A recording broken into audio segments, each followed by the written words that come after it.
Chapter 101, Unbroken Friendship. 411 plus advanced chapters of Ultimate Cypher. And 3 plus advanced chapters of Altered Mind.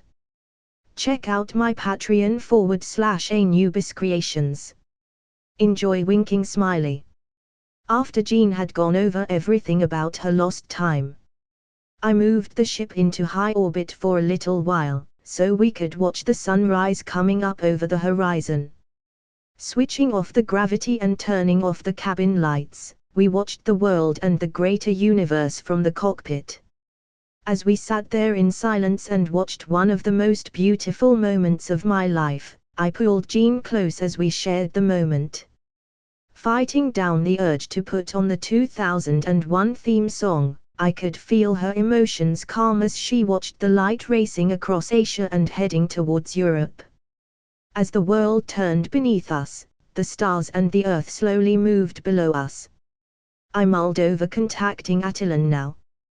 Dismissing the idea almost straight away, it was too soon and I would need to sit down and try and figure out a few things I could bargain with. I remember how much of a xenophobic /isolationist society they had become, stranded up there on the moon. I was pretty sure they would want nothing to do with me unless I could bring something big to the table. I needed to make sure they would listen to me and not attack me on sight. Mulling over a few ideas, nothing sprang to mind. They were already pretty advanced with the Kree-Tech base they started from. But I seemed to remember something about them having problems with acquiring Terra Genesis crystals for their awakening. A beep from the console broke my train of thought, showing that we needed to head back down to Earth. Letting go of Jean, we floated back to our seats and strapped ourselves in for the trip home. I flicked a few switches and aimed the ship toward home.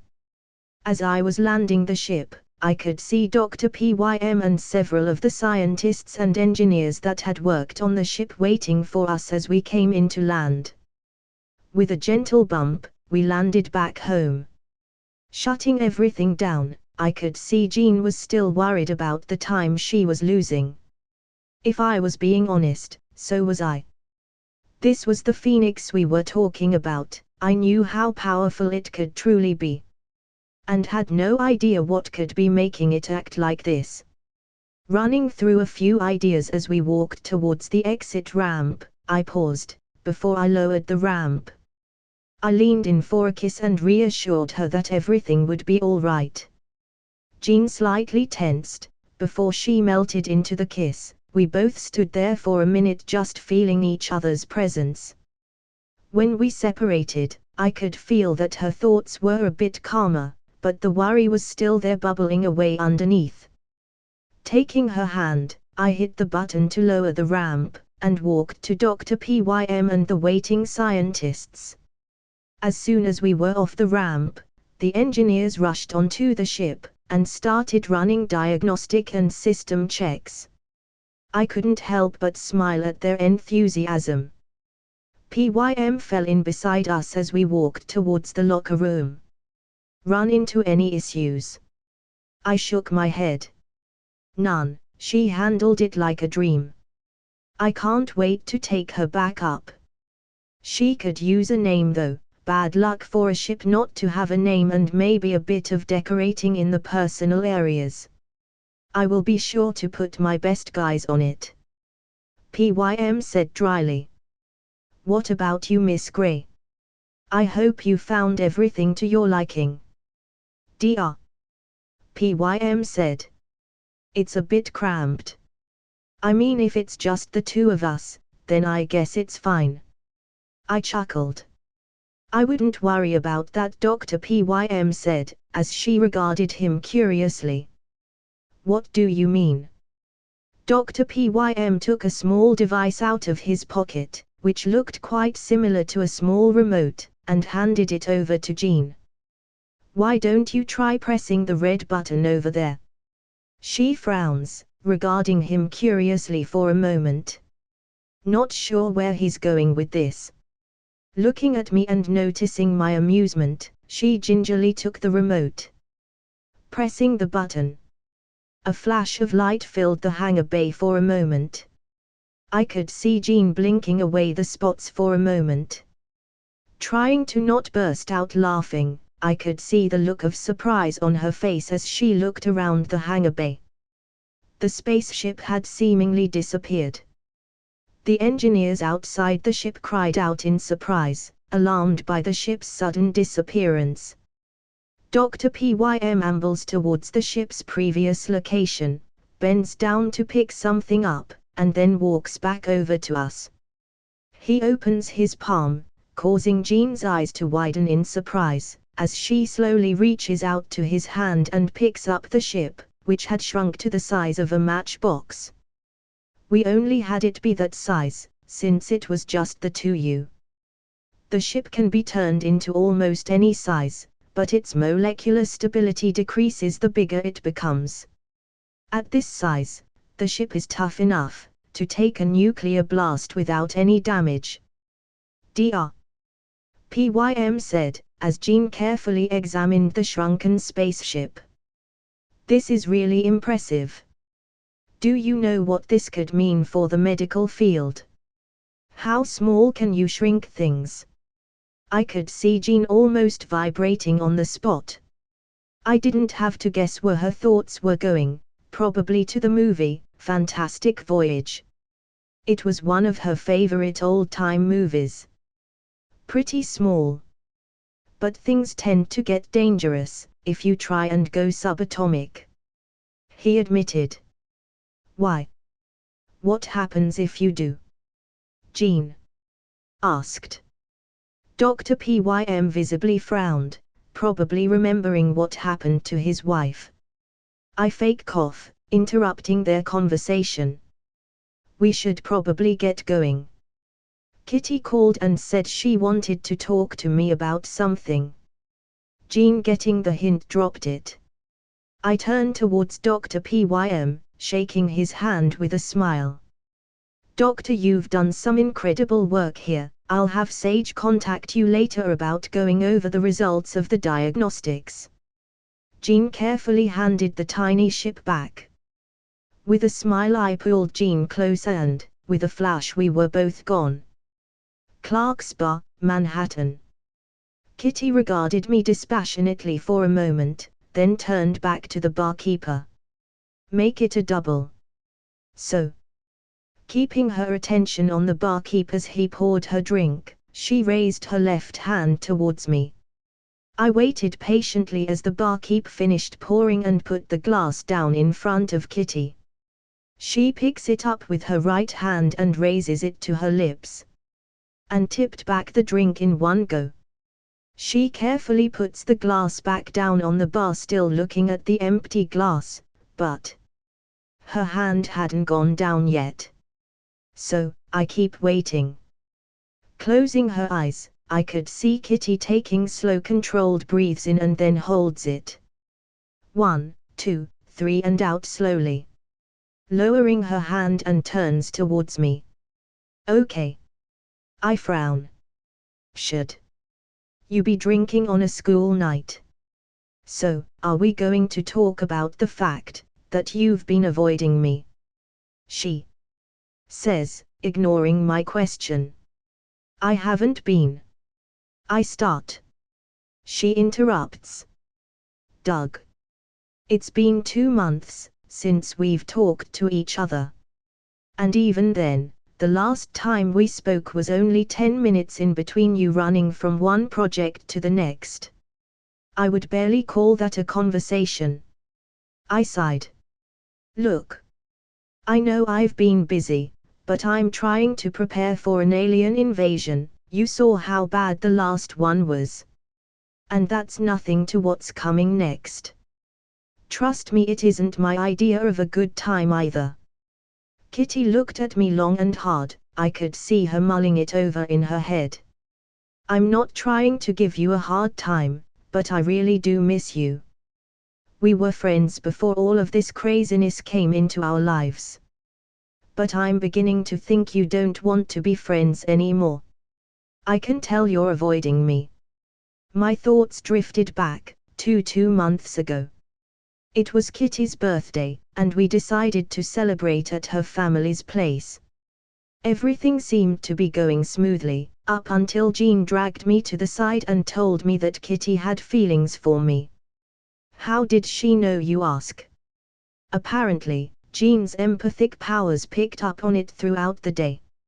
She told me it was best to address it, since it could hurt my relationship with Kitty. I kept putting it off, not wanting to have that conversation, worried that it would ruin my friendship with her. In the end, I realized I had stopped talking to her altogether. I was relieved when I found out her and Piotr had started dating a few weeks ago. Don't be ridiculous.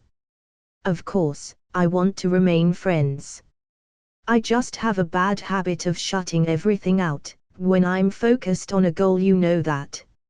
Snorting, she waved over to the barman for another shot, but I could see her relaxing into her chair. Yeah, I've noticed. Grinning, I sipped my beer. So, now that we've got the awkward part of the evening out of the way, how are things with you and Piotr? I asked, trying to change the subject. Rolling her eyes, Kitty gave a deadpan look, as another drink was poured for her. Real subtle. I look at her and raise my eyebrow. Fine. Things have been fine. He's really sweet, and surprisingly romantic. But he's been busy taking care of his brother Mikhail, and I don't think he's making much progress. He's still having issues with his memories. I asked. Yeah. He doesn't seem to remember the last 15 years. He barely even remembers Piotr. Ilyana wasn't even born when Mikhail disappeared. Is it because I trail off? Do you mean when you shot him? She bluntly says. I nod. Kitty looks thoughtful, but ends up shaking her head. I don't think so. There isn't anything wrong with him physically. Jean says it's probably dissociative amnesia. Did she try using telepathy? I asked. We tried. She says he has several very strong mental blocks in his mind. Every time she tries to touch them, he has a strong reaction, and starts convulsing. She's powerful, but I don't think she has enough experience with this sort of thing to disable them. Is there anything I could do to help? She nods. Whenever Mikhail goes into convulsions, he starts speaking in some foreign language, constantly crying out for something called Tamaria. Jean has another session with him tomorrow. I wanted to ask you to come and observe, see if you can figure out what it means. I nod. I'll be there. You know, if Piotr or Ilyana had asked, I wouldn't have refused. It was my idea. Besides, Piotr and Ilyana don't really know how your powers work. She admitted. Our conversation was suddenly interrupted by my phone ringing. I should probably get this. I told Sophie to hold off any calls except for emergencies. Doug. I just sensed a meta activate their powers. We need to find them. I think they're in pain, someone or something is hurting them. Jean's distressed voice came through the speaker. Do you have a location? I asked, as I got up, putting my coat on. Alberta, Canada. But something is blocking me. I can't pinpoint a specific location. She said. Of course, it had to be fucking Canada. I muttered, under my breath. I'll meet you there, I said, before ending the call. Kitty frowns. What's wrong? Suit up. We're going on a rescue mission. Jean sensed a meta activate, and by the sound of it, they're either being tortured or experimented on. I hold up my wrist. Sophie. What can you tell me about the area Jean managed to narrow our search to? There are several facilities, and possible points of interest. My records traced several facilities that belong to Roxxon Industries. I sighed. Evil corporate organizations are such a pain in the ass. Great. Those guys. Ever since that fiasco in the Savage Lands. I told Sophie to keep tabs on them, since if Roxxon is anything like I read about in the comics, then I knew I would have to deal with them at some point. I felt it would be prudent to keep an eye on them. Did you manage to find anything that looks like an evil experimentation facility? I hopefully asked. I have several possible locations. But nothing definitive. Sophie replied. Tell Diana to send in the stealth drones to the possible locations for recon. Weirdly enough, Canada is where the most of the evil laboratories, super soldier programs, mutant death camps, and other bad shit seemed to be located in this reality. I could never figure out why everyone seemed to build them there. The X gene could be activated in various ways. When going through puberty was the most common, or in times of great stress or peril, or even for no seeming reason at all. But all those ways counted as natural activations. The only way to forcefully activate someone's X gene without using magic or some other kind of exotic energy is by putting the mutant's body through as much hardship as they can endure until their X gene activates to save their life. Which means they were being experimented on. Where are we heading? Kitty asked, as we got up to leave. Alberta, Canada. I said, putting down 100 for the drinks as we both moved out of the bar. Of course, it had to be Canada. Kitty muttered, as we left the bar. I couldn't help but laugh. Camp Lehi. Steve and Natasha pull up to outside an abandoned military base where they had managed to backtrace the signal to. This is it? Steve asked. The file came from these coordinates. She confirmed. This is a dead end. 0 heat signature, 0 waves, not even radio. Whoever wrote the file must have used a router to throw people off. Widow said as she looked around.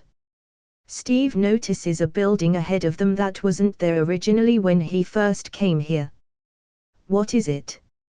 Natasha asked, as she followed him as he walked over to the building with a frown on his face.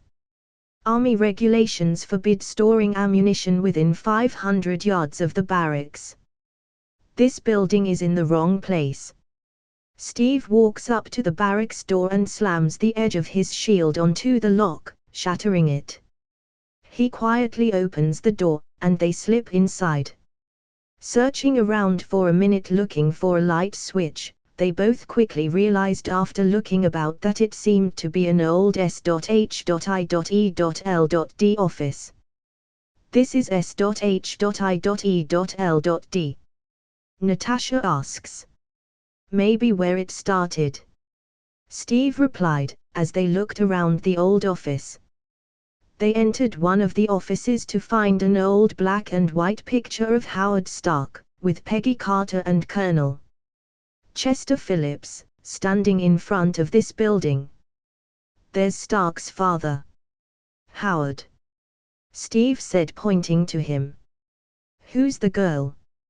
Natasha asked. Steve stares at the picture for a minute with a blank face. Natasha can see that he's struggling with some deep feelings and says nothing as he stares at the picture. Someone I broke a promise to. Carefully putting the picture back down on the desk. They left the office. Another 5 minutes searching the offices brought them both to an old bookshelf at the back of the room. Looking at the old bookcase, Steve quickly noted the slight breeze coming from behind the bookcase. If you're already working in a secret office, Steve said. Why have a secret door in it? Natasha replied, catching on to what he was saying. Steve pushed the book's shelf and it slid open to revealing an elevator behind it. Both entering the lift, there was only one button. Steve pushed the button, and the lift smoothly went down. When the door opened again, they stepped out into a huge room full of ancient computers that stretched out of sight. This can't be the origin of the data. This technology is ancient, Natasha said as they moved cautiously into the room. Steve had to agree. He couldn't always tell what technology was new or cutting edge since it was all new to him, but dust lay inches thick on every component of this hidden computer lab, showing that it had been a long time since anyone had been here. Everywhere, that is, except for a small row of slots that looked like they would fit the kind of flash drive they found in Fury's apartment. It had obviously been placed there recently, disturbing the thick layer of dust on the desktop. After considering for a moment, Natasha plugged the flash drive in. Letters and numbers started immediately scrolling across the screen in the middle of the desk. Initiate system. YES spells yes, Natasha said in a robotic voice as she typed in the word. As the computer whirled to life, she smirked. Shall we play a game? It's from a movie that was real pop. I know, I saw it. Steve interrupted. He was more interested in the rows upon rows of computer equipment that had just come to life, whirring and spinning. Some kind of camera mounted on top of the computer screen slowly turned towards them. Something vaguely resembling a face appeared on the green computer screen, two enormous, bug-like eyes and a sound wave for a mouth. Rogers, Stephen, born 1918. A voice with a pronounced German accent said over the loudspeaker, echoing all throughout the room. Romanov, Natalia, born 1984. Natasha frowned. It's some kind of recording. I am not a recording, Fräulein. The voice said immediately. I may not be the man I was when the captain took me prisoner in 1945. But I am. Dread pooled in the pit of Steve's stomach. He knew that voice with its German accent. He knew the face that appeared on a smaller screen to the side, much easier to distinguish than the outline on the main screen. You know this thing? Natasha asked him in a low voice. Steve began to pace around behind the computer, too restless to stay in one place. Arnim Zola was a German scientist who worked for the Red Skull. He's been dead for years. Correction, I am Swiss. The voice sounded quite pleased with itself. Second, look around you. I have never been more alive. In 1972, I received a terminal diagnosis. Science could not save my body. My mind, however, that was worth saving. 200,000 feet of data banks. You are standing in my brain. Steve's pacing took him behind the machine, where he could see the data banks that held Zola's brain stretching into the darkness. How did you get here? He demanded, returning to the front of the computer. He could see the camera following his movements. Invited, Zola said. Operation Paperclip. After World War II, SHIELD recruited German scientists with strategic value. Natasha supplied. They thought I could help their cause.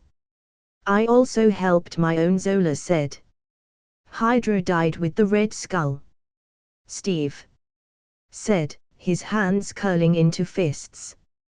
Cut off one head, two more shall take its place. Steve glared at the face on the screen, which had split into two. Prove it, Steve said. Accessing archive. Zola brought up a series of news clips to illustrate as he spoke, Many of the same news clips Steve had looked up to learn what had happened since the war.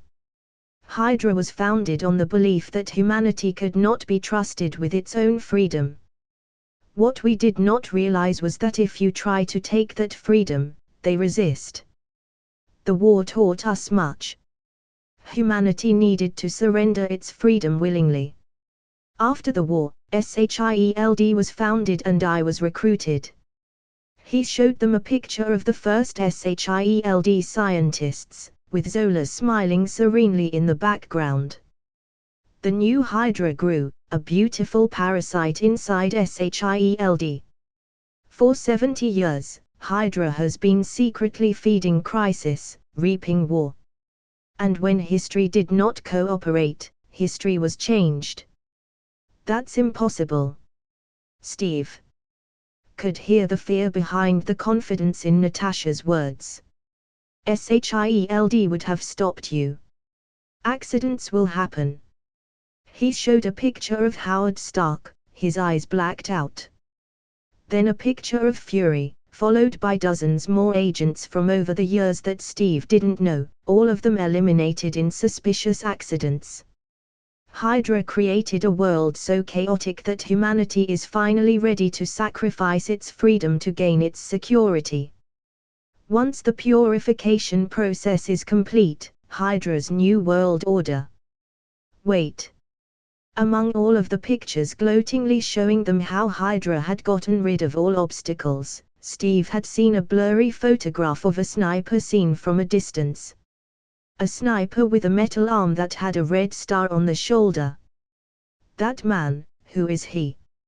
Ah, that is my greatest creation, Zola said, a smug smile evident even over the old, crackly speakers.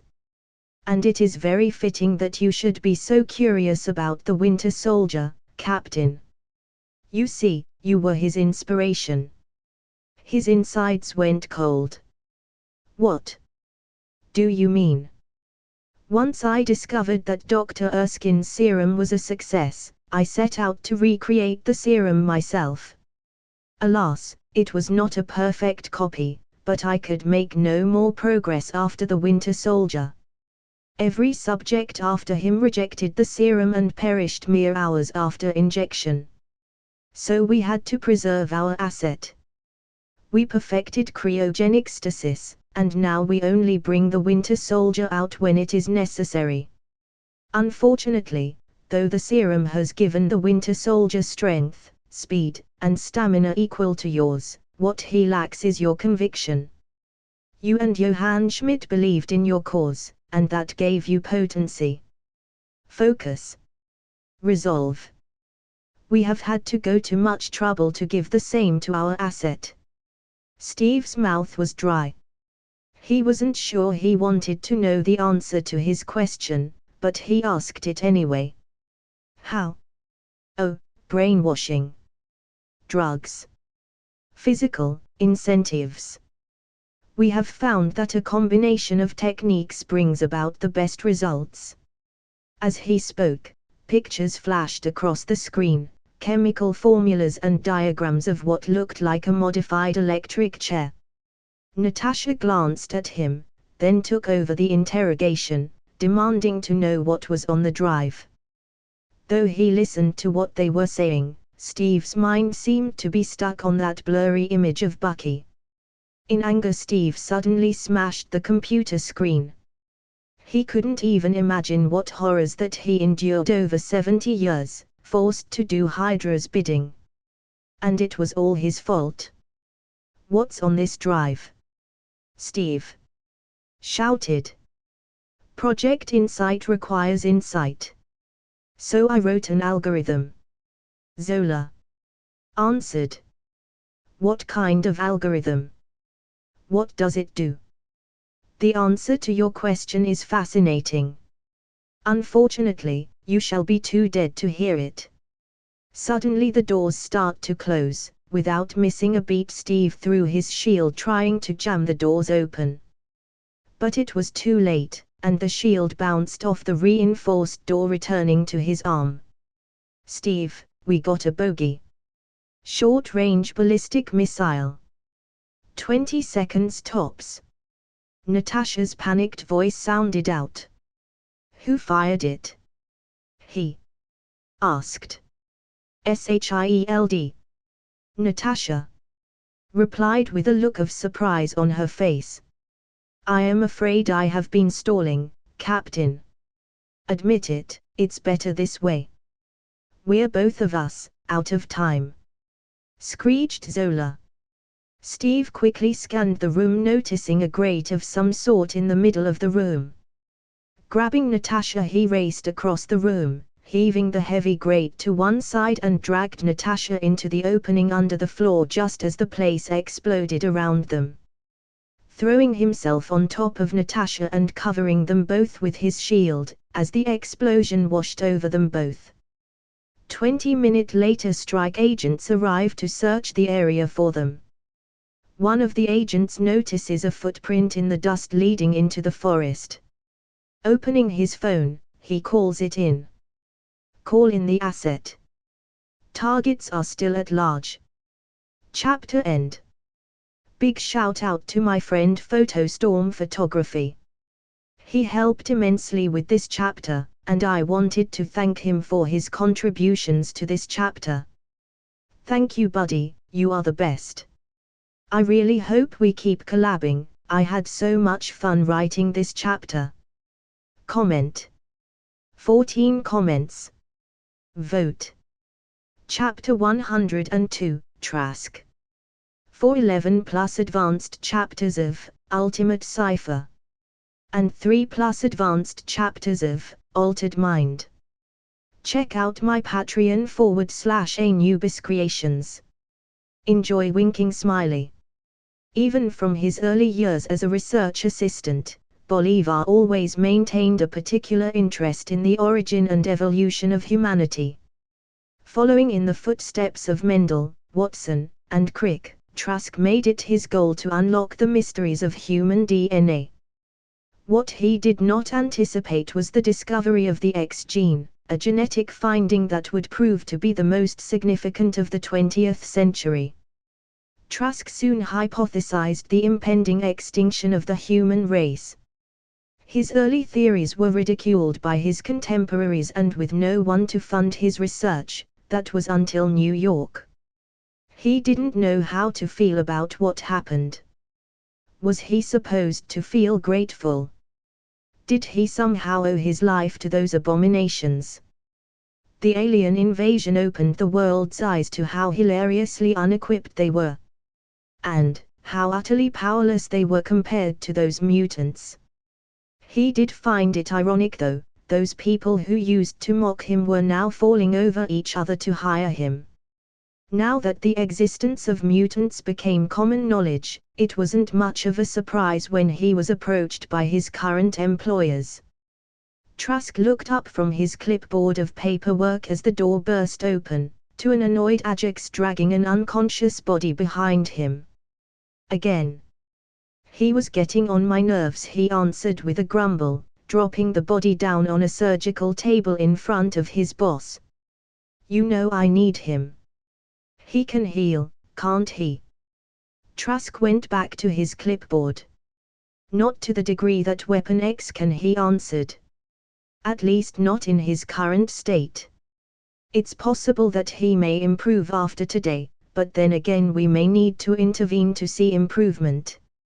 But our tests thus far indicate that he would survive the experiment with minimal interference, and while it's not certain, there should be a significant improvement. Third POV. The first thing he remembered, really remembered, was waking up in a dilapidated cell with no one in sight.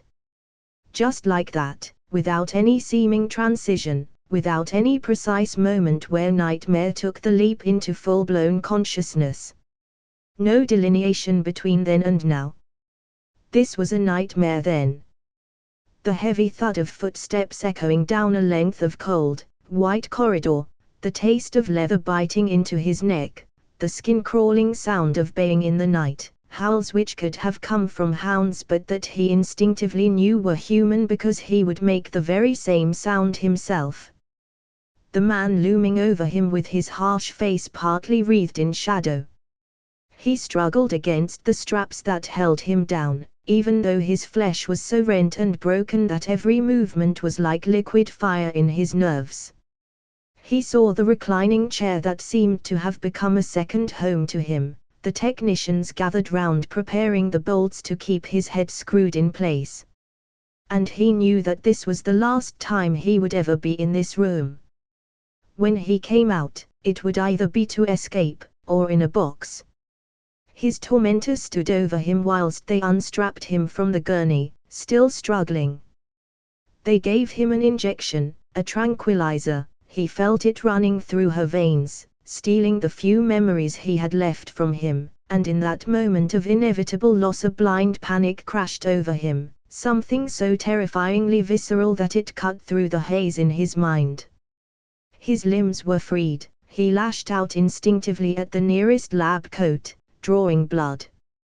Somebody lunged at him, and everything went strangely quiet. There was only white noise ringing in his ears as he felt someone's neck snap between his fingers, someone's ribs crack beneath his foot. He would have liked his tormentor, but unfortunately he managed to slip out during his rampage.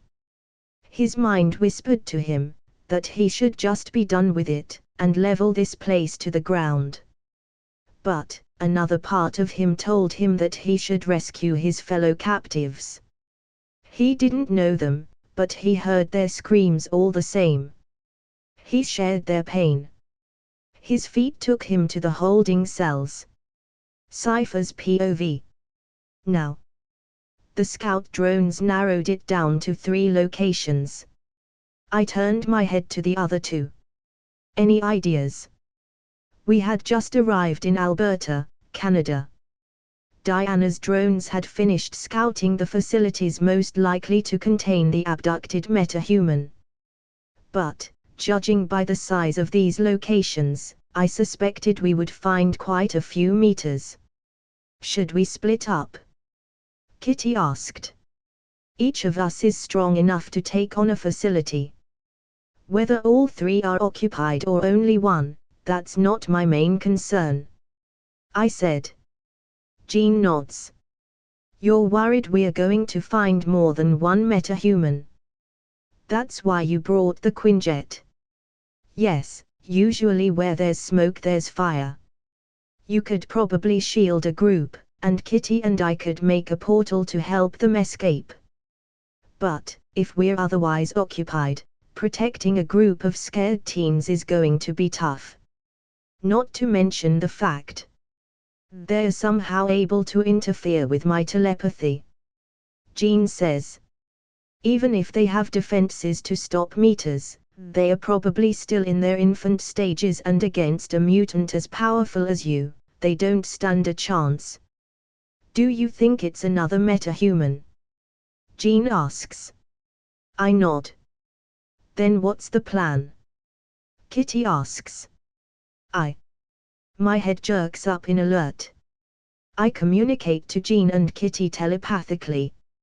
I turn away and walk over to where I felt the presence stalking us. They must be pretty good, if they are able to stay hidden from all of our senses. I only noticed because of my spidey sense, which usually activates when I am in danger, or if I'm being watched. It's easier if you just come out.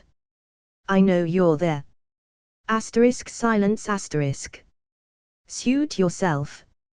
I draw upon my magic, and speak. Afsaldig self. Reveal yourself. A pulse of magic is released and sweeps the area around us. A figure is suddenly revealed crouched down behind a clearing close to where we landed the camouflaged Quinjet. I frown, regarding the figure curiously for a moment. I'm not sure what she thinks she's doing, but I suppose I can take a guess. I look at Jean, who just looks as confused as I am. Kitty looks between me and Jean. Ileana. What are you doing here? Ileana notices us approaching and stands up. Damn it. I hear her mutter. How did you find me? Even Master has a hard time finding me when I use my concealment spell. She asks. I raise an eyebrow. Master? Ancient One. Kitty clarifies. Ah. We're getting off track here. Ileana, what are you doing here? How did you even get here? Jean says. I saw Kitty picking up her suit. So, I tagged her with a tracking spell and opened a portal here. She only uses it for missions or when she's training with Mordo, and since he's out on assignment I knew it was for a mission. She said. Really? Mordo goes on assignments. What did you think he did all day? Kitty asks. I shrug. I don't know. Brood. Demon hunting. Apparently some idiots did a ritual thinking it was a joke, and accidentally summoned a demon. The new recruits are too green to handle it, and most of the masters are busy. Ileana said. Ha. I guess things like that happen more than you would think. Not that I'm not impressed. But, this mission is strictly 18 and over. Not to mention both your siblings are probably wondering where you are right now. She shrugs. Piotr took Mikhail to our grandparents' place. I didn't see the point of going, I was born after he disappeared, so my presence won't exactly jog his memory. Still. It's probably best if you head back. I said. She frowns. I'm not leaving without helping those captured metahumans. And, if you try and stop me, I'll just teleport back. Well, when you put it like that. Still. Jean could probably put her to sleep using her telepathy, and I could probably restrain her with a spell before she teleports away. I am startled by a light tap on my shoulder and turn to see Jean, slightly shaking her head. I'll look after her. I can't make portals, she can come with me and help out. She communicates telepathically. Are you sure about this? I was about to ask you to put her to sleep. It's best not to antagonize her. Even if we stop her now, there's no guarantee she won't try and sneak out on her own in the future. At least this way we can keep an eye on her. Kitty pokes me with a finger. I can tell when you guys are talking. So, speak up. Ileana, you're with Jean. You are to follow her orders, while on the field. Agreed. She nods. I then look towards Jean and notice her eyes slightly unfocusing. She suddenly snaps back to attention. She communicates telepathically. I sighed. Of course he sensed it too. What's wrong? Ileana asked. Nothing's wrong, let's go say hello. Chapter end. 411 plus advanced chapters of Ultimate Cypher. And 3 plus advanced chapters of Altered Mind. Check out my Patreon /Anubis Creations. Comment. 8 comments. Vote. Chapter 103, Prodigal Son. 411 plus advanced chapters of Ultimate Cypher. And 3 plus advanced chapters of Altered Mind. Check out my Patreon /Anubis Creations. Enjoy winking smiley. Jean sticks a telekinetic field around us, and flies us over to the Blackbird. We land softly as the jet opens up, and watch as Xavier, Ororo, Logan, Kurt, Bobby, Scott and Rogue stream out. Oh. It seems Hank is here too. It seems the whole gang is here. I say. Scott is the first one to notice us, and he immediately scowls. Followed by Kurt, who starts to enthusiastically wave at us, drawing the rest of the X-Men's attention to our group. Kurt teleports right in front of us. Hey guys. It's so good to see you. What are you doing here? I suspect the professor is better suited to answer that question. I say. The professor looks towards Jean. I assume you felt it too. She nods. I was using Cerebro at the time. I don't think I would have noticed otherwise. You've grown powerful. He acknowledges. Ororo and Rogue go to greet the girls. And I'm left standing with Logan, Kurt, Hank, Bobby and the professor. Scott stood over a little way to the side, eyeing me with distaste, whilst shooting Jean with the occasional look. I snort. Prick. Hey, that's not nice. Kurt admonishes. I raise my hands in surrender. Hey. I'm not the one checking out another man's girlfriend. Perhaps it is guilt. I suspect he wants to apologize. Charles says. I'll believe it when I see it. Hey Logan, how did the meeting with Steve go? Did you get your memories back? Some. It's flashes mostly, the professor has been helping me sort through them. They're not exactly consistent. I nod.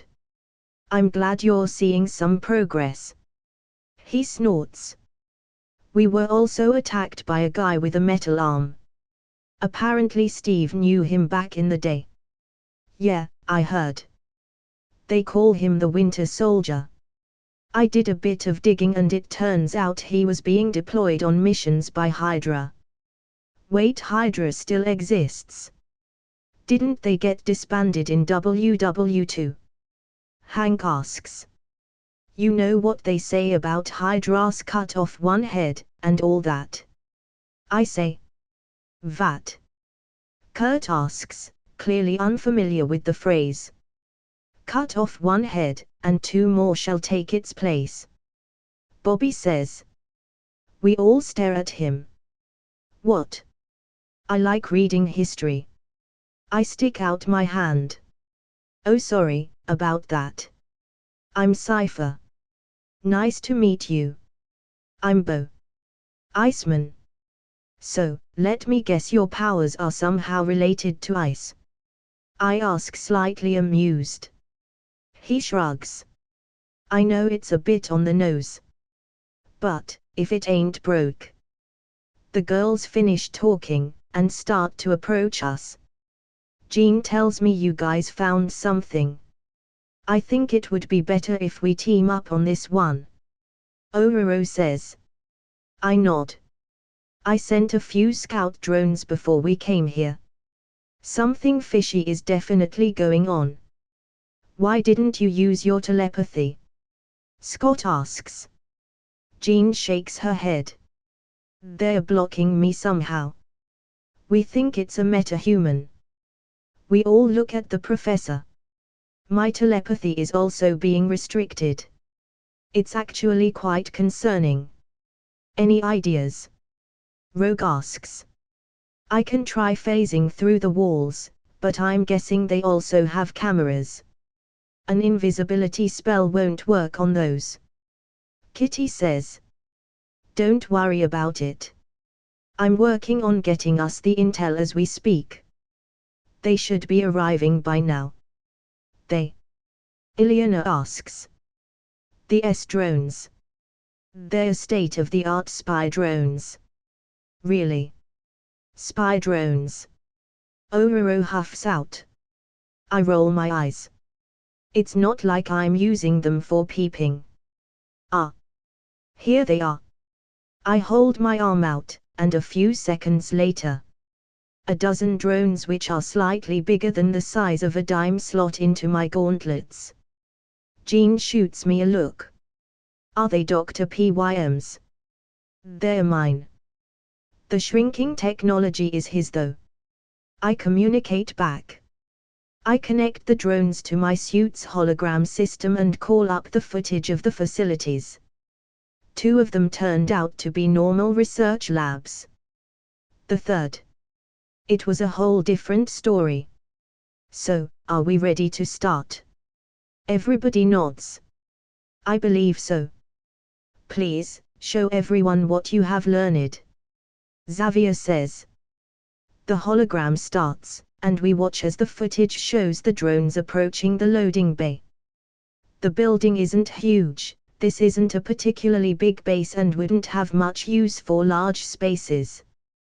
Things change though as the drones follow a guard who's taking an elevator to an underground base. Logically, the best place to stash people like this would be a dramatically expanded basement under an old property. Which I'm guessing they did. It's only about 20 meters further down where the elevator takes the drones into a room with empty cells. The drones spread out, each of them taking a different route, leading them to different rooms and facilities. One of them reaches a bunk room, but this time it's occupied. Teenagers lie on the beds, eyes staring blankly at the ceiling. They appear to be wearing whatever they had on them when they were taken, and a neck clamp of some sort. Presumably power dampener collars. It also seems they're drugged, since I can just about see them struggling to breathe. Keeping them docile for whatever they're planning on doing with them. The footage moves on. There are a lot of mutants inside, too many, and Charles has a cold feeling in the pit of his stomach even before he sees the crude copy of Cerebro. He understands, suddenly, what is happening. Two figures in armor are standing next to a metahuman who is strapped to a mobile platform. They seem to be moving him inside to a large spherical room, which looks like a knockoff Cerebro. They don't linger, pushing onwards and inwards, where some kind of reflective metallic panels line the walls. The footage cuts off.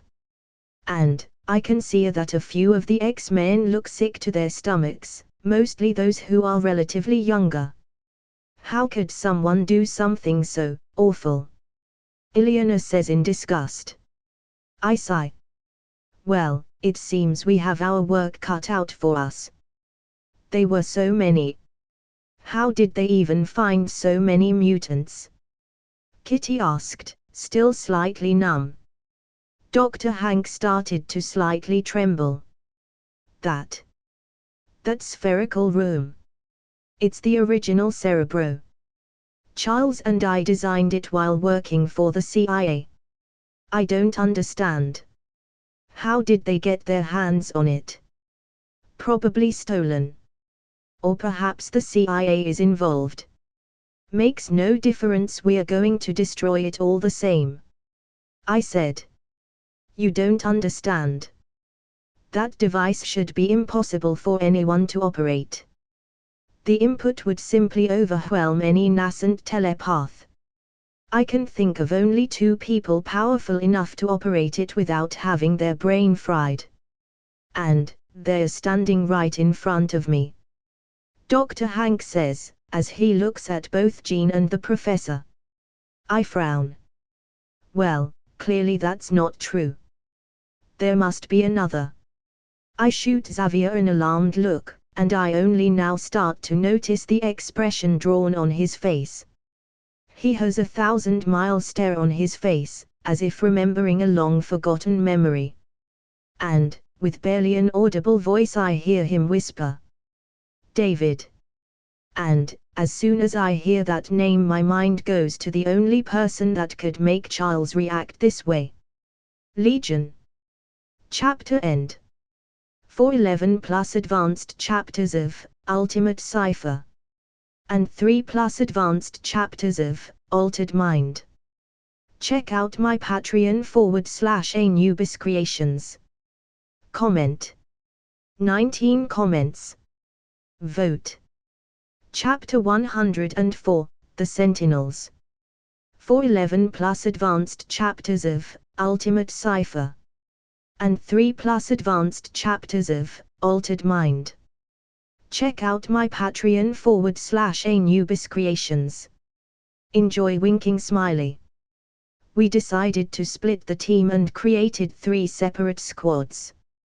Kitty, Kurt, and Storm were on one team. They were our extraction unit.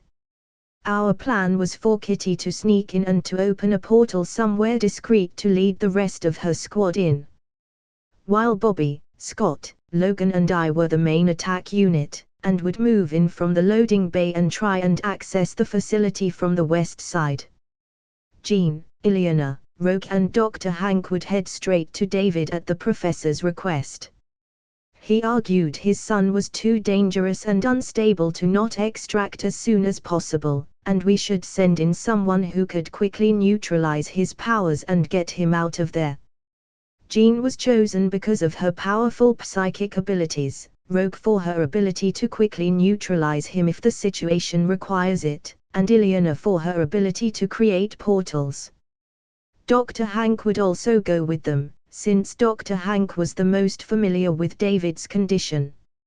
Apparently, years ago, the professor had asked him for his help to try and cure his son. The professor was to stay back at the jet, and help calm the abducted meters as soon as they arrived. A couple of guards were supervising an unloading truck, but a concealment spell seemed to be doing the trick of hiding us out of sight. I used my telekinesis to push the security cameras out of our line of sight, whenever we moved around, since the spell only worked on people and not machines. A twist of my fingers dealt with the lock on one of the gates and then we were inside. Bobby turned his attention to me. "How do you want to do this?" I turned to him. "As soon as the extraction team gets to the holding cells, our job is to distract the guards, and take out whatever defenses they have. We should wait until they radio in. It would be bad if they alert them to our presence too early," Scott said. The alarms suddenly started blaring and the facility started to go into lockdown. I shot Scott an annoyed look all whilst thinking he should have kept his mouth shut. He had to go and tempt fate with his big mouth. "Warning. Warning. Subject A74 is out of containment." A voice sounded out in the facility. "I don't think that's an option anymore. Come on, let's go," Logan said. We all ran down the hall, but quickly ran into a bald man who looked quite similar to the actor who played Ajax in the Deadpool movie. Ajax stilled in surprise when he saw us and bolted straight ahead, running right down the hallway, probably trying to call for backup. I teleported beside him and side-checked, sending him tumbling to the floor. Scott's eyes glowed as several blasts shot out of his visor and cut into the wall behind him. Unfortunately, he wasn't fast enough and Ajax managed to reach into his pocket and pulled out a device and quickly clicked on a button. The gate behind him opened up and as Scott sent another blast, Ajax cleared the distance and landed in the room with a heavy thud. There was a blinding flash of light, and we all took a step back. When the light cleared, Ajax was standing behind three man-shaped robots almost 5 meters tall. "Y'all just fucked up. Dr. Trask just finished working on these bad boys." "What the?" "Mutant DNA detected," announced a booming voice, and the robot fired a blast of deadly energy from its hand. Wolverine was ready to spring out of the way, but was shocked to realize the blast was aimed not at him, but at Ajax. Rather than jumping out of the way, the other man raised his hands in a futile effort to protect himself. Ajax was immediately blasted away and his charred body fell to the ground. Alarmed by the sudden turn of events, I immediately used my genetic sight to try and analyze the robots. Normally, this ability which I acquired from Sage would only work on biological entities, but I discovered it could also be used to analyze objects at the cost of more time and less information than it would normally acquire. My vision zoomed in trying to analyze their components for any possible weakness. The three robots leveled their gazes on us, and out of the corner of my eye I noticed Scott getting ready to engage. "No. Wait!" I yelled. Scott immediately fired, tearing up the ground between us as the blast ripped towards them. The robots were quick though, and with a quick movement. The space flashed red as the blast hit, but instead the energy seemed to be absorbed into its body, and seconds later a low bass sound hummed into a cacophony of screeching noises as the force was completely nullified. The red energy shifted and compressed, the sounds dulling down to nothing before it shot back towards us as a sustained blast. I quickly stepped forward and formed a shield to take on the blast. As it hit, I felt pain as it reverberated through my whole body, enough that it took me a few seconds to realize that I was flying back through the air at an impressive speed. It was a few seconds before I hit the ground with a heavy crash. I rolled for a few seconds before I managed to come to a stop. I felt sore, aching. Something I hadn't quite felt in a while. It faded quickly, but it took a moment or two for me to get my bearings, shake off whatever energy residue was clinging to me and fully take in my surroundings. I sped back to the group to find the fight well underway. The robots stood in a shell of shifting red energy, firing a variety of energy attacks at my teammates. Scott and Bobby were firing energy blasts and ice at the shield respectively, but they didn't seem to be doing much against those death machines. I had half a mind to try adding my own attacks to the mix, but I had the feeling I would end up making it stronger. We need to know what we are up against. Scott and I blasted them with our strongest attacks and they spit them right back us, Bobby said, as he took cover from their attacks. They're basically nanite mutant weapons. Anything you throw at them gets absorbed and countered. I yelled as I teleported around to avoid the swarm of energy bolts and ice blats following me. I don't mean to interrupt, but does anybody have any ideas on how to take down angry murder robots? Scott said. Avoid the energy blasts. Use physical force. I shouted. Logan growled. Just what I wanted to hear. His claws sprang out and with an animalistic roar Logan shot out at one of the robots. The three robots immediately focused their attacks on him, and he was quickly blasted back. I don't think mindlessly charging is the way to go here, I said. His skin and muscles started to knit together, and a few moments later he was back in fighting shape.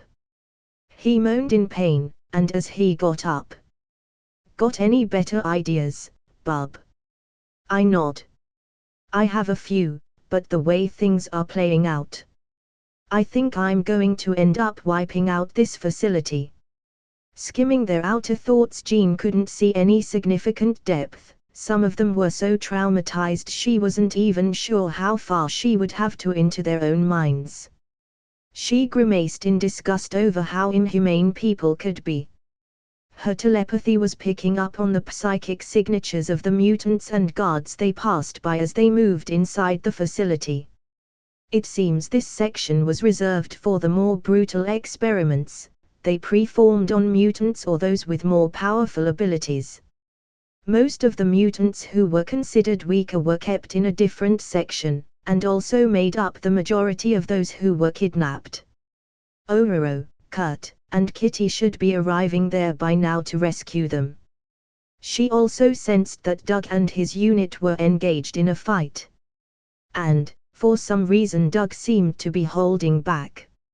She suspected he was doing it for their benefit, or at least until they were finished with the rescue mission. Jean.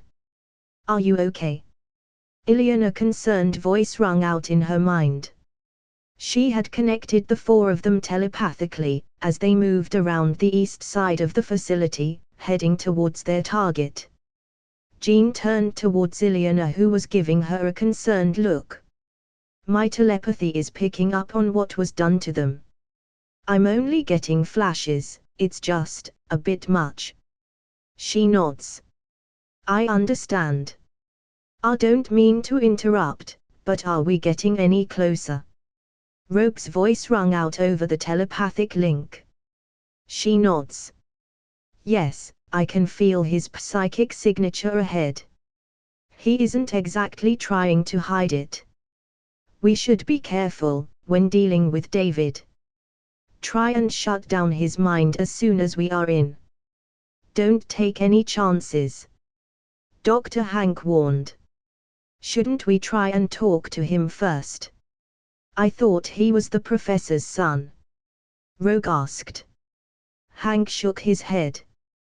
Things aren't so simple, there's a reason why the professor had him locked away.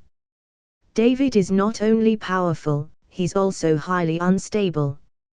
Before the professor met him, David was living in Paris with his mother, who was a member of a diplomatic service. Her home was invaded by a terrorist assassination team out to kill every American diplomat they could find. They murdered David's stepfather, before his eyes, which catalyzed his latent schnick powers, and used it to incinerate the brains of the assassins. Don't most meta abilities manifest their abilities in highly stressful situations? We can't blame him for their deaths, especially if they were assassins. Alyana said. Hank sighed. That's not the reason. David was forced into a catatonic state. The consciousness of the assassins were absorbed into David's mind. At his mother's request, the professor attempted to probe David's mind, and try and separate them. But, when he tried to do so, David tried to absorb him too. It may have been brief, but the professor learned that David was his son, and not only that, each personality had a power of their own. He was also constantly forming new ones as time went on. The personalities called themselves Legion. Last time I saw him, David had over a dozen. I have no idea how many personalities or powers he currently has. Ilyana gulped. Yeah, maybe it's better if we do as he says. Jean nods. I understand we can't risk setting him off right now. We'll try and help him when we get back. There's a thud as the robot spins and hits the floor, sending it hurtling across the corridor. I just about see it making a controlled landing of its own before I bounce off a wall like a skipping stone and launch myself at it and hit it once again, embedding it into the wall in a shower of gravel and stone. I draw my arms back and punch, the wall exploding behind it, and I briefly jump back to avoid a blast coming my way. Over to my left I catch sight of Logan using his adamantium claws as he tries and tear into one of the robot's torso. A good distance behind me another robot is trying to work out where Scott and Bobby are hiding before they manage another ambush. The robot gets back up again, and tries to hit me mid-jump again, but this time I grab its leg and twist, throwing it off course. I let go before it can grapple me and watch as he makes a hole in the wall. What are these things made of? We keep hitting them, but they keep getting back up. Logan says. My annual C shows they're made out of some highly adaptable metallic composite. If I had to guess, they probably used their research on meta powers to make them. My claws are barely putting a scratch on them. He grunted, clearly frustrated. I dodge another blast. I don't think you're going to like this, but I think they're made out of adamantium. Chapter end. 411 plus advanced chapters of Ultimate Cypher. And 3 plus advanced chapters of Altered Mind. Check out my Patreon /Anubis Creations. Comment. 14 comments. Vote. Chapter 105, A Gambit. 411 plus advanced chapters of Ultimate Cypher. And 3 plus advanced chapters of Altered Mind. Check out my Patreon /Anubis Creations. Enjoy winking smiley. Speaking. Thinking. Telepathy. East Side, Floor 7.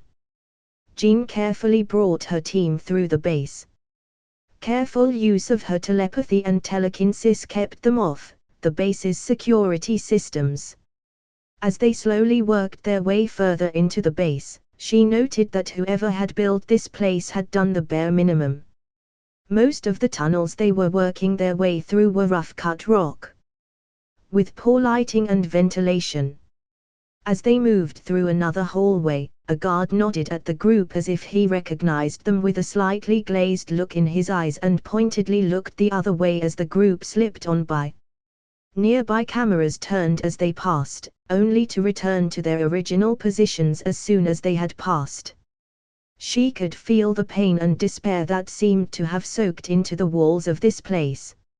She was having a hard time keeping her shields in place. The constant feelings of pain and fear seemed to radiate from all directions. In the back of her mind, the phoenix stirred. She could feel its anger at what had happened here, and wanted to burn everything. Taking a deep breath, Jean focused on the mission and tried to keep the phoenix calm. The last thing they could afford now was for her to lose control of herself. Guys, are we getting close? This place is seriously giving me bad vibes. Rogue said, an unsettling feeling descending upon her. I agree. Something doesn't feel right, Ileana said, her magical senses blaring at her.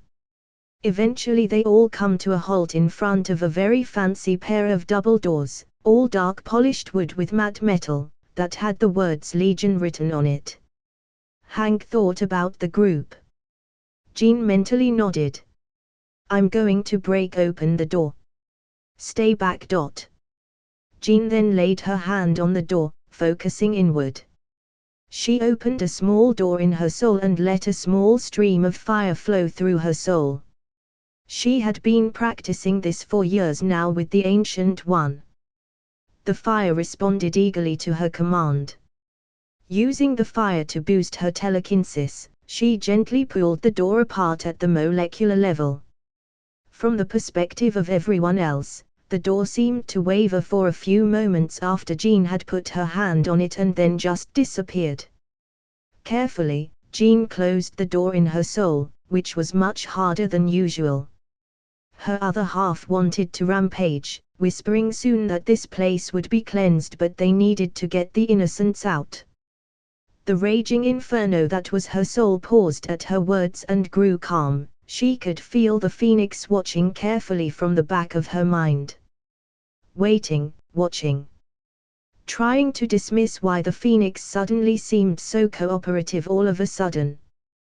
The team stepped inside the room, which was dimly lit with only one flickering light bulb which left most of the room in shadow. The floor was covered by a thick rubber mat with only a thin mat in one corner. In the far corner in the deepest shadow of the room sat a disheveled man with long black hair, ragged, thin, with hollow eyes staring off into infinity with a ragged blanket draped across his shoulders. Jean carefully approached him, before crouching before him, in the path of his unfocused gaze. David's eyes were staring blankly at the ceiling, seemingly unresponsive. Jean noted the power dampener around his neck similar to the ones they saw on the rest of the prisoners. Careful, Hank warned. Jean shook her head. He has a power dampener collar on. I don't think he's much of a threat at the moment. David. We are here to help you, can you hear me? She asked, making sure to keep her voice soft and non-threatening. He was still staring in front of him, unfazed by what she said, as if her words didn't even register. Gently touching his shoulder this time, and with a gentle voice. Your father sent us to get you out. You're going to leave this place. That seemed to evoke a response, if but a small one. David's eyes suddenly swiveled to fix upon the group before him, but after a moment looked away again as if disappointed by what he found. Restraining a sigh, Jean watched as David slowly stood up and became fixated on one of the broken lamps on the wall, his hands rising to touch the cold, round casing. The bulb flickered to life at his touch, and it did so quite suddenly, flashing white hues across his face. I don't think he's all there. We should probably leave. Our break-in probably triggered an alarm. We should get moving, before the guards arrive. Hank said. Jean nodded. Ileana, open a portal, let's get out of. That's when everything went wrong. Boom asterisk. Kitty punched in a few commands on the keyboard, and the machines hummed for a few moments before the image of several dozen power dampeners popped up on a map on the computer screen. The collars were giving her more trouble than expected, and it was pissing her off. It was too dangerous to try and remove them, without the proper shutdown codes. Kitty had quickly found out that all the collars were booby-trapped with mini-explosives set to go off if they were incorrectly removed without the proper shutdown codes. And she hadn't wanted to risk phasing them off. Luckily, Doug had fitted a hacking tool in her costume, integrated in her left forearm. He seemed to get a kick out of calling it an Omnitool for some reason. Once she had figured that it was too dangerous to try and physically remove or phase the collars, she'd had to leave Kurt and Aurora back at the containment center and hurried towards the main control room. It didn't take her long to find it. Evil experimentation facilities always had a habit of putting everything close together. Seriously, wouldn't it have been better had they put the control room on another floor? She mused to herself. A few taps on her Omnitool, a pronged extension put out from her wrist, and she quickly connected it to the terminal in front of her. Streams of code flickered on the screen, as the hacking tool did its thing, and after a few minutes she was fully into the system. Storm. I'll have the collars deactivated in a few minutes. Have Nightcrawler start teleporting people out as soon as I get the collars deactivated. Kitty communicated over the comms. We'll be ready. Hurry back though.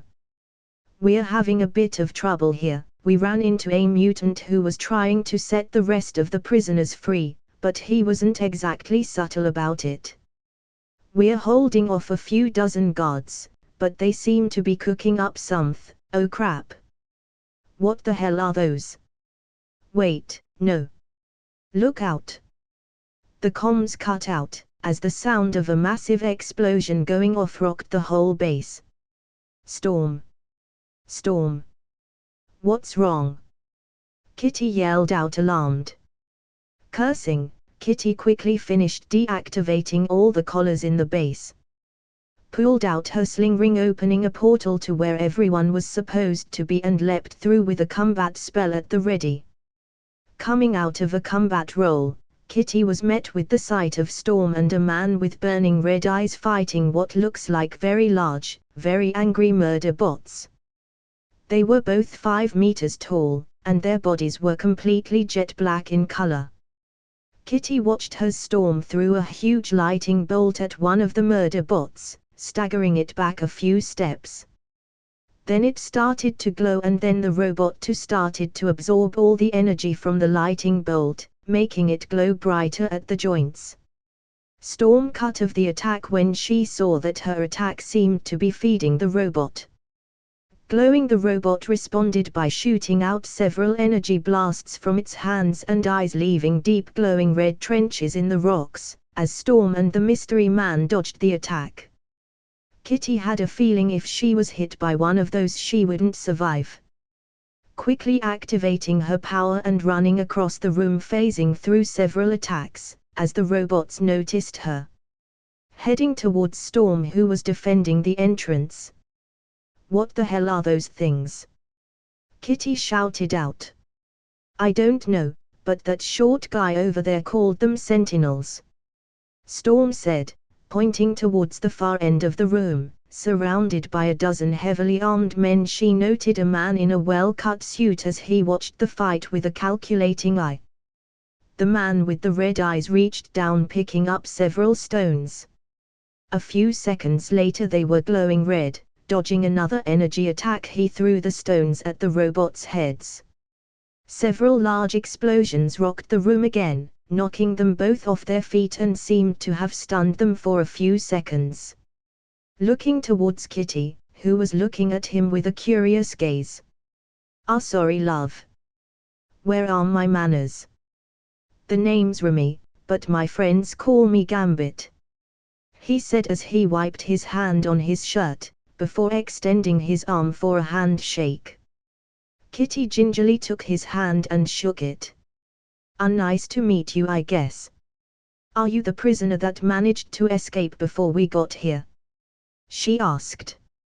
Gambit nodded before chucking out another rock he had picked up, causing another explosion on one of the downed sentinels, though she noted that it didn't seem to be causing any damage to the robot. "Something they did to me forced my powers evolved while I was being tortured. I burned through the sedatives they were giving me to keep me docile, and I got loose. Then came here to free the rest of the prisoners when I bumped into Stormy over here. So you got a careful plan I can jeopardize, while you get the kids out. Just keep them occupied while Kurt and I get the kids out," Kitty replied, before running off to the cells. Gambit shrugged. "Fine, be me. Hey, Tin Can. Tell your boss I say hey," he yelled as he hurled another piece of explosive debris at the robots, to distract them from Kitty. Trask frowned as he saw that white-clad figure coming through some sort of portal and phase through several of his sentinels' attacks. He was taking his time letting the sentinels collect combat data, since he didn't get many chances to test them in live combat situations like this often. But that new mutant's involvement ran the risk of jeopardizing his operation, especially if she managed to break out the prisoners. "We have enough data. Disengage data collection protocols, engage the enemy at full capacity. Eliminate all mutants on sight," he ordered his sentinels, through a communication device. The sentinels stilled for a moment, as they received their new orders. "Confirmed. Accessing collective database. Formulating optimal response." A robotic voice sounded out of all the sentinels in the facility. The two sentinels fighting Storm and Gambit suddenly sprang into action, moving much faster than before, landing amidst the few mutants still remaining at the containment cells behind them. One of the sentinels focused on Storm and Gambit, while the other went after the mutants trying to escape. Kitty and Kurt were corralling those who were left as fast as they could through the portal. They had started with the youngest, and only a few of the older mutants were still left. Those who were unable to move were being carried, and those old enough were also helping the younger ones. "Watch out!" Storm suddenly shouted as she dodged energy blasts and her hands glowed with electric energy. Kitty quickly grabbed one of the kids, phasing them both just before the blast hit. Then pushing the still stunned kid through her portal. "Kitty, Gambit, get everyone you can onto the jet," Storm shouted above the chaos as she started firing several powerful blasts of wind and lightning at the robots. The lightning bolts bounced off the Sentinels' armor ineffectively, and they continued to march forward, undaunted by her attack. Nightcrawler teleported to Storm's side. Storm managed to maintain her poise despite the situation. "Kurt, we need to buy Kitty some time. Try to draw their fire." Nightcrawler nodded in acknowledgement. Storm was about to take off, but Kurt put his hand on her shoulder lightly. "May God protect you, Aurora," he said with quiet determination, then disappeared in a puff of smoke. Then Storm lifted into the air, firing useless blasts of electricity at the Sentinels to distract them. She was vaguely aware of Gambit still throwing his explosives at them as he and Kitty shepherded the last of the prisoners through the portal. Kurt was appearing and disappearing erratically around the sentinels, trying to draw their attention like Storm. Storm! Kitty called over the comm, sounding frightened. We got everyone we could onto the jet. Get out of there. Storm tried very hard not to look at the still bodies of several young children on the ground with holes burned through them as she began flying back towards the portal. Where's Kurt? She shouted into her microphone. I'm on my way out. Kurt answered over the comm. I've got another mutant with me. Unconscious but still breathing, he said, before he teleported to the jet. In the confusion of battle, Storm was distracted for a moment. A sentinel fired at Storm while her back was turned.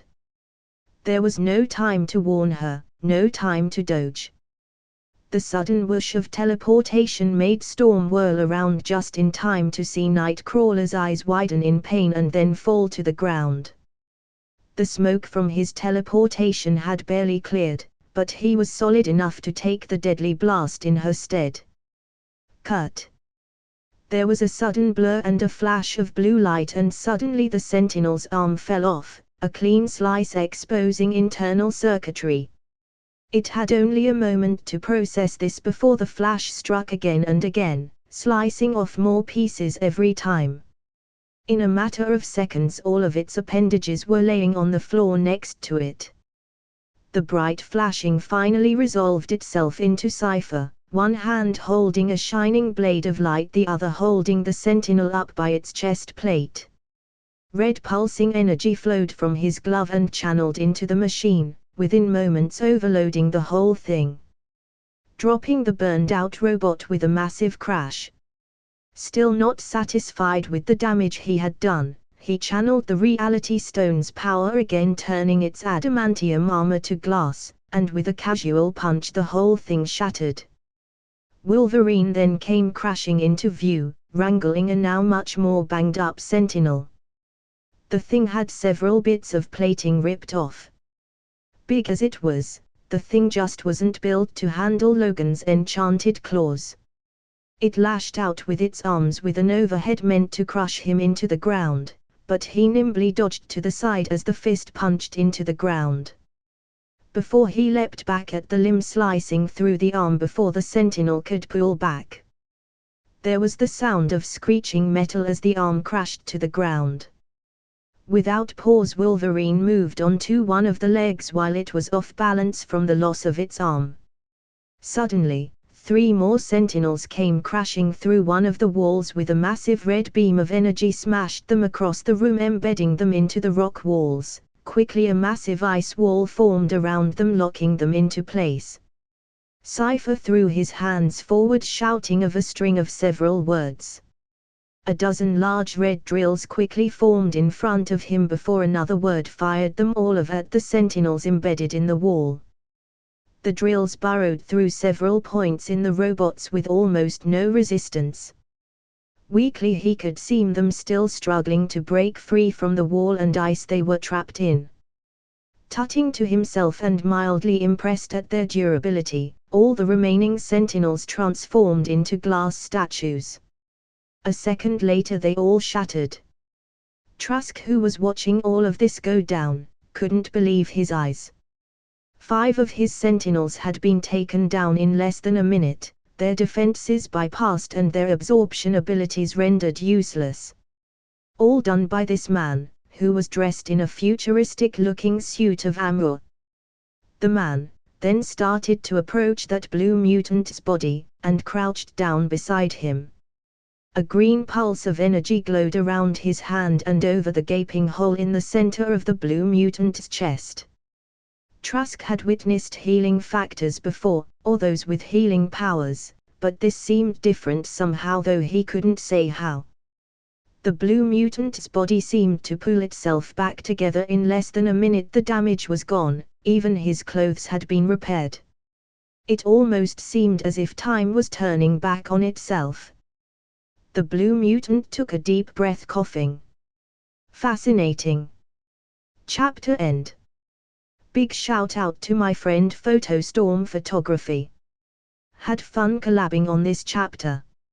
Smiling face thumbs up sign. 411 plus advanced chapters of Ultimate Cypher. And 3 plus advanced chapters of Altered Mind.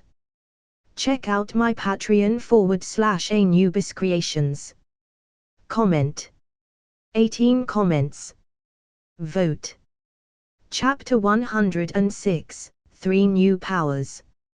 411 plus advanced chapters of Ultimate Cypher. And 3 plus advanced chapters of Altered Mind. Check out my Patreon /Anubis Creations. Enjoy winking smiley. An angel with the book of life wrote down a baby's birth. Then whispered as she closed the book, too beautiful for earth. Unknown. Are you all right? I asked. Did someone get the number of Zart truck? Zart ran over me. Kurt groaned out. Yeah, don't worry. It's dead now, I said, steadying Kurt as he stood. Dying really did a number on him, I thought. For a moment, I considered telling him he had technically died for 29 seconds. Mentally shaking that off as a bad idea, he had enough on his mind at the moment. I could see him scanning the room, noting the scattered remains of the sentinels all around the cavern, along with the unconscious guards. Taking several unsteady steps away from me, he moved over to where I had laid out all the children's bodies I had found. Kneeling in front of the bodies, he began saying the last rites. There were 13 bodies. Most of them still in their cells, killed before they could be rescued from the sentinels. A couple I had found while I was moving through the facility. I gathered them all together and laid them out in neat rows. I'd had to conjure several white sheets to cover most of the bodies. Between the heavy weaponry the sentinels were packing and what I had found deeper in the faculty, none of the bodies were in any state to be seen. 2 of the children were still on the operating table, cut open and just left there. The doctors had run away in the middle of whatever they were doing when the alarm had sounded. Just letting them die. It had taken a tremendous amount of willpower not to go on a rampage to find who was responsible. Finishing the last rites, Kurt turned to face me with tears in his eyes, struggling to meet mine with his tear-stained gaze. We threw everything at them, but nothing worked. He lamented, probably feeling guilty over not being able to save those who couldn't escape. Walking over to him and putting my hand on his shoulder, I replied. Fortunately, they were prototypes and had a hard time absorbing my mystical energy. If that hadn't worked, my next plan was to teleport them into the sun. It would have been a disaster if they could somehow learn to replicate my powers. Especially the ones I got from the Infinity Stones. I mean, imagine a sentinel powered by an Infinity Stone. Fortunately, magic proved to be too much for them. And I managed to overload their absorption ability.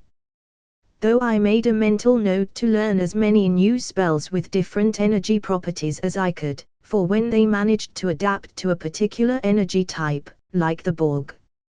I had read way too many stories about these things to take them lightly. I could only use the power of the Infinity Stones limited as it was because I was letting Limbo act as the medium/filter for me. I already had the Space Stone, and the Reality Stone hooked up to my runic array at Limbo's core. Circulating the power through the whole dimension on a constant loop, I could still only utilize a fraction of that power safely. I got the idea from a DC comic, one above all, Don't Strike Me Dead. It was when they explained how Green Lanterns powered their rings. Apparently, the Guardians of the Universe built the central power battery as a reservoir of power to channel the emotional spectrum of willpower.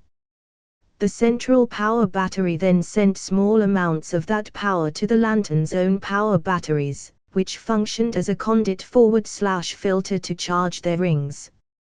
Other than the psychological problems that would crop up from channeling only a single facet of the emotional spectrum, most organic life mortals' bodies would break down within minutes due to the immense strain of trying to channel such power without the batteries acting as a filter. It all boiled down to the scale of power. The Infinity Stones were similar to the emotional spectrum in that aspect. They each represented a fundamental cosmic force. So, in order to be able to tap into it safely, I had set up Limbo to act as a giant central power battery drawing small, measured amounts of power from the stones, which then bled off into Limbo. Through my mystical connection to Dimension, I was able to utilize some of that power for my own use. I had gained several valuable abilities.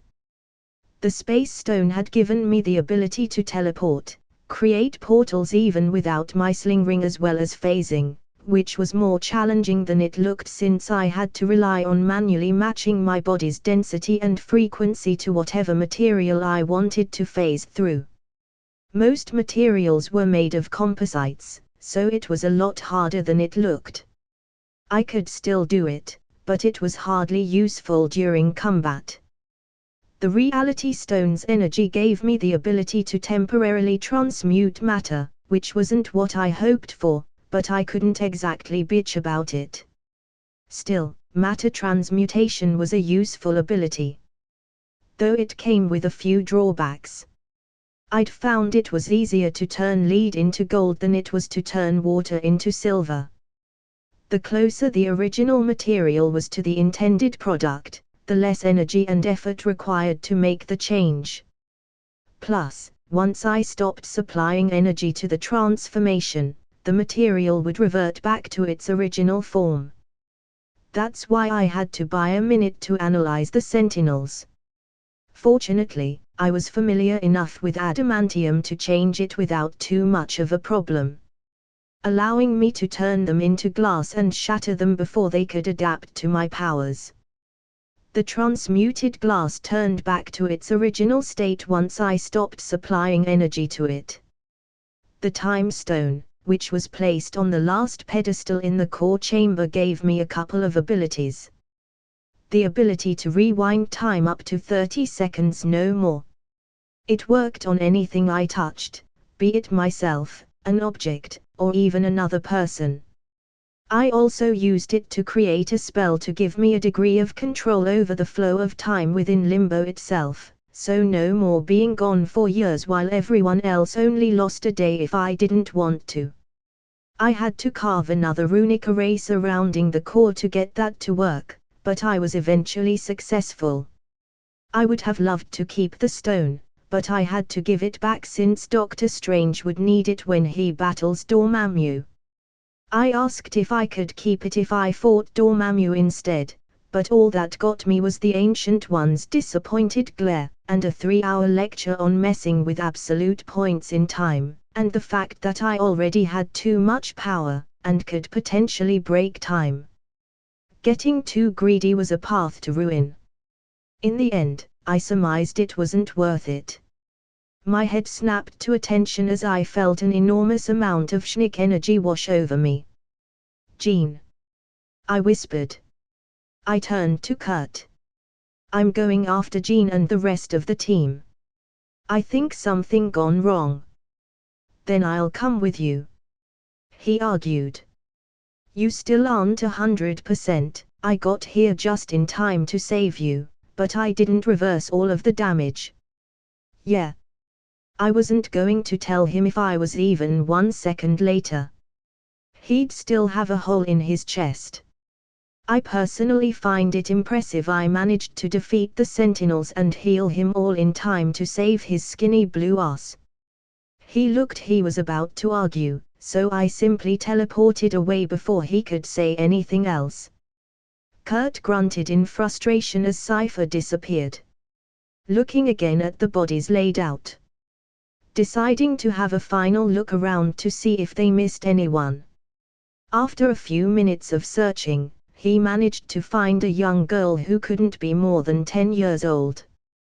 Barely breathing, buried in the rubble, so he grabbed onto her hand. They both disappeared amidst smoke and the smell of brimstone. Unfortunately, he failed to notice a small figure hidden beneath the passed-out forms of the security guards they had defeated. One who inadvertently heard his conversation with Cypher. With a slight shift, the figure got out from under the guard he had been hiding under and checked to see if he was alone. His lab coat was dirtied with blood, and his elbows were scuffed.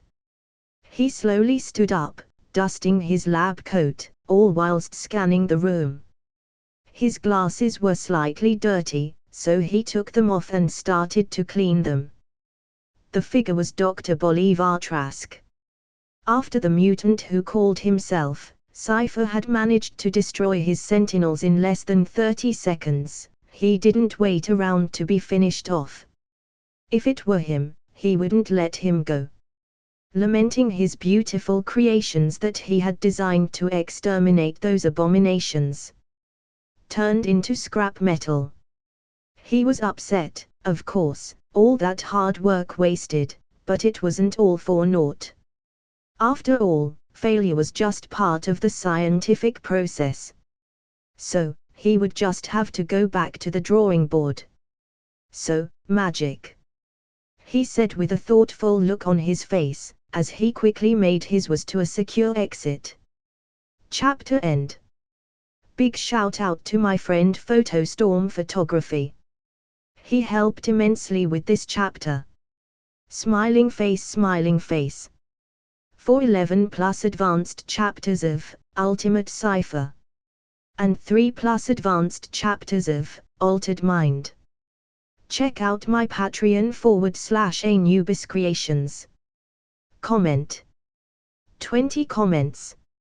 Vote. Chapter 107, The Shadow King. 411 plus advanced chapters of Ultimate Cypher.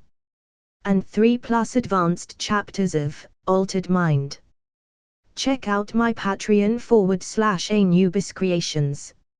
Enjoy winking smiley. Floor 7. I could feel Jean's mind and the presence that I was learning to associate with the Phoenix. Welp. That can't be good, I thought to myself. It didn't take me long before I found a prone form laying on the floor in a heap, mumbling something. Rouge's movements, what little she had, were sluggish. She looked like she had a concussion or was perhaps drugged. Rogue. Rogue. Can you hear me? Hey. I gently shook her, trying to get her to open her eyes. Checking her for wounds or anything that could have caused this. I touched her and reversed her time to 30 seconds ago, but nothing changed. She was still in the same state I found her in. Panic rose in my chest, and I looked around frantically, trying to find Jean and the others. Okay. Either A, she's been like this for more than 30 seconds, or B, whatever is causing this came back the moment I stopped reversing time. Rogue groaned, and my focus snapped back to her. I needed to get her out of here and to medical help as soon as possible. Lifting Rogue's body, I mentally reached inside myself for the energy that connected me to the space stone. I searched for the core of it. And I found it. I focused on where I wanted to be. I visualized the walls, the equipment, and everything in it in my mind. Then, I imagined the two of us being there rather than here. We shouldn't be here. We should be there. This is how I demanded things should be. We disappeared from the room with a blue flash. When I opened my eyes, we were inside the medbay. I ran over to one of the healing chambers and placed Rogue in it. Sophie. Contact Dr. Hansen, something is wrong with Rogue. Dr. Hansen has been just notified, and is on her way. Sophie calmly replied. Then I'll leave her in your care. I have to go back and find the rest of the team, I said, before teleporting back to the facility. As soon as I arrived, I was hit by a psychic blast of immense power. It felt like I was falling, sinking, being subsumed all at the same time. Grabbing my head as I fell to my knees, I screamed in pain as the world shattered around me. Someone was trying to brute force their way into my mind. I could faintly hear a familiar voice, telling me to fight back. It slightly cut through the haze, allowing me to become slightly more aware of my surroundings. My mind reeled, and suddenly my surroundings became clear once more. Now. You're just being a spoil sport. A few seconds more and I would have had a very nice new meat suit. A deep voice tutted. I blearily opened my eyes to see David with shining yellow eyes in front of me. What was most concerning, though, was the being standing beside him. Dark skin, dark hair, dark sunglasses hiding dark eyes. The Abyss man was dressed in a grey suit, but it looked as if it were spun with darker thread beneath. Something that looked like a man but wasn't one. A monster. It was touching David's shoulder, grinning. He put his lips to David's neck, and black tendrils seeped into David. I also realized, belatedly, that he wasn't speaking with me but with someone else. The being just surveyed us from behind his shades. He tried reading my mind again, and I winced in pain as I did my best to keep him out of my mind. I hadn't had to work this hard on my mental defenses since Xavier had attacked me. Tendrils. The creeping sensation of a mental presence, just at the edge of my awareness, kept pressing on my mind as it tried to find a way into my mind. Brute force hadn't worked. So, I could feel it being more subtle now as the shadow tendrils probed my defenses. Sweating, I could only lay there as it was taking all my mental energy to keep the things out of my mind. After what felt like a lifetime, the pressure lessened. Rolling over onto my back, my breath caught as an ethereal projection of what looked like Jean wreathed in phoenix fire. The shadow tendrils burned in the presence of the flames retreating into the fat man. The flames seemed to both take up the whole world and not at the same time. Thinking that Jean was somehow both on the astral plane and somehow physically present at the same time, which as far as I knew was impossible, and giving me a massive headache, as advanced as my mind was, it was still mortal. As my mind tried to comprehend these disparate facts which were proving impossible for my mind to reconcile, Jean floated between me and the other two men in the cell. I will not allow you to taint their minds, foul creature. I will burn you from this plane of existence. Jean screamed as she launched several flaming spears across the room. I winced as the phoenix screamed a physic war cry that I was sure could be heard around the world. The fat man scoffed as he negligently batted away two of the flame spears while several round shields appeared to block the rest of Jean's attack. This isn't about strength, it's about will. It's about belief. I was spawned by the first nightmare, a manifestation of the dark side of human consciousness. As long as negative emotions exist, I shall always exist. I am the Shadow King.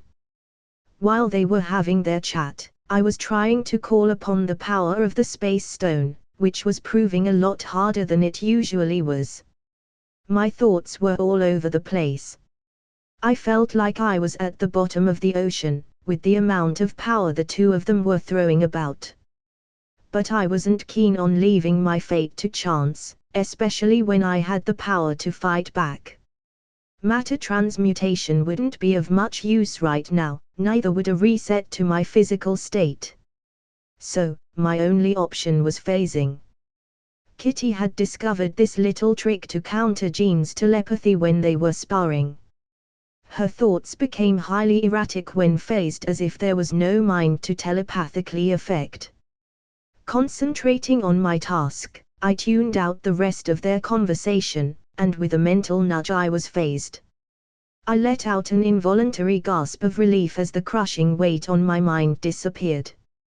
refocusing on my surroundings only to see the Shadow King and the Phoenix having an all-out battle.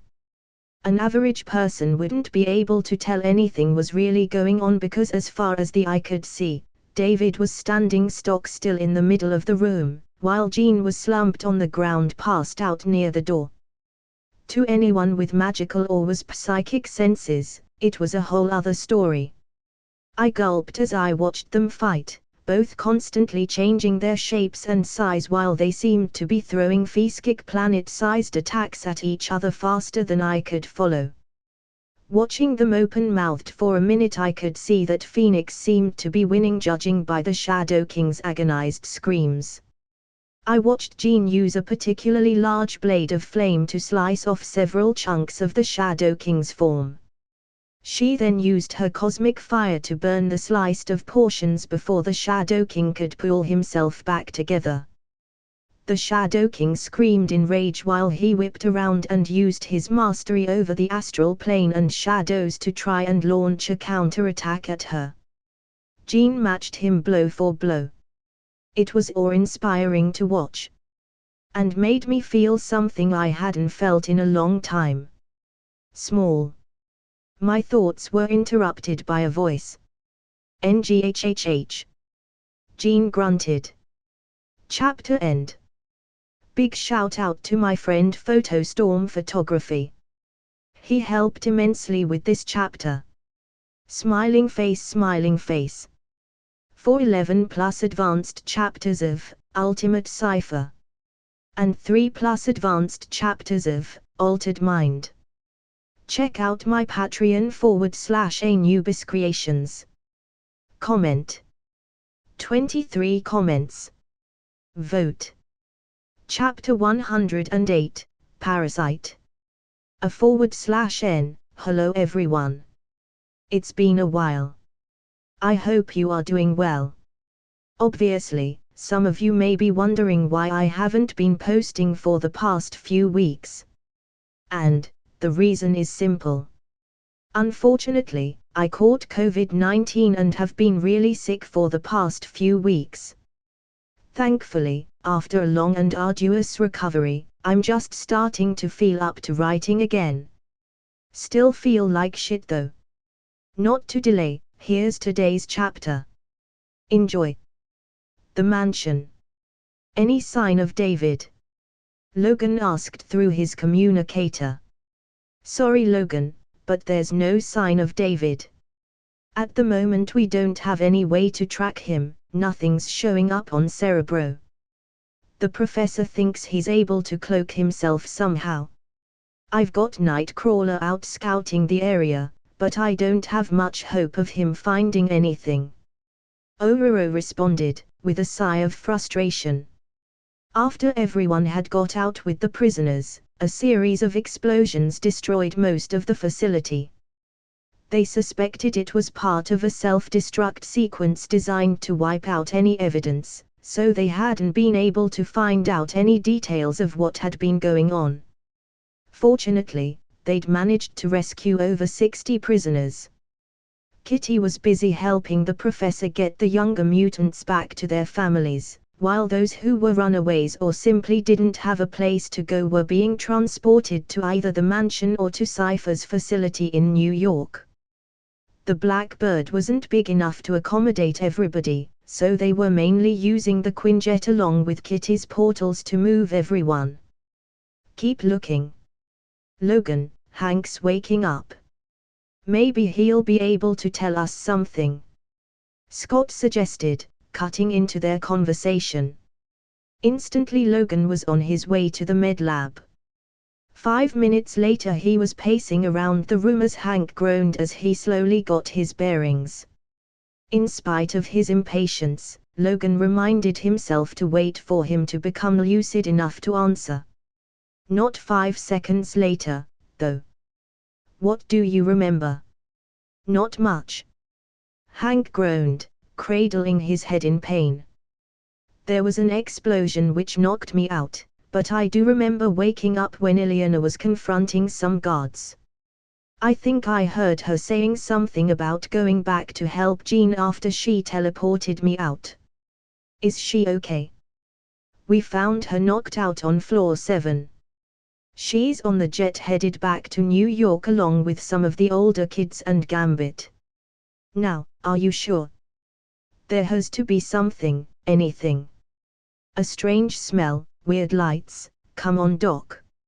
Logan pressed, hoping for any little detail that might be able to help. No, wait. Strangest thing, I faintly remember seeing 2 small yellow orbs, almost like a pair of eyes. The Quinjet. Ileana had always been a light sleeper. So, when she sensed somebody hovering over her, she automatically knew something was off. There was that smell again, a strange combination of disinfectant and burned clothing. Timing her actions just right, Ileana suddenly headbutted the creep, when he least expected it. Jumping to her feet when she saw him go down. Not only that, but she had become aware of where exactly she was, on a plane. Where are we headed? She questioned, glaring at the man who was now standing upright holding his nose. For the first time, she was able to get a good look at him. His shining red on black eyes were a dead giveaway he was a mutant. He gave her a cocky smirk in response. The name's Gambit. Glad to see you're awake, Mon Chéri. Shame we haven't been properly introduced. The name's Magic. She scowled. Giving her a slow once over, he said. Why wanna call yourself that, petite? Why certainly don't look like a magician. Eyes narrowing, Magic made a swing at him, completely forgetting about her injured arm. When he successfully managed to dodge, Ileana started to become irritated at his cocky smirk. Now come on, Chéri.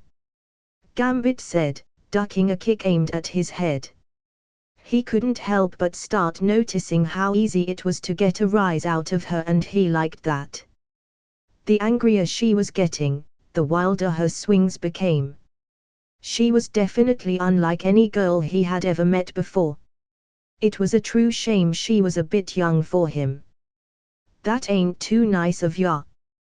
Well, neither was you abducting me, she retorted, lunging at him. At that exact moment, the plane gave a lurch, causing both Gambit and Ileana to lose their balance, ending up with the two landing in a tangled heap.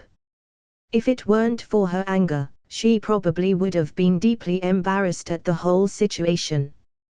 Gambit arched an eyebrow at their position, his smirk not only remaining but widening. Already, Mon Chéri. Didn't quite peg why for the type to move so fast. But that's okay. I like aggressive. Also, I didn't abduct you. He wiggled his eyebrows suggestively as if to emphasize his point. He seemed in complete control of his emotions, but his mind was a whirl. Her glare bothered him, they reminded him of someone. Cypher, Kitty, and Jean had all warned her against using her powers, especially with the trouble it had been giving her recently, but for Gambit she was willing to make an exception. Lowering her head closer to his, she whispered in his ear, completely catching him off guard. You like aggressive? Well, don't think you're man enough to handle this. Opening his mouth to say spurt out some innuendo, Gambit instead let out a grunt as he rolled off, her rolling around on the floor in a ball. Ileana looked down at him as she stood up. Feeling a bit guilty at kneeing him in the one place no guy ever wants to be kneed in. Ow, why me? He said tearfully. New York, loft. Back in New York, Jean slowly stirred as she began to regain consciousness. Her eyes blinked slowly before snapping wide open in alarm. She thrashed about in the bed, making me lose the hold I had on her. Jean. It's me. Recognizing my voice, Jean looked around, clearly confused as to where she was. What? Where are we? We're back in New York. You manifested the Phoenix and started a battle royal on the astral plane with the Shadow King. You drove him off, but I don't think you destroyed him. Then you just collapsed, from exhaustion, I think. The Ancient One showed up as soon as I got you home. You made quite the show for those aware of such things. She checked you out too, and she agreed that you were exhausted and just needed rest. What about David? Did we get him out? Rogue, Hank, Ileana. Are they okay? Calm down. Rogue is in the medbay back with Dr. Hansen. I found her passed out, so I teleported her back first. What about Hank, Ileana, and David? I sighed. I searched the whole compound for David after I teleported you out. I couldn't find him. Hank and Ileana are okay, they got separated from you guys in the confusion. Ileana is on her way back, while Hank is back at the mansion. Jean's eyes were darting around, still highly strung by what happened. I reached out my hand and started to rub circles on her back, trying to soothe her. Can you tell me what happened back there? She let a breath out, almost collapsing on herself. I'm not really sure what happened. Jean closed her eyes and took another shuddering breath. Things were going according to plan, up until that thing appeared. It called itself the Shadow King. I think it was controlling David.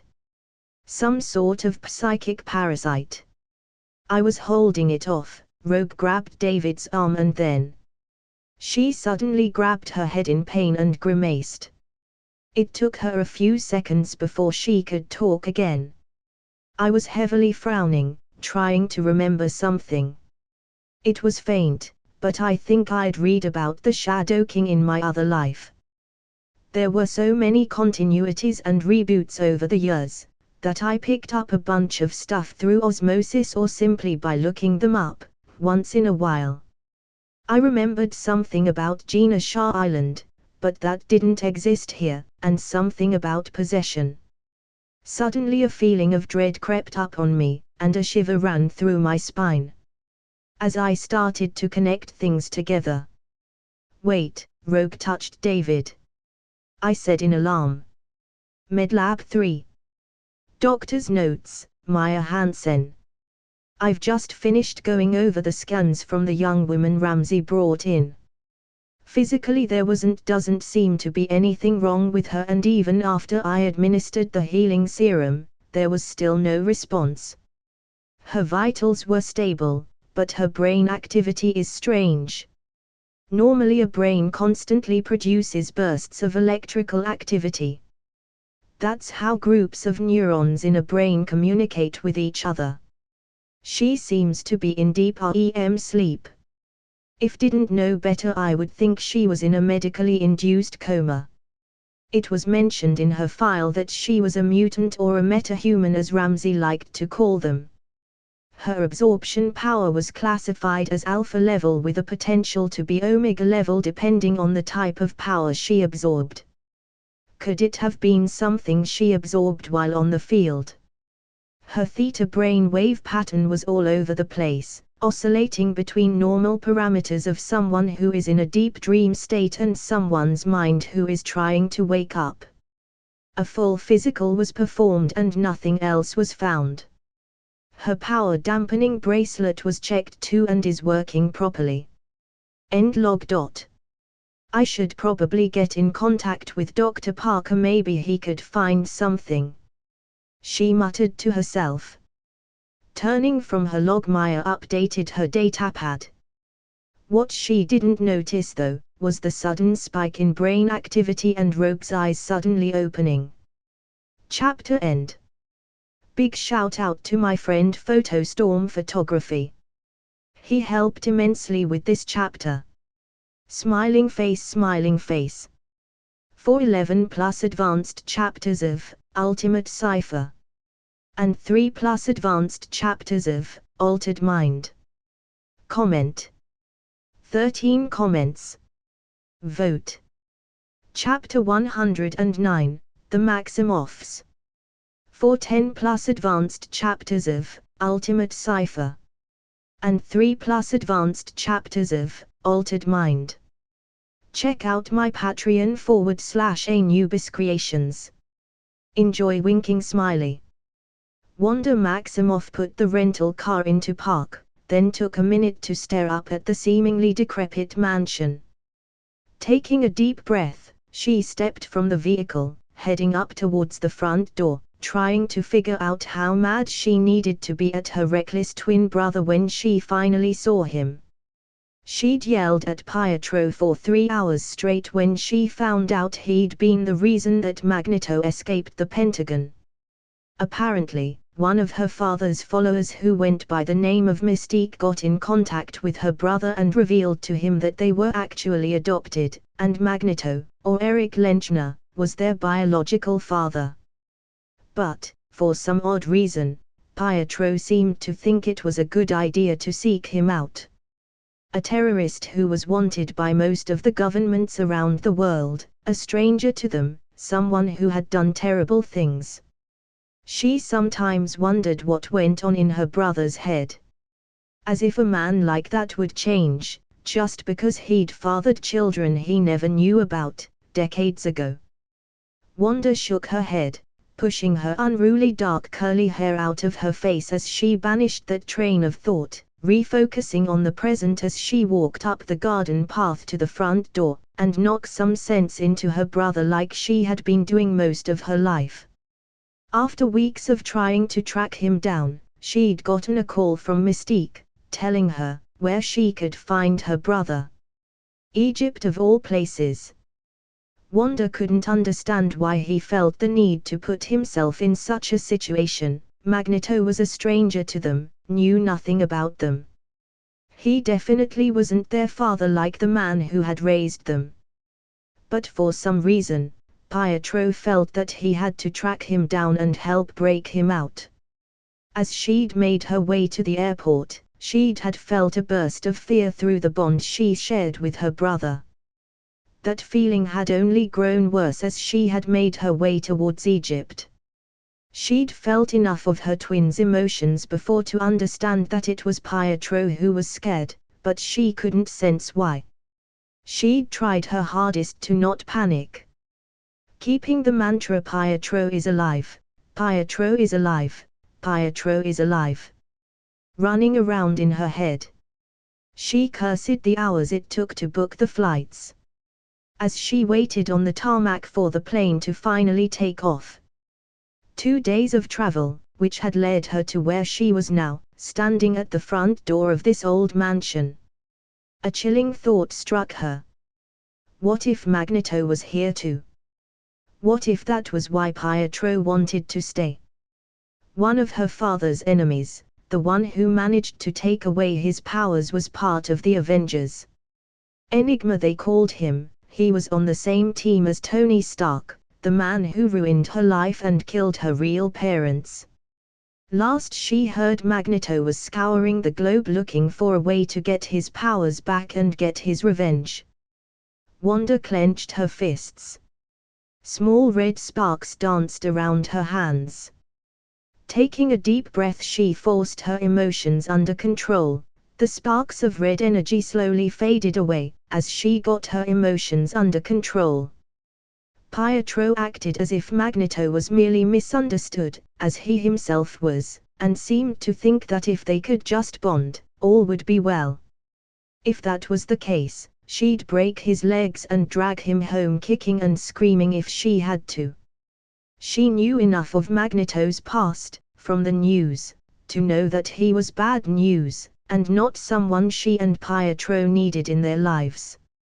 If only she could convince Pietro of that.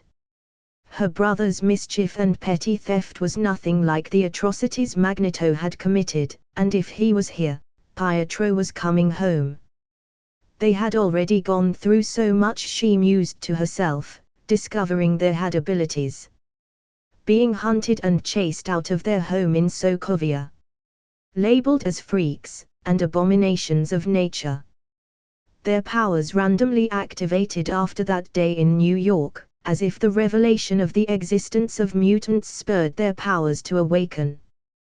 The red energy strands had come back again as she thought about the past, growing into a halo around her hands. Taking several more deep breaths, willing it away. She didn't need to draw attention to herself by causing a disaster. Slowly counting to 10 in her mind, and her powers went dormant again as she relaxed. You don't even know if Magneto is still here, she told herself firmly. So knock on the door, and ask to see Pietro. No need to get stressed out. Hoping her powers didn't go haywire, she knocked on the door. After a minute heavy footsteps sounded, and the door opened. An obscenely obese man filled up the whole doorway, looking down at her with a blank look on his face. She absently noted that he was wearing some sort of circus strongman costume. "Who are you?" the huge man rumbled. "I'm looking for my brother. I was told he was here," Wanda replied. The guy waited for a moment, then raised an eyebrow. "And who might that be?" "Pietro Maximoff." Wanda hesitated. "I'm his twin sister." The obese man's jaw dropped, but he quickly regained his composure. "Right, of course. Come in." He closed the door behind her, staring at her for a moment. "I'm Blob, by the way. Peter didn't mention you were coming." "It's a surprise," Wanda stated dryly. Blob was still staring, and she knew why. With her nut-brown skin and wild dark curly hair, she couldn't have looked less like Pietro. He was starting to drool a bit, which made her cringe. She coughed to get his attention, snapping out of whatever was going through his mind, and averted his eyes as he turned and led her to a lounge before heading off to call for Pietro. Sitting casually on the sofa, Wanda looked about the room and tried not to fidget and keep control of her temper, looking around at the opulently decorated room, thinking about who might own the place. Suppressing a yawn as she looked over the art on the walls. Lack of sleep as she raced across the world across several different time zones was, she knew, making the jet lag worse and making it harder to keep her temper and powers under control. Focusing on the art and the furnishings, Wanda noted it was a bit on the older side, but it was obvious the owner was loaded. "Wanda." Pietro stood in the doorway, leaning against the frame, with a cocky grin as always. But knew her brother well enough to see the wary look in his eyes, behind the cocky facade. Wanda stood, stretching, relieved to see that he was okay. Moving to hug him, then hesitated. He met her halfway, hugging her tightly, almost lifting her off her feet. "What are you doing here, Wands? I thought you were in the States." Wanda eyed him intently. "Oh, I just came by to check on my baby brother. After not getting a call or a text from you in the last 3 months." Curbing her earlier urge to strangle him was getting harder, the longer he kept giving her that cocky grin. "What are you doing here, Pietro? Especially with him?" Wanda's hissed at Pietro. "I picked up on a hell of a lot of fear from you. And then next thing I know, it stopped yesterday." She continued. Folding her arms, she glared at her younger brother. "What's been going on?" He shrugged. "Dad's got a plan. We've been staying here trying to find this ancient mutant or something. Supposedly he's the first one to ever exist. They say he can increase mutant powers, so he figured he could give them back. I don't know where to even begin with what you just said. But I'll be damned if I actually let you stay here one moment longer. Come on, Pietro, let's get out of here," she said, before grabbing his hand and started trying to drag him towards the front door. He stood unmoved, whilst shaking his head. Don't you understand what this means, Wanda? We can finally get our revenge. Stark, the Avengers, all of those guys. They're nothing compared to what we've found. A cocky grin crossed his face. Just picture it, Stark groveling out our feet. Found? She questioned, her blood growing cold. Suddenly, a woman with long straight black hair pulled back in a casual ponytail, wearing jeans and a leather jacket, stepped into the room, eyeing both twins curiously. The lights flickered and cracks appeared in a couple of windows. Wanda took another deep breath, pushing down her emotions and her powers. Wanda steeled herself and slowly turned around. Peter looked relieved to not have to start explaining right then, Wanda noted. He smiled at the new arrival. Hey, PSY. Pietro said. Wanda arched a brow at her brother. The woman was young, about their age, but what was curious about her was the psychic energy coming off of her. Peter.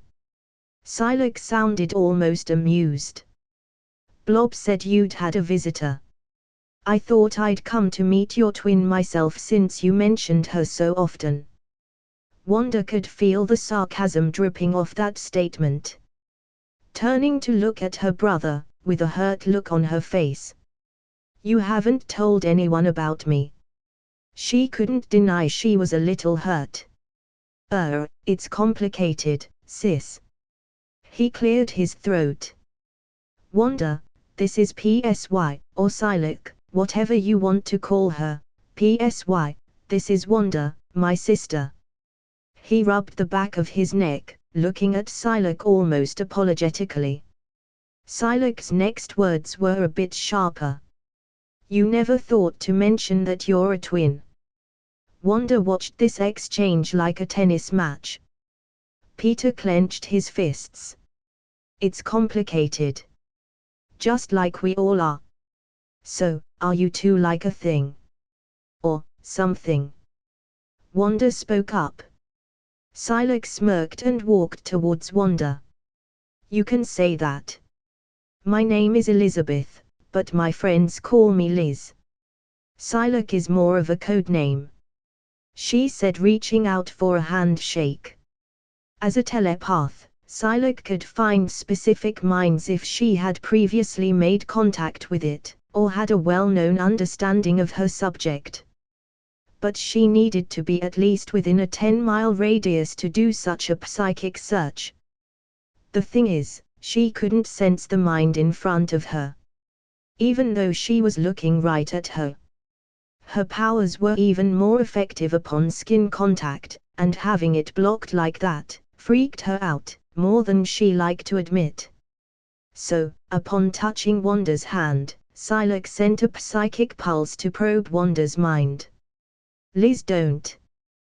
Pietro shouted in a panic, too late, realizing what Liz was trying to do. You bitch! Wanda shouted as she felt the attempt to probe her mind. All the anger and worry that she had been feeling and pushing down for the last few days, exploded out of her with the force of a small bomb. Silac was flung across the room like a rag doll along with all the furniture. Pietro disappeared, catching Silac before she was slammed into a wall, his speed so fast, it almost seemed to have teleported across the room. Everything else had been destroyed when it had been slammed into the walls. Silac was trying to stand up, albeit slowly. Pietro helped her up, but it was obvious the attack had shaken her. Her hair was disheveled and there was blood coming out of her nose. She gingerly held her head. Your sister packs quite the punch. Wanda looked ready to go for round two, red strands of energy flickering and cracking around her. Wanda! Stop! Calm down! Pietro shouted. Why don't you tell that to your little girlfriend? She just tried to read my mind. Wanda shot back. Blob came rushing into the room, the whole mansion shaking with each step he took. What's going on? Are we getting attacked? Pietro sped up to him. Everything is fine, just a bit of family drama. Blob's eyes swiveled around the room, seeing all the broken glass and furniture, Wanda's pissed-off visage and Psylocke injuries. Things don't seem too fine to me, Blob said. If you two are quite finished, a deeply cultured voice said. Wanda froze at the sound of the voice. Feeling like a bucket of cold water had been dumped on her, she turned around.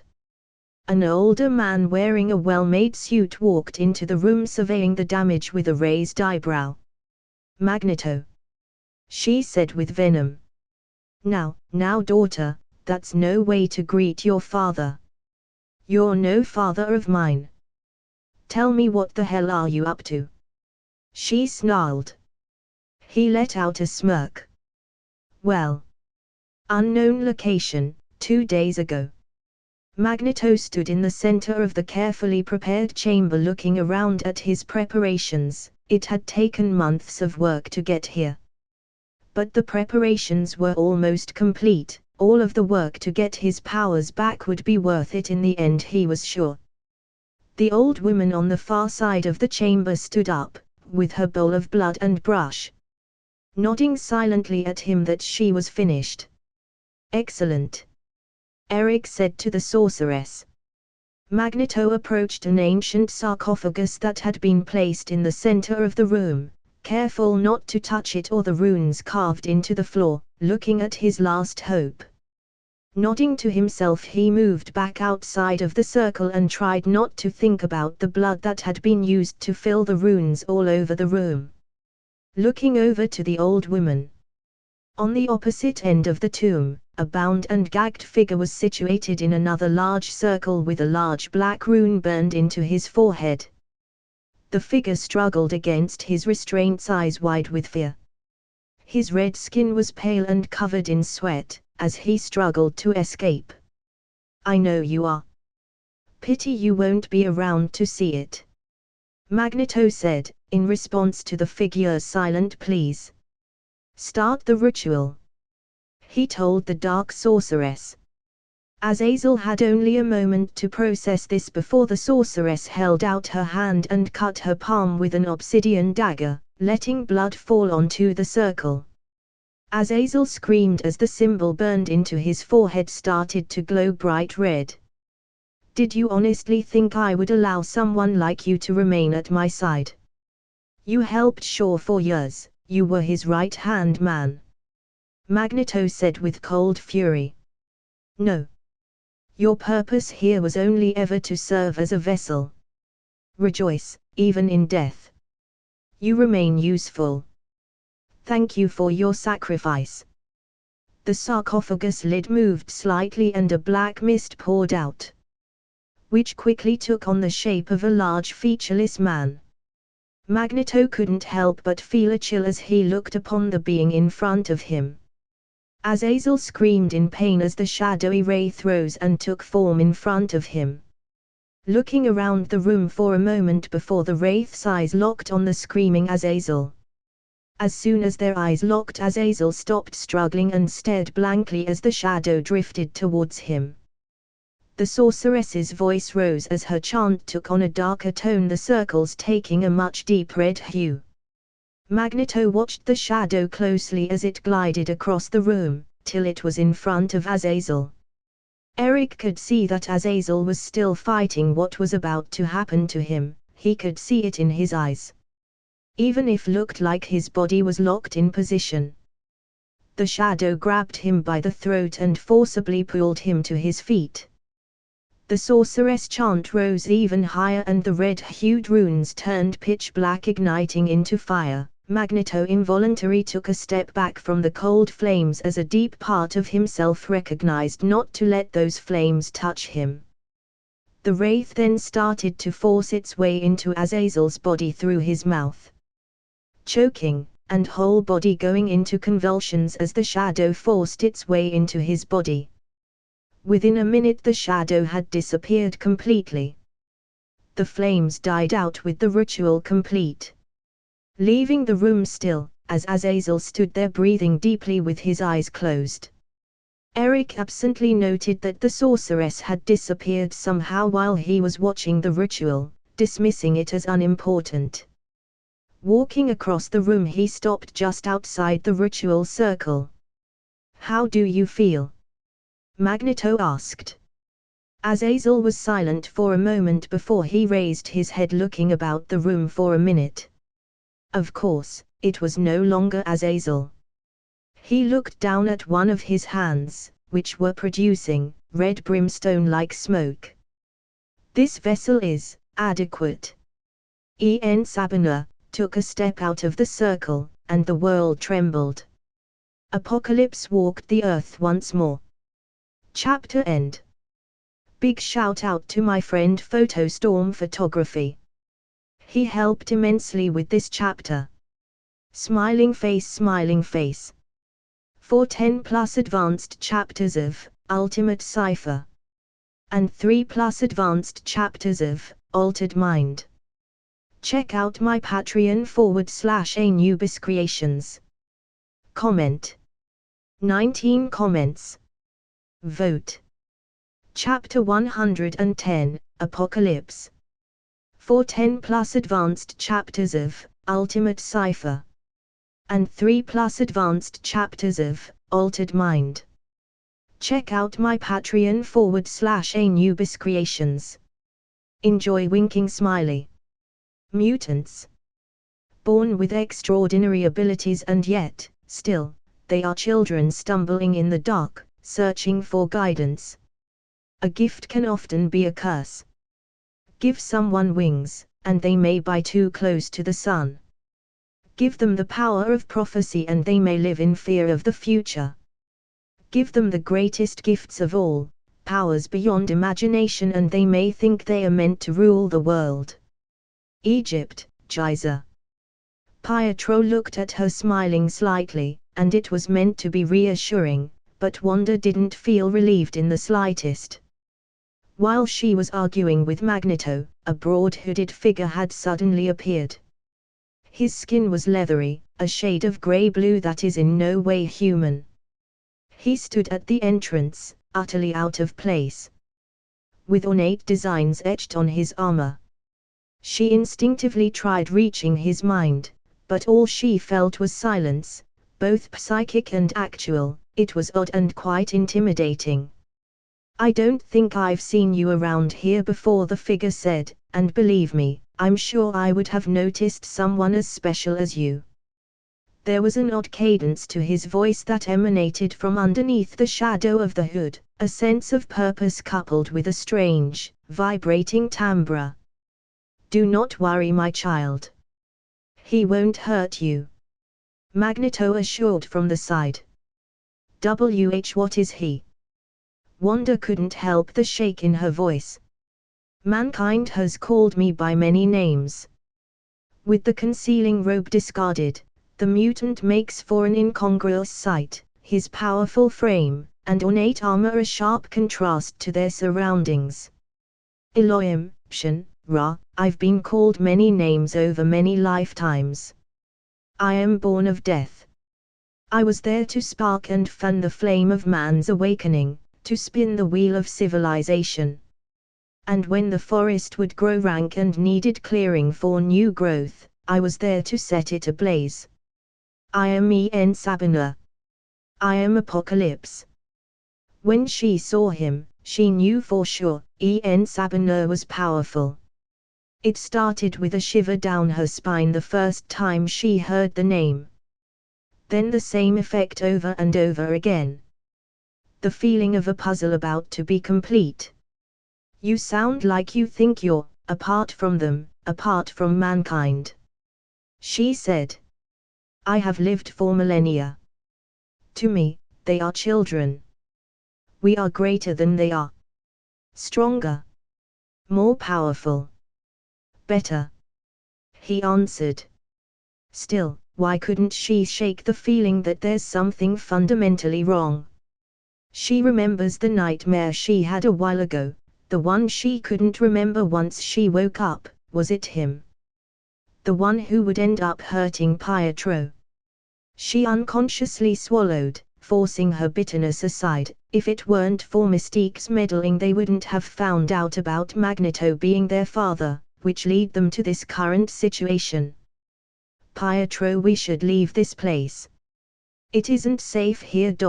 Wanda communicated telepathically. Pietro shot her a look. He's the one who's going to help us get our revenge. He can make us stronger, then we wouldn't have to worry about the Avengers or anyone else trying to stop us. We will get our revenge, but not like this. You know I can hear you. Wanda felt a tremble in her bones at the sound of his voice inside her head. The effortlessly at which he hijacked her telepathic connection with Pietro only made her more alarmed. Her grip tightened, and with a mental effort she tried to push him out, but his hold on her psychic energy was tight, unmoving. A commendable effort. They may still be even more potential to uncover. Come join me. Cypher said. Wanda had the inexplicable sense of being summoned, and before she stopped to think about it, her feet were carrying her forward. Apocalypse raised his hand and put it over her head. This close, the aura of power emanating from Cypher is an almost physical presence. What do you want from me? She said. I want you to feel the full reach of your power. You've only had a taste of your true strength. Apocalypse answered calmly, as a matter of factly. Such pain, such anguish, all brought on by their weapons. You don't have to fear them anymore. Against true might, none can stand in your way. But, first I must snuff out that weakness that's holding you back. He continued. Apocalypse's eyes glowed white, showing that he was using his powers. A purple portal suddenly appeared, and without delay, they walked through it, with Magneto and Psylocke following them. Going through the portal, Wanda felt dizzy. Closing her eyes, she tried to ground herself before she opened her eyes, looking around. She wished she hadn't. The dark, identical broken buildings were made like a maze. The ground was muddy, and the sky was grey. Her old home, she felt the chilling air going deep in her bones. If she closed her eyes, she could still hear the gunshots and the sound of shoveling and explosions. Picture the blinking red light coming off the warhead, waiting for her and her brother's death. She turned around, breathing hard. Cypher stood there behind her, looking patiently, waiting, Psylocke at his left and Magneto. Pietro wasn't there. She clenched her eyes, letting the tears fall. Reach, as deep as you can, Apocalypse instructed. She saw her parents' dead bodies, even Pietro's, as her mouth was open in silent screams. No, she shouted, getting up as the rubble on the ground raised as her energy surged. Red strands of energy flickering and cracking around her. I'll do as you said. Please don't hurt them, she begged and screamed as she saw Pietro's eyes slowly turning grey. She was twitching, and the small attempts of screaming that died in her throat turning into a sound between a hiss and a groan, like she was being choked. Something closing her throat was worse than any scream. Wanda found herself sobbing loudly. You'll learn soon, my child. Sometimes one must be sacrificed for the sake of the others. The man coldly scolded. And she saw Pietro's body hitting the ground, grey and lifeless. Cold. Dead. Pietro was dead, and she felt her heart was exploding as she let go. A heart-wrenching scream reaching her ears. Her own scream. She reached out. Clinging to everything she felt, ripping it apart. Everything they've built will fall. And from the ashes of their world, we'll build a better one. You have the power to change the very fabric of reality. She heard it in her head, and it felt like she was being pushed back to the corners of her own head without anything to hang on to. Cypher. rang in her ears. She tried to push back, but the words already wrapped around her like a rope pulling her down. En Sabina.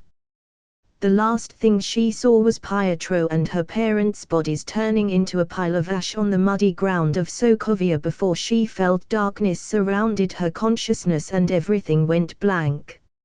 No. Wanda woke up screaming, and the door to her room burst open, a figure hurtling in with panic. "Are you all right?" Pietro's voice flooded Wanda's mind as the lights in the room turned on. She flinched from Pietro's loud words. Wanda woke up gasping. She struggled to get up and ended up falling off the bed. "Hey, Wands. Easy, easy. It's okay, I'm okay." The familiar voice parted the mists of her mind. "Pietro." Wanda whipped around, looking for her brother. A blur flashed past her eyes, and when she turned around, he was there. "I'm here. I'm so sorry, Wanda. They didn't tell me they were going to do that." Pietro's eyes were soft. Wanda didn't think, she just acted. With a soft cry, she wrapped Pietro into a warm embrace. "I saw them, Pietro. How they died, he made me live it again. You were dead too. I had no one, I was all alone." Wanda broke down, crying into her brother's chest. Pietro patted Wanda's back gently, his head buried in her hair as tears leaked from his eyes, as well. "I know. I'm sorry," Pietro replied, and Wanda's arms tightened around him. "Why?" Wanda asked. "You'll find out soon. He made you his horseman just like he did for me. Your powers should grow even stronger over the next few days," Pietro said. "Please, don't leave me, Pietro.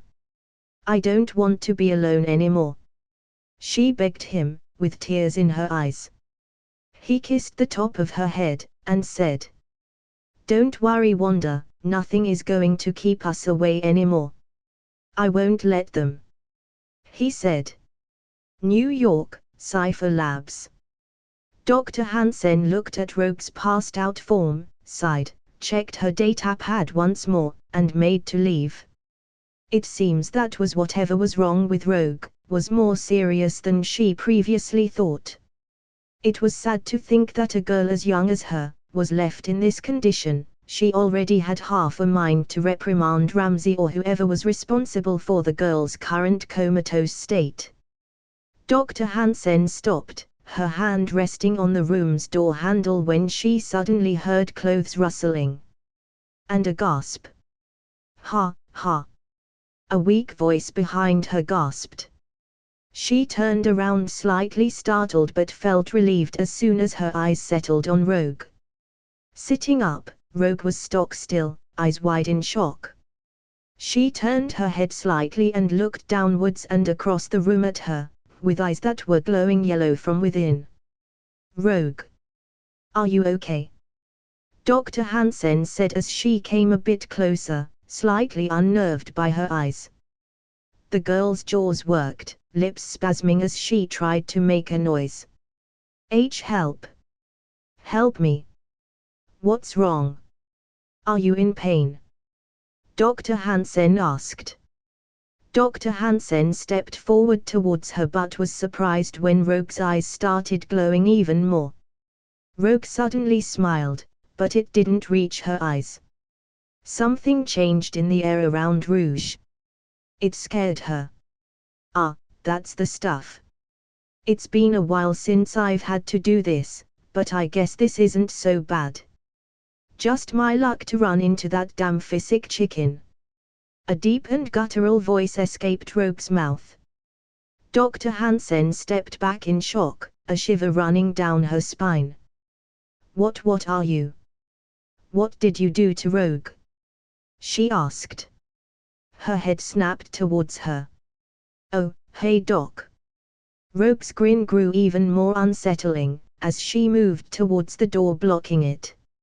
"I'm afraid Rogue's not home anymore.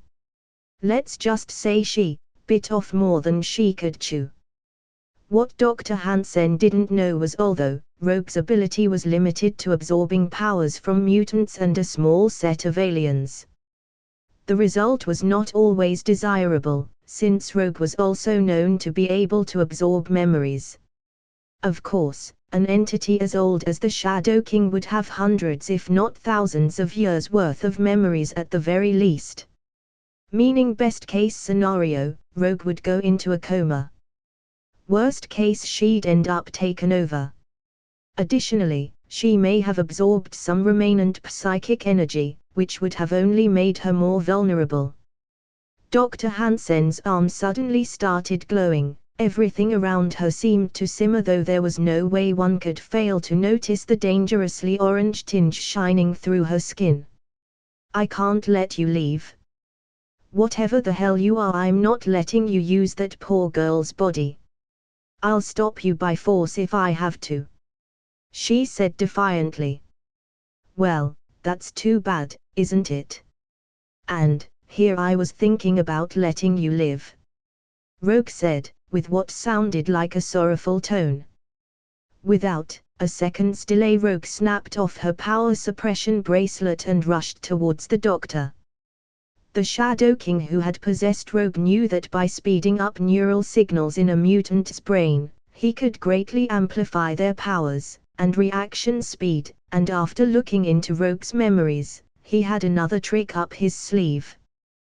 Putting his fingers on Dr. Hansen's temples, he tried to absorb her power.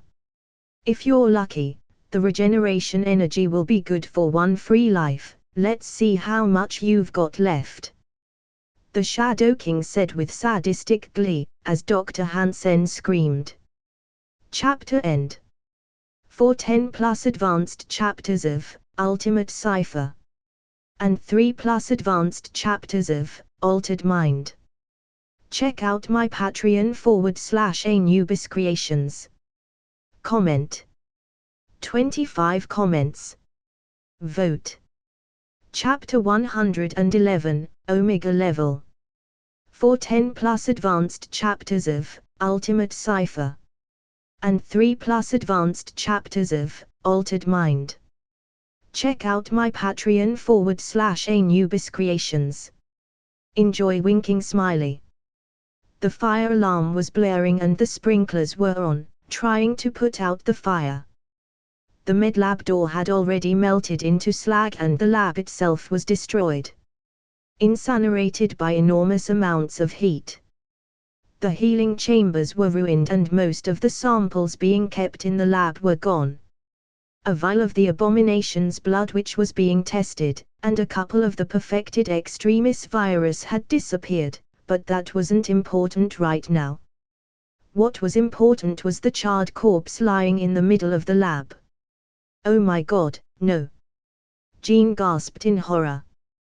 There wasn't enough time to be shocked, so I teleported straight beside the body and used the time stone's power. As soon as I touched the corpse, I started reversing its time to before its current state. Like a movie being played in reverse, the corpse began to rewind itself to its previous state. Black carbonized flesh became supple, healthy skin once more. Muscles reknitted themselves back into shape, and bones that had turned to ash became solid once again and snapped back into place. Jean, who was standing beside me, was shocked to say the least. It was her first time seeing the new power I managed to gain from the time stone. I could basically reverse any injury, including death, as long as it wasn't too late. She asked. I didn't heal her. I reversed her time. I answered. The time stone? She questioned. I nod. Yes, but I had to promise the Ancient One I won't use it anymore. I figured it was worth it. Since 2 of our friends almost died in one day. Jean's jaw was set, and I could see the fury in her eyes. She was tired, and today was just a bad day. She was breathing heavily, and when she spoke, her mental voice was laced with fury. I said. The sound of coughing interrupted our telepathic conversation. Ah. What happened? She asked. I don't know. We were hoping you would be the one to tell us. I said. She held her head in pain. I'm not sure. But, the last thing I remember was. She scrunched her face, trying to remember. Yellow eyes. I shot Jean a look and nodded. Jean started using her telepathy to scan for the Shadow King's psychic signature. A few seconds later, Jean communicated telepathically. She's clear. I could sense faint traces, but not enough to be concerned. I sighed in relief and looked at her once again. Rogue, this is very important. Can you tell me anything about what happened to Dr. Hansen? Rogue took in a breath like she was going to say something, but stopped at the last second as if trying to remember. She looked confused and a few moments later her face contorted with horror. That thing it took her. Third POV. The Shadow King sat staring out at the vast expanse of New York stretched out in front of him. Now that he had escaped, he needed somewhere to stay and plan his next move. The sensation of body hopping was becoming a bit of an old hat to the Shadow King. Not that the experience made it any easier to do, in fact, it almost made it more difficult to predict. He had clawed into the darkest corners of Rogue's mind and raked every raw, painful memory forward into the light. He made her live through every memory all at once, blinding her to everything but the memories. Trapped inside her own mind, the Shadow King had total control over her body. His mistake came from supercharging her abilities. In an attempt to overwhelm Dr. Hansen's regeneration ability, Rogue's ability went into overdrive and almost absorbed him too. Normally her powers were ill-equipped to absorb pure psychic energy, but it turns out the girl was more powerful than he thought. That was 2 times he almost got killed in one day. And, ironically, it was because of bad luck. His plans for Legion were ruined by the Phoenix's host, and now he had to make himself scarce unless he wanted a repeat of last time. First that damn bird, and then that emo bitch. He muttered to himself. The second time had only been more jarring, and he couldn't imagine how bad things would have gotten if he hadn't reacted quickly enough. Predictably, he had to escape in a hurry, though the experience was no less frantic. He smiled in satisfaction though, when he remembered what he did to his last host. After taking over Dr. Hansen's body, he burned Rogue into a crisp since she almost killed him. He lost a few hundred years worth of memories because of her, so he figured it was best to just tie loose ends. No sense in letting someone who can kill him running around. Even with this new body, he still felt raw afterward. The virus is interesting though. According to the doctor's memories, the virus isn't only limited to healing and body enhancement. She was also working on another version, a superior one. One that would allow it to do more. With that in mind, the Shadow King began to communicate with the virus inside his body using his psychic abilities. The virus didn't have a mind of its own, but that was only a minor problem. The virus could be controlled, using certain subsonic frequencies, which weren't that difficult to replicate using psychic energy. The virus responded right away to his commands, so he began using the virus to modify itself. He could feel the heat rising through his body. If anyone were to look deep into his eyes they would have seen a strange orange glint forming. Cairo, Giza. The tall blue-skinned armored being was En Sabanur, or, as he was also called, Apocalypse. He had been born over 5,000 years ago in Old Egypt. Born as a human mutant, one of the first of his kind and by far the oldest who still existed. Born with incredible powers, but different from any normal human. He learned from an early age how cruel humans could be, that no matter what, regular humans would never accept anything that looked different. As a baby he had been abandoned in the desert and left to die, only to be found and taken in by a tribe of desert raiders and marauders. From his early childhood he had learned their philosophy: the strong survive and the weak perish. It had become the creed he lived by. Since his early childhood he had been singled out, being mocked and attacked, even by his own tribesmen. Except for the man who had taken him in, the man he had called father. Later his tribe had been attacked and wiped out by the pharaoh's army and his father killed. The reigning pharaoh, a man who had betrayed and murdered himself to power, had once been an ally of his tribe, sought to destroy them once he was on the throne. He didn't care about the tribe. He was even glad that they were dead. They had been weak, stupid and ignorant, all except for his father. He too would have died on that day, if he had been a normal man. But he wasn't. He had been practically immortal even back then. But everything changed when his mutant powers fully awakened. On that day, the pharaoh as well as his armies, crumbled before his might. He had taken the role of a ruler. He became a myth, the lord of the apocalypse. He had furthered the evolution of mankind, helped the strong to thrive by weeding out the weak. Not out of some personal gain, but simply because it was the right thing to do. He caused wars, sowed discord and helped to topple entire civilizations. He even chose certain individuals and gave them power, imbued them with his essence. All that for his single great goal. He had never forgotten a single hit, a single strike with the scourge on him, a single insult or attempt to kill him. But all that only made him stronger. It was a dark truth that it were the forces of struggle, violence and chaos that brought the world to step forward. And he had gladly become their harbinger. There was barely anyone to challenge him and his powers during those days. Only a few beings from time to time. Alien visitors or other super-powered beings like himself.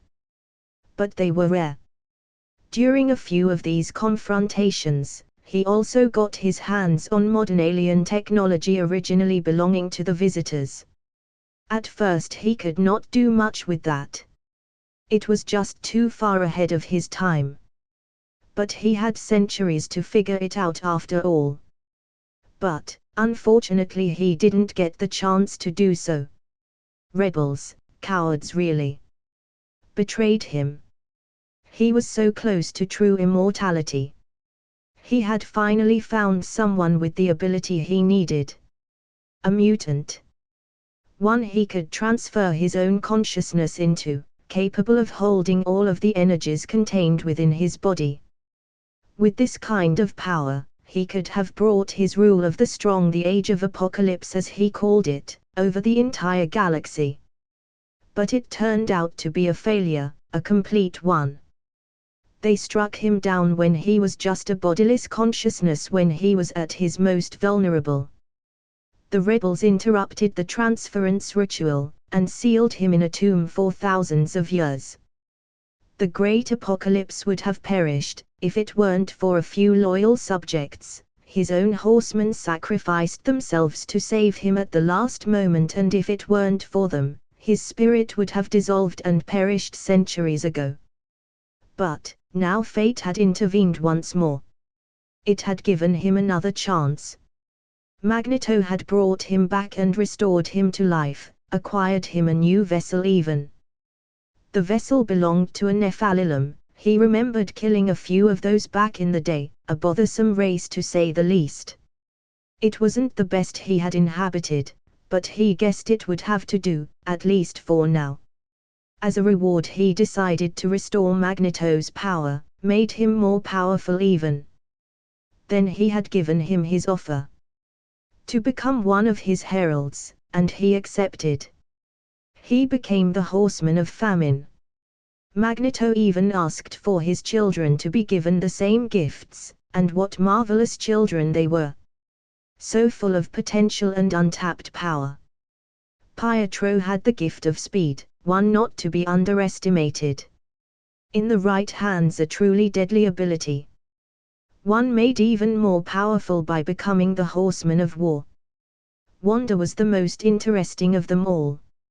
Even after becoming the horseman of death, and unlocking her potential, it felt like he was merely scratching the surface.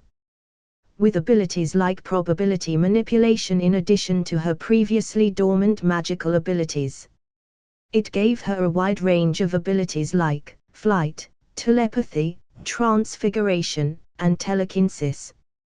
In thousands of years he only had dealt with subordinates, targets or opponents. And quite ironically, for the most part with only few exceptions, the only people who had truly earned his respect were his enemies. Finally, forces on Earth that truly challenged him were roaming the Earth like never before. Foes that allowed him to prove his own right to survive against. Yes, despite everything he was happy. The appearance of more and more mutants like himself meant his race would only grow stronger, and thrive. His musings were interrupted by Magneto's voice. Wanda is coming along quite well, I imagine she will be up and running in a few days.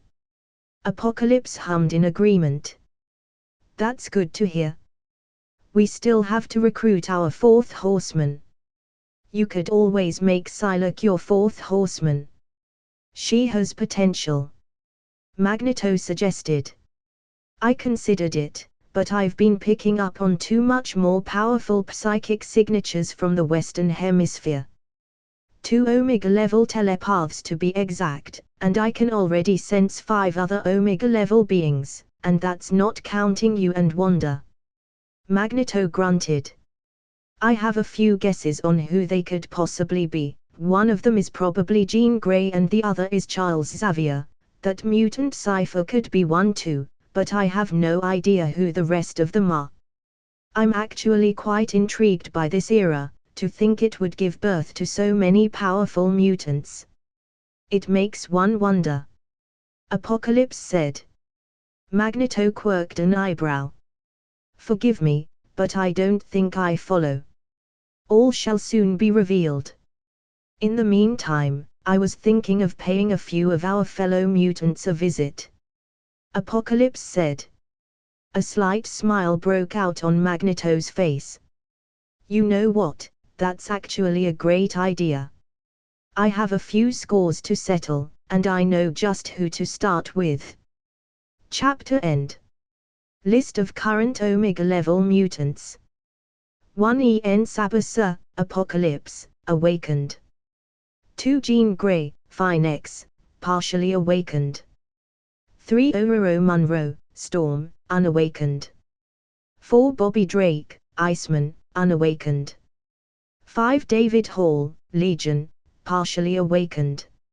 6 Eric Lensher, Magneto, Awakened. 7 Wanda Maximoff, The Scarlet Witch, Partially Awakened. 8 Douglas Ramsey, Cypher / Enigma, Unawakened. 410 plus advanced chapters of Ultimate Cypher. And 3 plus advanced chapters of Altered Mind. Check out my Patreon / Anubis Creations. Comment. 15 comments. Vote. Chapter 112, Lost Time. 410 plus advanced chapters of Ultimate Cypher. And 3 plus advanced chapters of Altered Mind. Check out my Patreon / Anubis Creations. Enjoy winking smiley. Cypher Solutions HQ. What do you mean, you don't know? Calm down, Dr. Parker. I'm doing everything I can to find her. Don't tell me to calm down. Maya is being used as a meat suit by some kind of parasitic creature. one you brought into the lab without employing any kind of safety protocols. She said. I was in my office running search algorithms to find her, when Dr. Mary Parker burst into my office. Apparently they had become fast friends after the first time they met. Which wasn't that much of a surprise. After all, both of them were brilliant scientists who worked in similar fields, so it wasn't strange they would have become closer over the years. She practically blew a gasket as soon as she found out it was Maya who was taken. My efforts in trying to locate her using magic were proving to be useless, since I needed her blood to do a location spell, and all of the samples we had on hand were burned up when the lab went up in flames. She was right though. I screwed up, and in my haste to try and save Rogue and go back to make sure Jean wasn't in danger, I didn't account for a psychic parasite. It could have infected any of us. And, unfortunately, the sensors couldn't pick up on such things, and since both Dr. Hansen and Rogue were registered in the system, other than the fire alarms, most of the security defenses weren't activated to begin with. I'll have to update the ward matrix for the whole building to account for such attacks in the future. The system wouldn't be perfect exactly, but it's better than nothing. Mary was standing in front of me shaking furiously in anger. It has been a while since I talked to her or her husband for that matter. Their decision to not go back, in order to protect their son, must have been a difficult one. It's been years since they saw him. Opting to let him live with his aunt and uncle as his guardians. After all, the people who tried to kill them were still at large. I had a few suspects in mind, mainly Hydra. But, with the assassin who tried to kill them dead, and the jet exploding and sinking into the Pacific, the trail had quickly gone cold. Tracking down who ordered the hit was akin to searching for a needle in a stack of needles. I offered protection for them and Peter, but they said they wanted him to live a normal life without having to constantly look over their shoulders dreading the possibility of another assassination attempt. It was safer if whoever ordered their assassination thought they were dead, since any contact with Peter could potentially blow their cover. They were SHIELD agents all right, with the all paranoia that came along with it. It wasn't all bad thought.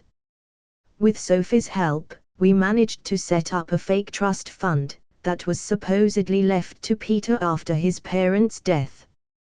They made a deal with me to set it up out of their paychecks for working at Cypher Labs, so, at least Peter and his family wouldn't have to struggle with money.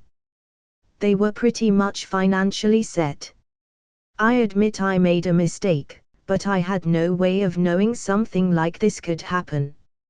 I had to go back and retrieve Jean as well as make sure Kitty and Ileana were safe. Rogue almost died, so don't think I'm not taking this seriously. She sighed, I'm sorry. I'm just worried about her. Maya has been there for me. In more ways than one.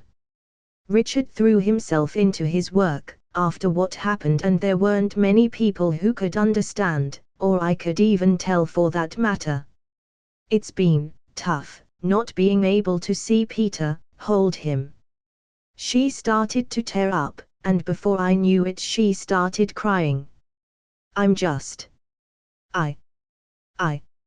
Mary hadn't noticed, but Richard was standing outside the door listening to every word she said. It was my guess. He also wanted to talk to me about what happened, but ended up listening to his wife tell me about how much not seeing Peter was tearing her up on the inside, and Maya's disappearance only exasperated those feelings she's been trying to bottle up for a long time. It's okay Richard, you can come in. You should come in. I communicated telepathically. With my enhanced hearing, I could hear him taking a deep breath, before pushing the door open. As soon as he saw Mary though, his eyes softened and he quickly embraced her. Shush, it's okay. It's okay. I'm here. I'm sorry, Mary. I should have noticed how hard this was on you. I was hurting too, and without meaning to I drifted away. Seeing as he had it handled, I decided to make myself scarce and teleported out of my office. They didn't seem to even notice my disappearance as I opened a portal to my own personal lab. As soon as I arrived, Sophie informed me that the modified Quinjet I had stolen, a home borrowed from S.H.I.E.L.D., was arriving along with Ileana and a few of the metahumans we rescued. I opened a portal to the landing area right outside of town. It was an old abandoned military base. I bought it, and after a few upgrades like building a state-of-the-art training and housing facility, it served as a place of rehabilitation and training for those who needed it. Some opted to stay on base and became instructors themselves, while others either went and found a job at Cypher Solutions looking for a more mundane lifestyle. I saw Shanghai and Colossus standing next to the runway, waiting for the kids' arrival. Standing at an armored 7 foot 5 inches huge mass of solid organic steel. In his armored form, Colossus was highly resistant to most forms of bodily harm. Piotr had the ability to shatter pretty much anything with his armored fists, and most earthly weapons were useless in front of him. His armor was capable of withstanding ballistic penetration, including that of a 110 mm howitzer shell. He could survive a collision with a loaded, 1-ton flatbed truck at 100 miles per hour or an explosion of 450 pounds of TNT. He could even survive extremes of temperature from 70 degrees above absolute zero, -390 degrees Fahrenheit, to approximately 9,000 Fahrenheit. Even in human form, his strength was tremendous. He can unroot most tree stumps with his bare hands and a length of steel chain. His metallic body likewise seems quite resistant to most magics, even magic who do not have a specific vulnerability to cold iron and the like. Which made him very good at resisting corruption, enabling him to utilize Cytrox's gem to such a high degree. Because, even with the protections I had put in place, one couldn't account for every single possibility when binding such a powerful artifact. He has been also intensively training in hand-to-hand and judo with Shanghai and would often spar with Wolverine. I heard they were drinking buddies, which was suiting considering their personalities and age. Logan was surrounded by kids, back at the X-Mansion, while Piotr didn't know many guys other than me and Shanghai. Shanghai on the other hand sported a much more compact physique, standing at a more average 5'10". That being said, it would be foolish to underestimate him. Raised as an heir to an insidious secret society and named Shanghai, the rising and advancing of the spirit. In a hidden, ancient fortress in China, he became adept at both a multitude of martial arts and philosophical disciplines, which forged him into a living weapon. A martial arts master without peer in the world. His use of Kai aided him not only in combat, but also in commanding his emotions in tense situations. This pronounced calm even allowed him to dodge bullets. I walked up to them, and greeted them. Shanghai acknowledged me with a nod, while Piotr turned towards me. "Comrade Douglas." He acknowledged. I chuckled. "Always nice to see you, Piotr." "I feel the same, but I must admit I'm slightly, how do you say, cross with you," he said. I tilt my head in confusion. "Why's that?" He frowns. "I don't appreciate you taking my sister on such dangerous mission. Especially without my permission."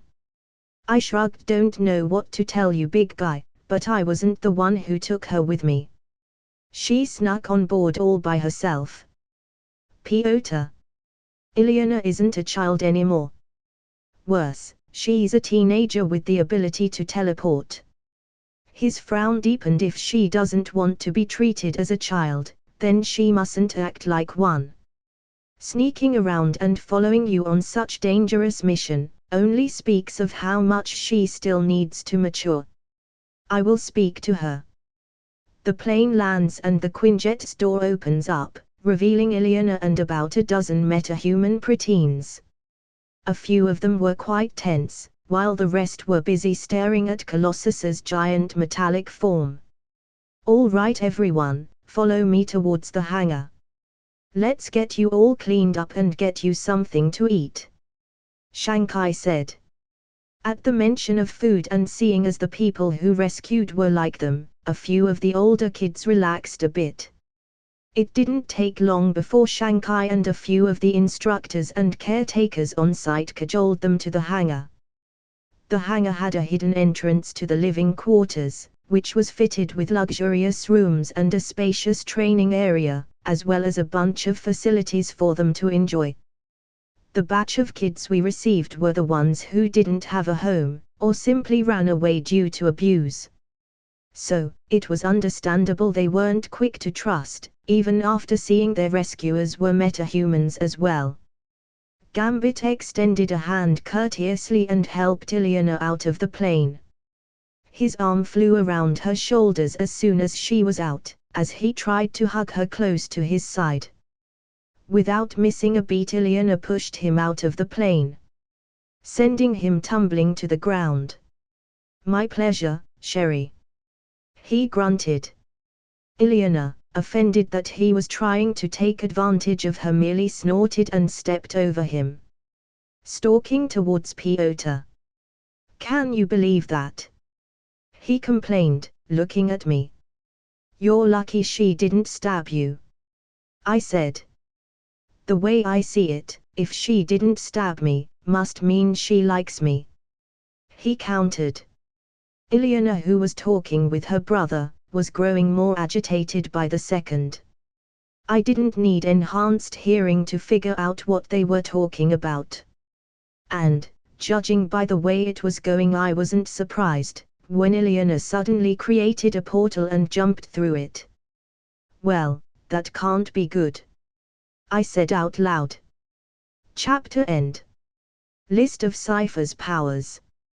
Runes / omnilingual, mutant power. Reality Stone, matter transmutation, limit, temporary. Space Stone, teleportation / phasing, limit, needs a lot of focus. Time Stone, rewind, limit, 30 seconds. Spider / extremis serum, enhanced physiology and regeneration. Strength, middle tier, 45 tons, 55, venom suit. Speed, low tier speedster. Reaction speed, can dodge bullets, but not see them, depends on distance. Endosim armor. Nanovibranium / symbiote armor. Boosts defense. Boosts strength / speed.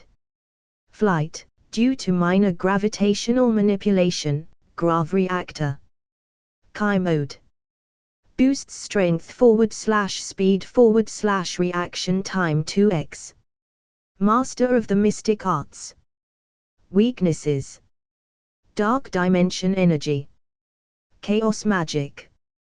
God Force. Overwhelming physical ability. Higher dimensional beings. Biological weapons. Runes and acclaimed space. It stops teleportation and the magic of the sorcerer.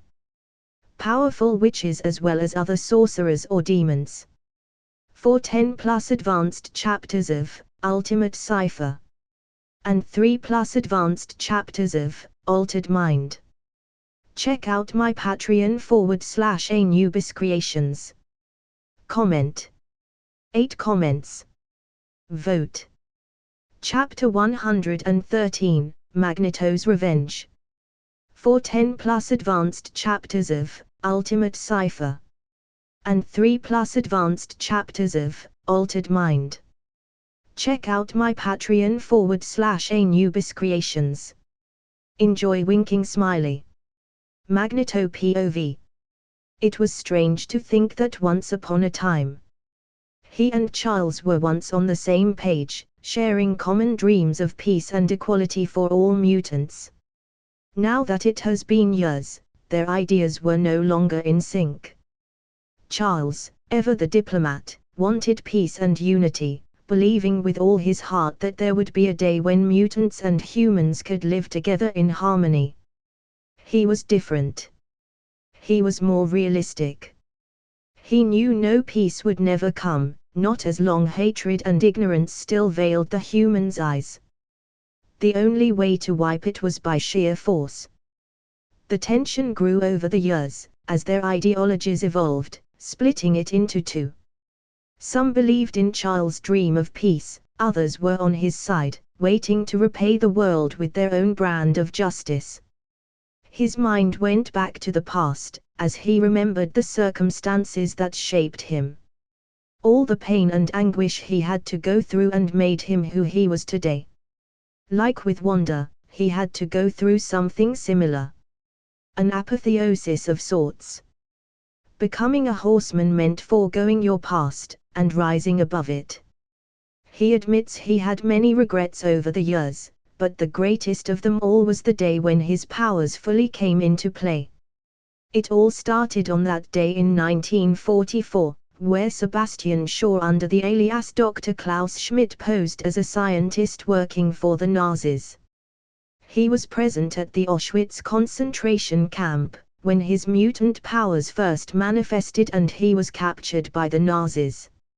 Shaw attempted to get him to show his power by pretending to be his friend and giving him some chocolate.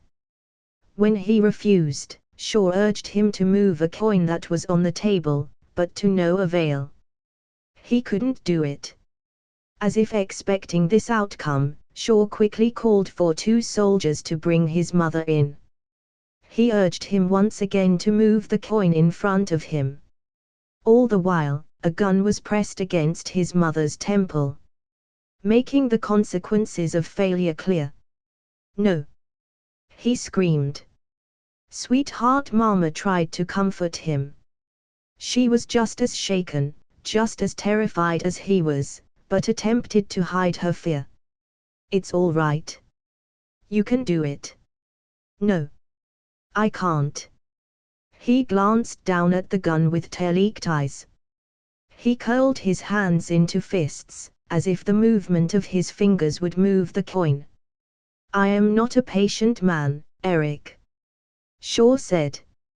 He stared at the coin, putting all his energy, all his concentration into it. He tried to reach out to the metal. He tried to get it back to move. The coin lay on the table, unmoving. I can't," he sobbed. Shaw shook his head and sighed. "How unfortunate. Bang !"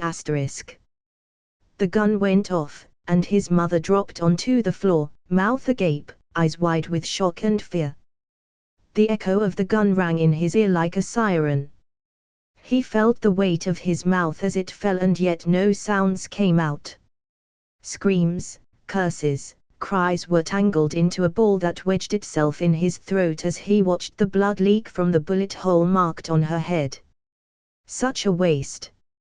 Shaw's voice broke through the haze of the ringing, bringing him back to reality. The shock crumbled his heart, and a wave of anger swept across his body, swirling around him like a tsunami. It freely flowed throughout his body just as his screams were freely released, surging through every vein, vibrating through every cell.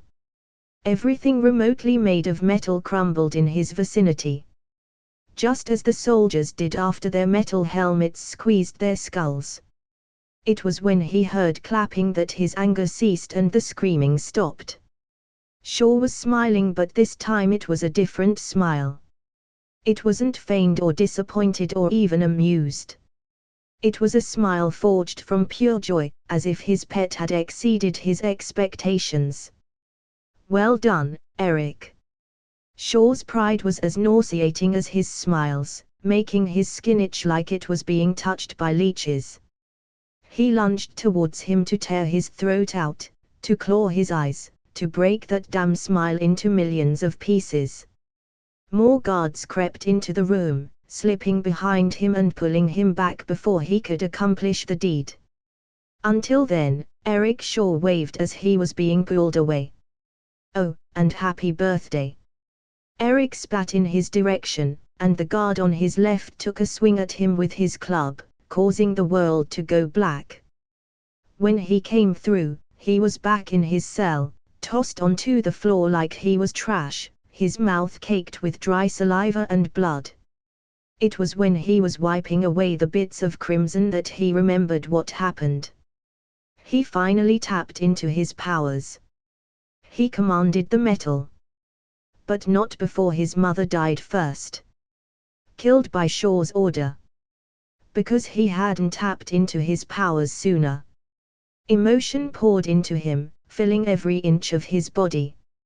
It wasn't fiery, explosive anger but sadness.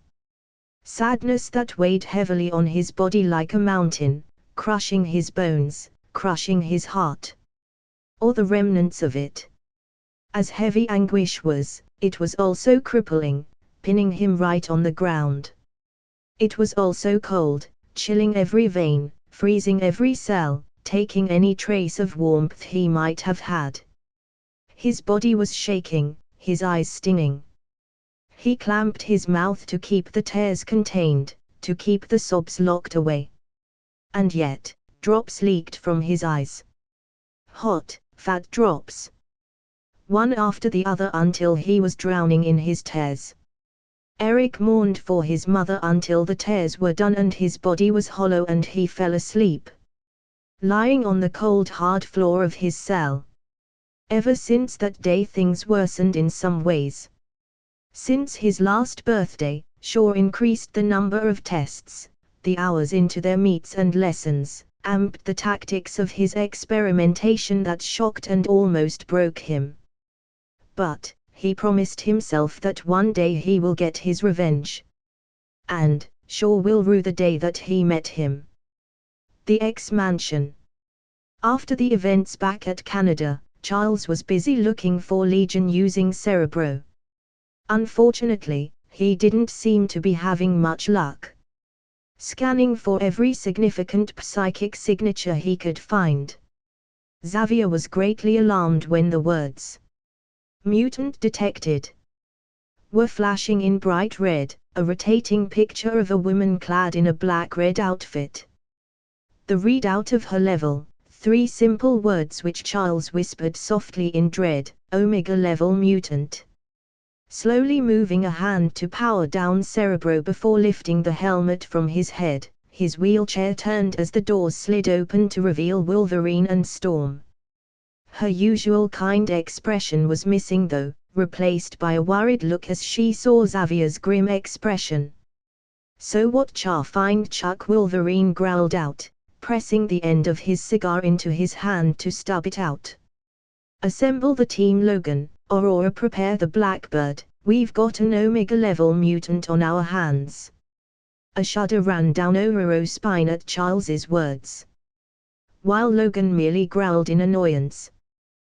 The telepath placed his hands on his temples, sending out a psychic message to the X-Men. "All X-Men suit up and report to the hangar in 5 minutes." As the 2 adults turned to step out of Cerebro, Xavier raised a hand. "Aurora, I need to speak with you quickly." As the African goddess turned to her mentor, he gave a small sigh. "Aurora, I need you to get in contact with Jean and Douglas." "It's that serious, huh?" she said. "I'm afraid so, my dear. There's a reason Omega-level mutants are so rare. It's because such power in anybody's hands could easily lead to catastrophe." Normally, Charles would be reluctant to ask Douglas for help. Especially since he was the reason Jean and Kitty had decided to leave, and he even left a seed of doubt in his X-Men. He could see it in the way they'd be guarded around him. Always trying to keep their thoughts contained. Obviously uncomfortable by the idea, that he could potentially mess with their minds. It irked him to no end to be thought of in this way, especially when he could hear those thoughts. Ororo nodding at this, her eyes falling, she quickly realized what this meant. You want them to help us stop her, if she proves to be hostile, she said, the older man nodding again, hoping that they agreed to help them. The X-Men began to assemble in the hangar bay, several of the X-Men muttering or looking around in confusion as Logan and Xavier wheeled towards them, the telepath looking over the team with a serious expression. Cerebro detected a new mutant signature. It's in Egypt, Giza. The signature belongs to a woman named Wanda Maximoff. She's an Omega-level mutant, so we'll have to be cautious. Seeing the worried expressions of his students, they all knew full well what an Omega-level mutant could do, as they had all heard about when the Phoenix had first emerged in Jean's body. Not only that, she appears to be with 4 others. If it comes to a fight, we'll be forced to neutralize her and bring her back with us, and it will take all of us to match her power. London, Hellfire Club. Back in London, Shaw was already waiting with dozens of soldiers flagged by his sides, guns out and loaded. As the leader of the inner circle of the Hellfire Club, Shaw started plans to dominate the world through force, money, and power.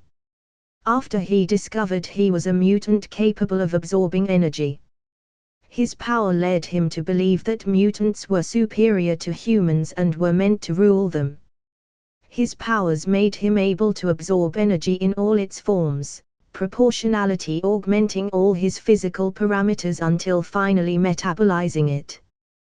This made him extremely difficult to defeat in battle, as all the kinetic force from an enemy's strike or projectile assaults is another form of energy that would ultimately be nullified while simultaneously strengthening him. It even allowed him to keep his youth, and over the years he discovered the most his body metabolizes energy to rejuvenate his youth, thereby extending his youth, vitality, and overall lifespan proportionate to the accumulated energy. With the continuous absorption of energy, he can practically live forever. His connections to top officials of corporations and government, acquired via the club and through his position as CEO of Shaw Industries, made him a powerful enemy.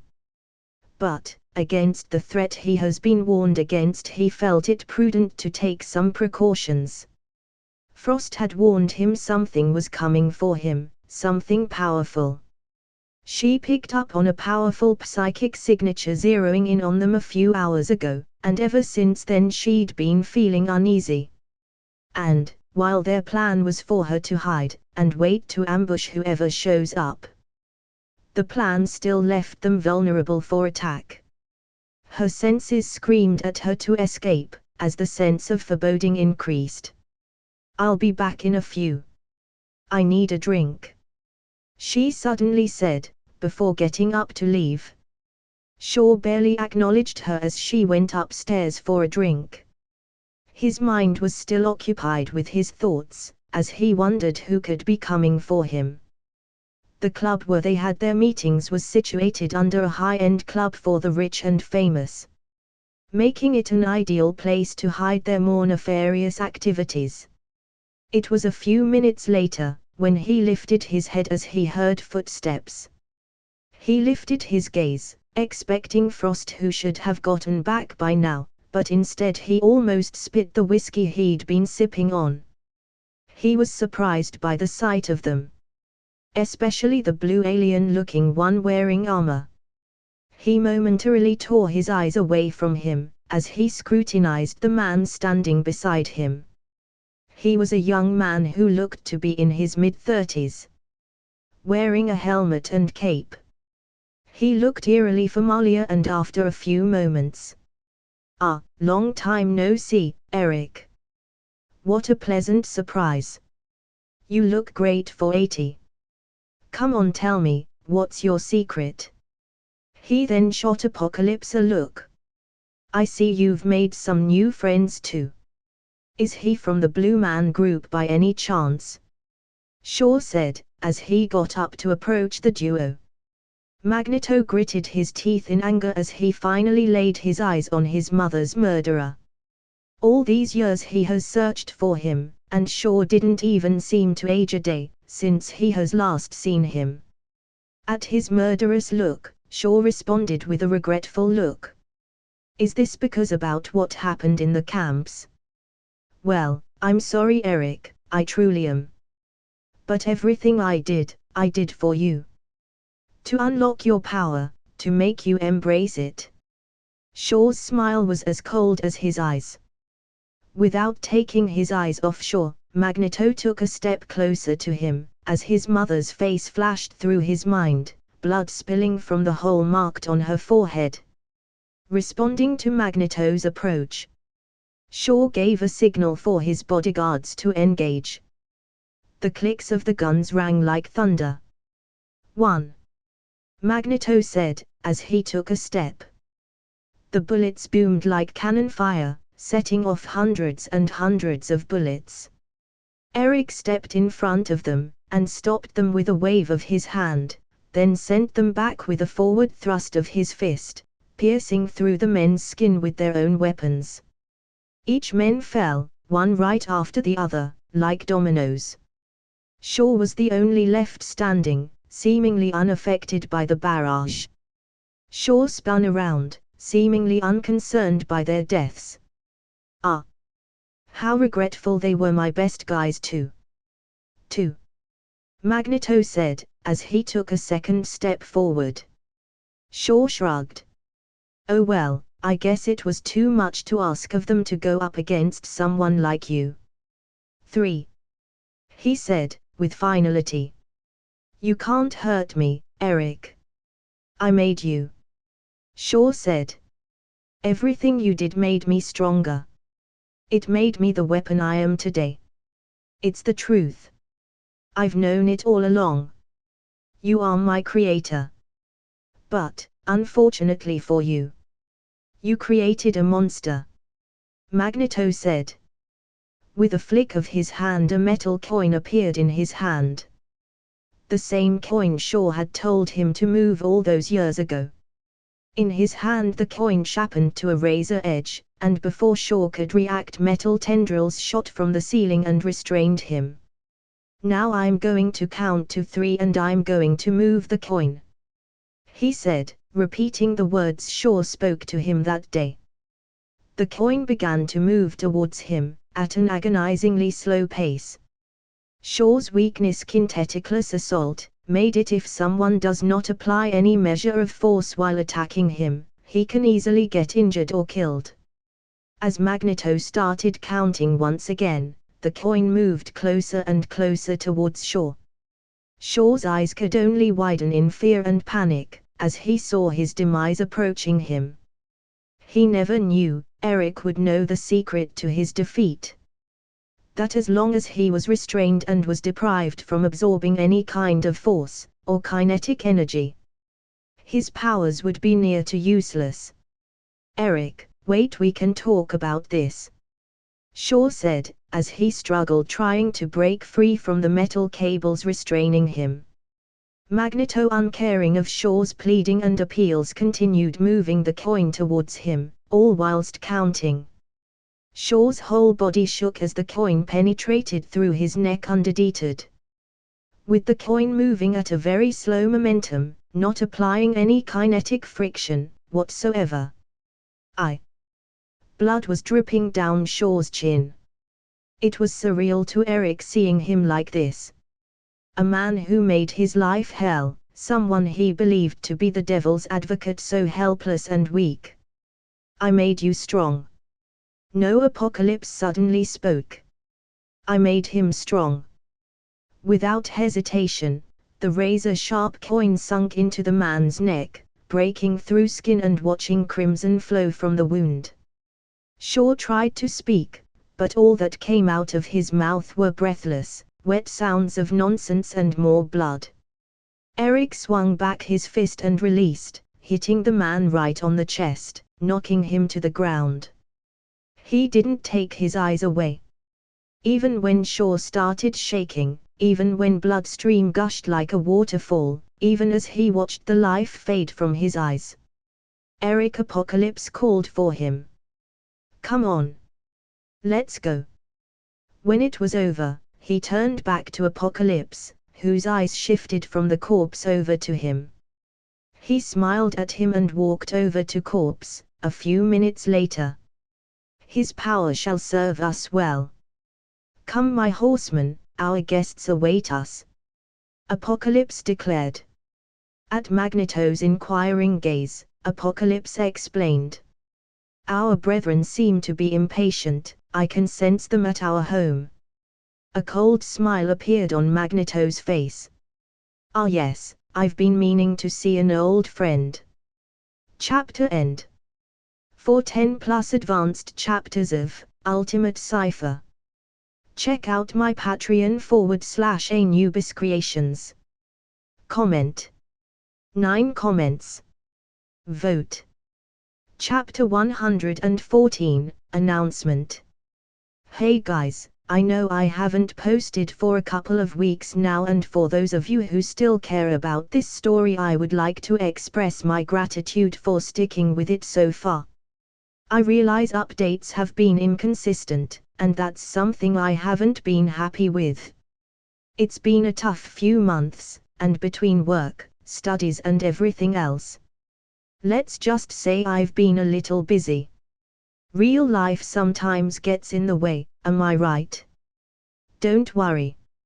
I'm not dropping the story, nor am I taking a hiatus. Instead, I'm announcing a new schedule. From now on, I'll be updating at least 2 times a week for my story, Ultimate Cypher, and once a week for my other fic, Altered Mind. I haven't decided on the days yet, but I should be updating in the next few days for both stories.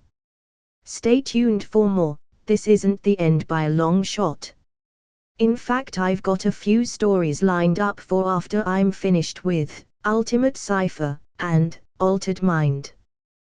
But that's still a little ways off. One of them is a DC fic and the other will probably be a Harry Potter or even a Naruto fic. On another note, I've been getting some comments that recommended I should do a recap for those of you who have been following the story for a while now. I'll try to keep things clear and concise. I will list all the MC's powers so far and expand on how they work. I have also added a short summary on each character. Or, at least those who are important for the story. Here's a small recap of the characters and the story for those of you who need a little refresher. Events so far. Cypher has been trying to gather both allies and powers in preparation for the Mad Titan's arrival. All whilst combating and dealing with threats on the home front, with Trask on the loose, the Shadow King nowhere to be found, and several other organizations going into hiding or causing trouble. They're all turning out to be a distraction from the real threats coming to destroy them. He secretly fears that he will lose Jean to the Phoenix, a multiversal entity of rebirth of destruction. The Time Stone won't show him the future past a certain point in time, and the process of coming with a force large enough to combat Thanos' interstellar armada has been challenging. Cypher hopes all his efforts will be enough, and that all of his work will be enough to stop Thanos as well as any threats that try and destroy the Earth. List of Cypher's powers. Runes /omnilingual, mutant power. Cypher fed Limbo's core with energy from 3 different Infinity Stones and through some complex spells, managed to funnel some of that energy to himself through the mystical connection he has to Limbo as its current master. So it goes as Infinity Stone, Limbo's core, Limbo, Cypher. The amount of energy that trickles through to him is enough for Cypher to develop several new abilities using the energy from the Infinity Stones, without harm to himself. The abilities are Reality Stone, Matter Transmutation. Limit: the transmutation is temporary and gets harder to do the further away the intended material is different from the original. Space Stone, teleportation / phasing. Limit, it needs focus to do, and can be interrupted if said focus is broken. Time stone, rewind. Limit, can rewind anything he touches to 30 seconds ago in the past. Anything further will create time chronisms, without the use of the time stone itself. Repeated use can make it less effective, since time echoes can develop and certain things won't be reversed. Enhanced physiology due to the Spider and Extremis serum. Strength, middle tier, 45 tons, 55, Venom suit. Speed, low tier speedster. Reaction speed, can dodge bullets, but not see them, depends on distance. Healing factor, can regenerate limbs and major organs, but major damage can incapacitate him until his healing factor takes care of it. Equipment, endosim armor. It is a nano-vibranium /symbiote armor made from vibranium nanites enhanced by a symbiote that has been exposed to the light dimension's energy, cleansing it of the weaknesses that normally come with symbiotes, like sound and fire. It is also better at healing and doesn't have a mind of its own and is under the complete control of its user. But, as a consequence, its combat abilities are inferior to a normal symbiote, but it makes up for it in sheer versatility and healing ability. The suit itself is powered by a graviton-infused arc reactor, which acts as a power source and gives the user the ability to alter his own gravitonal field. Capabilities. Boosts defense. Boosts healing. Boosts strength / speed. Flight, due to minor gravitational manipulation, grav reactor. Chi mode. Boosts strength / speed / reaction time 2x. Master of the Mystic Arts. Can do most spells like the bands of Cytroke, Mandela shields, astral projection, and opening portals to the mirror dimension. Weaknesses. Dark dimension energy. Chaos magic. God force. Overwhelming physical ability. Higher dimensional beings. Biological weapons. Runes and acclaimed space. It stops teleportation and the magic of the sorcerer. Powerful witches as well as other sorcerers or demons with enough mystic might. Main character, Douglas Ramsey aka Cypher / Enigma. He is the CEO of Cypher Solutions, which is a large software company. It is similar to the company Microsoft in our world. He is currently dating Jean Grey. He is a mutant as well as a sorcerer. He was sworn to protect the Earth when he took his vows to be a master of the mystic arts. Kitty Pryde, Shadowcat, she is the first friend our MC ever made. She has the ability to phase through objects and can also imbue that ability to anything she's touching. She's currently dating Colossus, but still has a crush on Douglas. She's also a master of the mystic arts, although to a lesser degree. She's roughly on the same level as Wong from the MCU. Jean Grey, Phoenix, mutant. Her powers consist of telepathy, telekinesis and empathic resonance. Host to the Phoenix, which comes with its own set of powers. She was trained by the Ancient One to help suppress the Phoenix, but still struggles with outbursts and flares from time to time. She's currently dating our MC, and studying to be a medical doctor with a minor degree in psychology. The Parkers, Richard and Mary Parker. Parents to the future Spider-Man, and former S.H.I.E.L.D. agents / scientists. Richard along with his friend Eddie Brock Sr. were working on a cure for terminal diseases, in the form of a biological suit that could repair its host's body. Unfortunately, that wasn't the only thing it did. It also gave superhuman-like abilities and could potentially cause mental instability to the host. Fearing the suit would be used as a weapon instead of a cure, he decided to hide their research. Eddie, unhappy with his decision, tried to go behind Richard's back and sign a contract with Trask Industries that would cause them to lose ownership of the suit. After the crash, it was revealed that his project had been taken away, and later became the basis of Venom. Mary Parker was rescued by Doug before the plane crashed but was in critical condition. Doug helped save her life. Both Mary and Richard currently work for Cypher Labs. Dr. Maya Hansen, the inventor of the Extremis virus, along with some help from Tony Stark after a one-night stand. Doug rescued her from Aldrich Killian's labs and told her about what Killian was doing behind her back with her serum, human experimentation. She was also offered a job and protection in exchange for being the head researcher in Cypher Labs. She's currently missing, as her body was taken over by a psychic parasite called the Shadow King. Pyotr Rasputin, Colossus mutant. Brother of Ilyana Rasputin.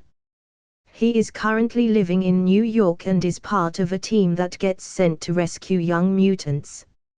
He has the ability to turn his body into a biometallic polymer that resembles metal, which gives him enhanced durability and strength. Ilyana Rasputin, magic, sister of Pyotr Rasputin. She has mutant and magical powers. She can teleport and create swords made out of energy. She's currently in training as the Ancient One's personal disciple. She's also a bit impulsive and always trying to prove herself capable. She still gets nightmares from her time in Limbo and fears being powerless.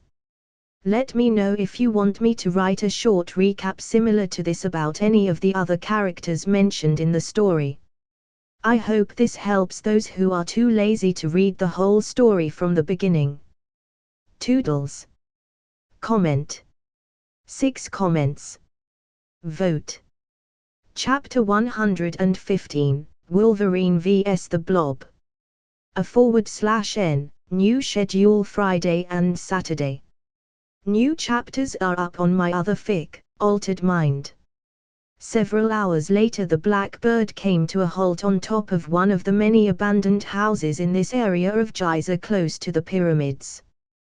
The numerous costumed heroes began trooping down the ramp, awaiting Xavier's mental commands, the old telepath speaking to the numerous mutants mentally. Beast, you take Kurt and Bobby, search the house to the north. Scott and Logan, you search to the west. Ororo, please check the warehouses to the east. And, remember, if you see Wanda, try not to engage her unless there is no other choice. At that the two groups of X-Men set off to the north and west as Storm lifted herself with the winds. Storm swept down from the rooftop, her cape billowing out behind her as she flew down towards the nearest house, swooping down to the door, one hand taking hold of the rusted metal handle and giving it a hard yank, eyes narrowing as it didn't budge, taking it with both hands and simply wrenching it off its hinges. Quickly she stepped inside, walking towards the center of the dusty old house, her hair standing on end as she heard a deep and intensely creepy voice from the shadows in the warehouse around her. "Who are you?" the voice whispered. Ororo turned around and gasped as soon as she saw the figure standing behind her in the dark. An obese man, dressed in a strong man costume, stepped out with heavy steps almost shaking the whole building. "Professor, I think I found one," Ororo communicated hurriedly. "I can sense your location, my dear. Scott and Logan are heading right towards you. You shouldn't be here," Blob said, ambling towards her with heavy footsteps. Seeing the cruel look in his eyes, Ororo charged up for an attack. Lightning sparkled and arched off her as the wind around them picked up. "We don't want any trouble, we're just looking for someone," she spoke. "Oh yeah? Who do you want to talk to, sweet cheeks?" "Why don't you talk to me?" he said.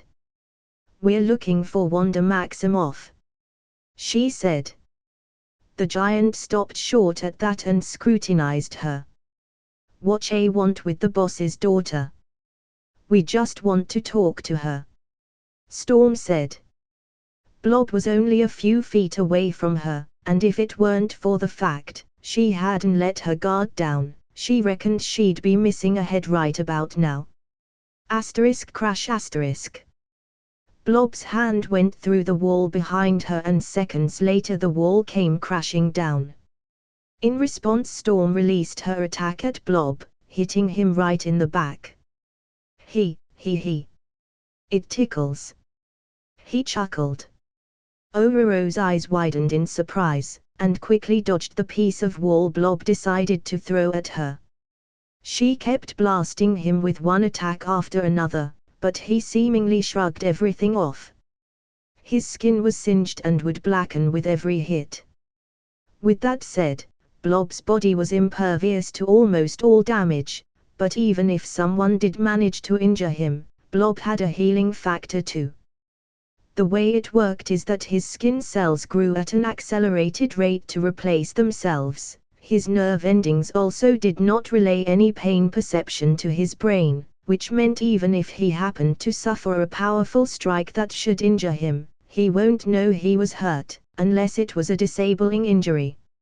Seeing as her attacks were proving to be useless, she tried to stall for time until reinforcements arrived. Storm kept dodging Blob's clumsy attempts to hit her, but still tussled with finding a way to subdue the enormous mutant. The problem is, no matter how much she increased the voltage, he did not seem fazed by it, and more often than not, he would merely chuckle and shrug off her attacks. On the bright side, she managed to lure him outside, as to not give him a chance to corner her. All things considered, Blob didn't seem that intelligent, which was fortunate, since he was already proving to be a difficult opponent. Next, Storm tried to lift Blob to throw him, but his feet appeared to stick to the ground itself so that not even the wind could budge him. Unbeknownst to Storm, one of the biggest reasons that nothing seemed to move Blob was because his body created its own gravitational field and pretty much attached his feet to the ground. Running out of things to throw, Blob started plowing his fists into the ground and ripped out large pieces of earth. But nevertheless, nothing changed. Their fight was suddenly interrupted by a concussive red blast, which managed to knock Blob a few feet back.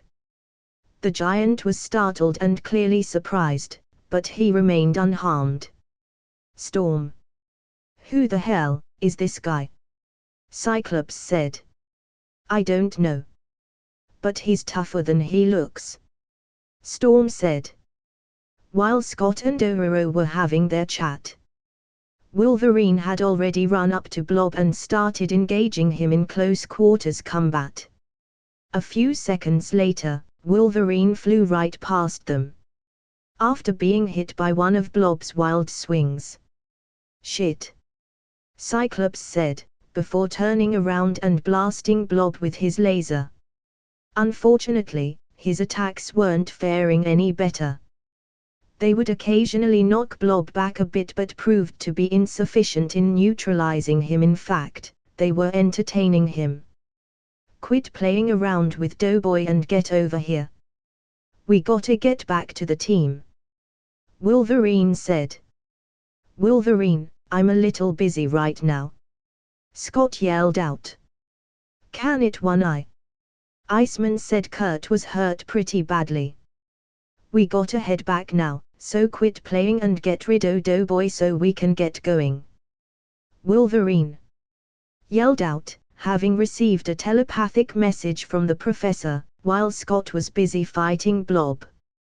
Well, if you care to help, perhaps we can get this done a little faster, Scott shouted, clearly frustrated. Two of you, Blob yelled out as Wolverine began his approach. Makes no matter to me, I'm more man than all of you put together, he yelled as he turned to face Wolverine and absorb his incoming drop kick. Wolverine's left foot and leg sank halfway into Blob's stomach before the rubbery mass bounced him out like a giant trampoline. Wolverine slid into the ground doing 3 rolls before coming to rest against a large tree. "Guess I won't be trying that again," he said to himself as he shook his head and regained his composure. "Well, if I can't beat 'em, I'll perforate 'em," he said as he unsheathed his claws and headed back to the now laughing giant. Blob was distracted by Cyclops' optical blast as Wolverine made his second approach. As nimble as he was, Blob didn't see Wolverine until he was almost underneath him. Wolverine speared all 6 claws into the Blob's enormous leg, much to his surprise. Logan was sure this would bring the 8-foot giant tumbling down, but much to his surprise, it barely had an effect on him. When he withdrew his claws, there was barely a drop of blood on them. With Blob's mutant ability, the punctured skin sealed up like Play-Doh. "What the fuck? What the hell does it take to bring this guy down?" Wolverine yelled. "Hey, what's that behind me? A bug clawing at my leg?" the towering giant yelled as he turned to get a glimpse of Logan. "You know what I like to do with annoying bugs. I squash 'em," Blob yelled as he reared down on Wolverine. Only Logan's quickness saved him from what was sure to be a painful blow, sending Blob crashing down on nothing but earth. Logan could feel the ground shake as the nearly 1,000-pound behemoth hit it. "Come here, little man," the Blob yelled as he clumsily climbed to his feet. Logan used Blob's head as a launching pad to climb over and in front of him. "Well, kicking and punching ain't doing a thing to stop ya, so I guess I'll have to try slicing and dicing," he said as he grinded his 6 claws together, creating the unmistakable sound of sharp metal against itself. "We'll see who gets sliced and diced," Blob yelled as he lunged at Wolverine. "You gotta be kidding," Logan said while easily dodging Blob's attempt and diving between his legs, emerging behind him unscathed. It was then that he took a swipe at the Blob's backside, carving out several chunks of flesh.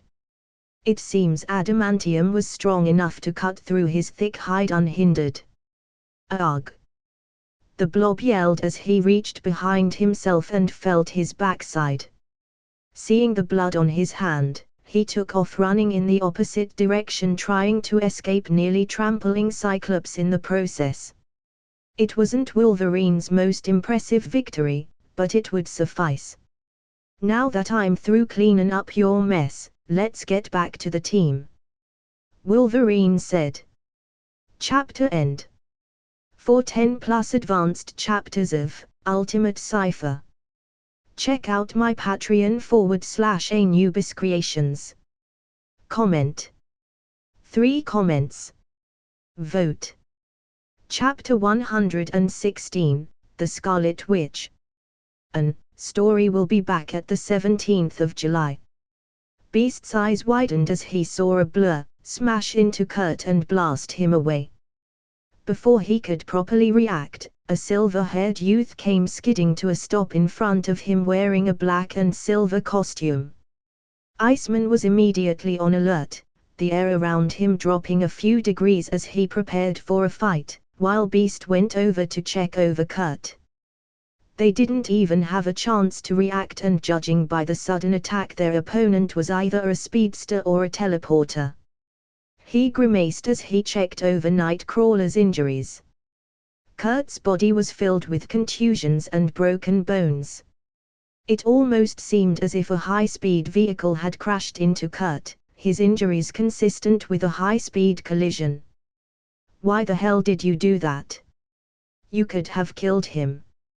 You're supposed to be a mutant like us," was all he got out before Bobby's eyes turned a pure white, as he blasted ice at Pietro. "No. Bobby, stop!" Beast yelled out. Quicksilver disappeared from view, the attack hitting the spot where Pietro used to be. In the blink of an eye, Pietro zipped up to Iceman and grabbed him around the throat, lifting him easily in the air as if he weighed nothing. Bobby glared into the speedster's eyes. "Do you know how easy it would be for me to break your neck?" Pietro threatened. Bobby's powers went into overdrive, and even his body started turning into ice. "Go ahead, but you might lose a few fingers though." Pietro quickly dropped him and started vibrating his hand, which was seconds away from being frostbitten. "Son of a bitch." Suddenly a woman clad in scarlet appeared in a shimmer, materializing very differently from Kurt's teleportation. All eyes were on her, since she had a face that was quite similar to the silver-haired speedster. "Pietro, who are those people?" she asked. "They are your brothers and sisters, my dear," they all heard in their minds. Sensing two other figures approaching her from behind, Wanda turned around to see who they were. Storm was pushing the professor's wheelchair up towards them, as she surveyed the scene around her, with worry on her face. Her eyes fell on Kurt's injured form, then on Beast's and Iceman's outraged looks. Kurt had saved her life before, and the sight of him injured once again brought out memories she'd rather forget. Her mind went back to a time long forgotten, and her surroundings didn't help her in burying it. She's been anxious as soon as she found out they were going to Cairo. It's this place where she lost everything she ever held dear. When she was 7 months old, she and her parents had moved to Cairo, Egypt. At the age of 5, during a conflict, a plane crashed into their home. They were ambassadors and many suspected the attack wasn't an accident.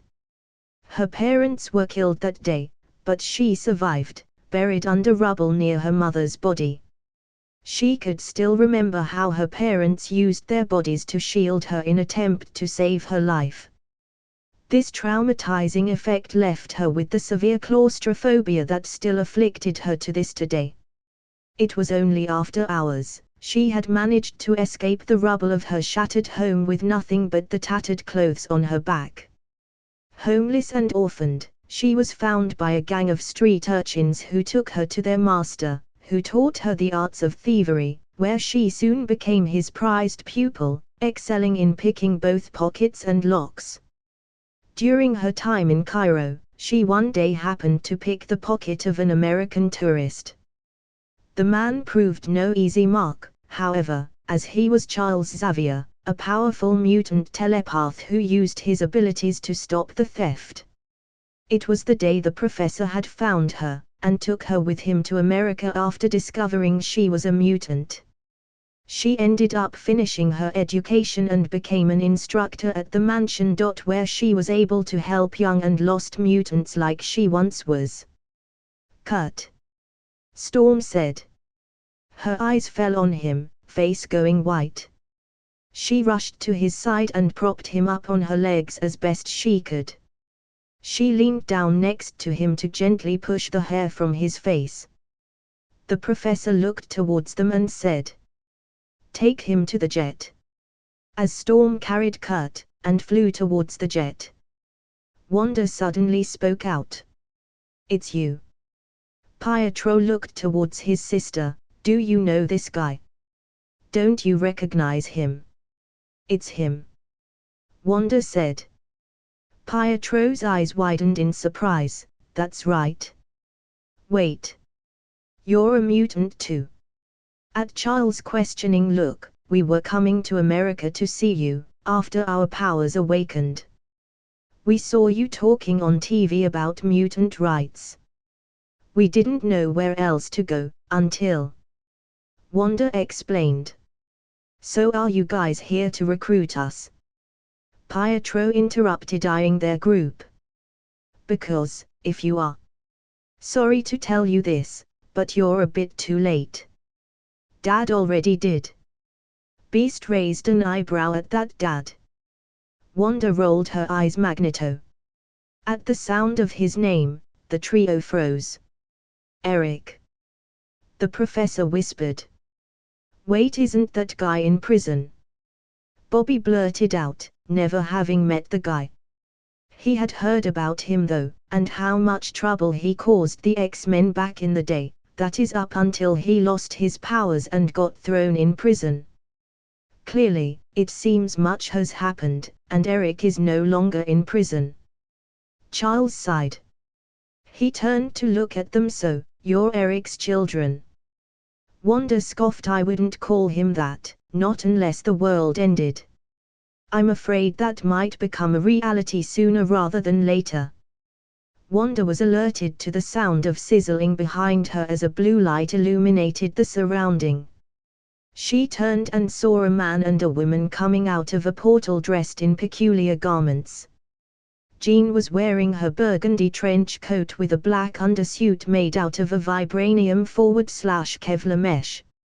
It was completely bulletproof and could stop high-caliber bullets and absorb high-energy blasts. Several runes were also etched inside the burgundy coat, making it fireproof, along with a few runes to boost agility, reaction speed and mental acuity. Cypher was wearing his endosim armor made out of vibranium nanites bonded with his symbiote. All powered by a grav reactor core fitted inside a vibranium shell. Cypher cut an imposing figure, standing at a height of 7 feet, the symbiote giving him the ability to increase his mass and height.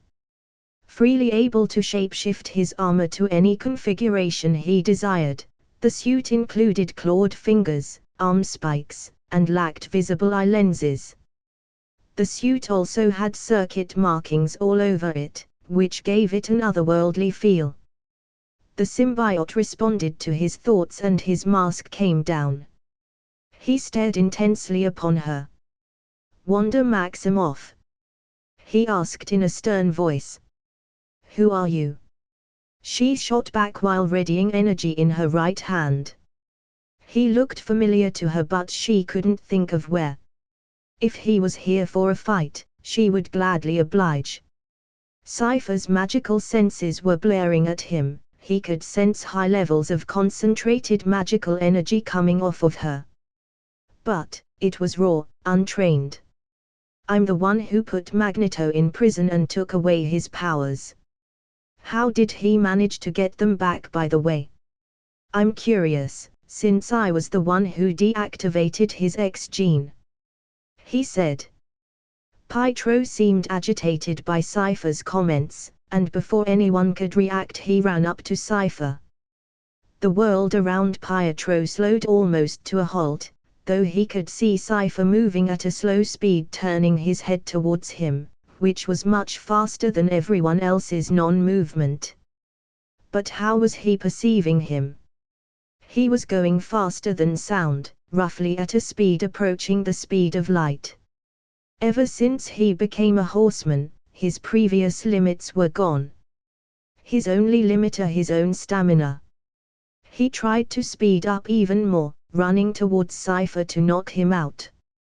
As his speed increased, Cypher's movement seemed to slow down to a crawl, while Pietro was only a few feet from him. Cypher's POV. I could perceive the moment Quicksilver began to move. I only had a scant few moments to react. His speed wasn't anything I could hope to reach. Only the fact that my mind was akin to a supercomputer and my own spidey sense, which allowed me to temporarily perceive such speeds and react to the threat approaching me.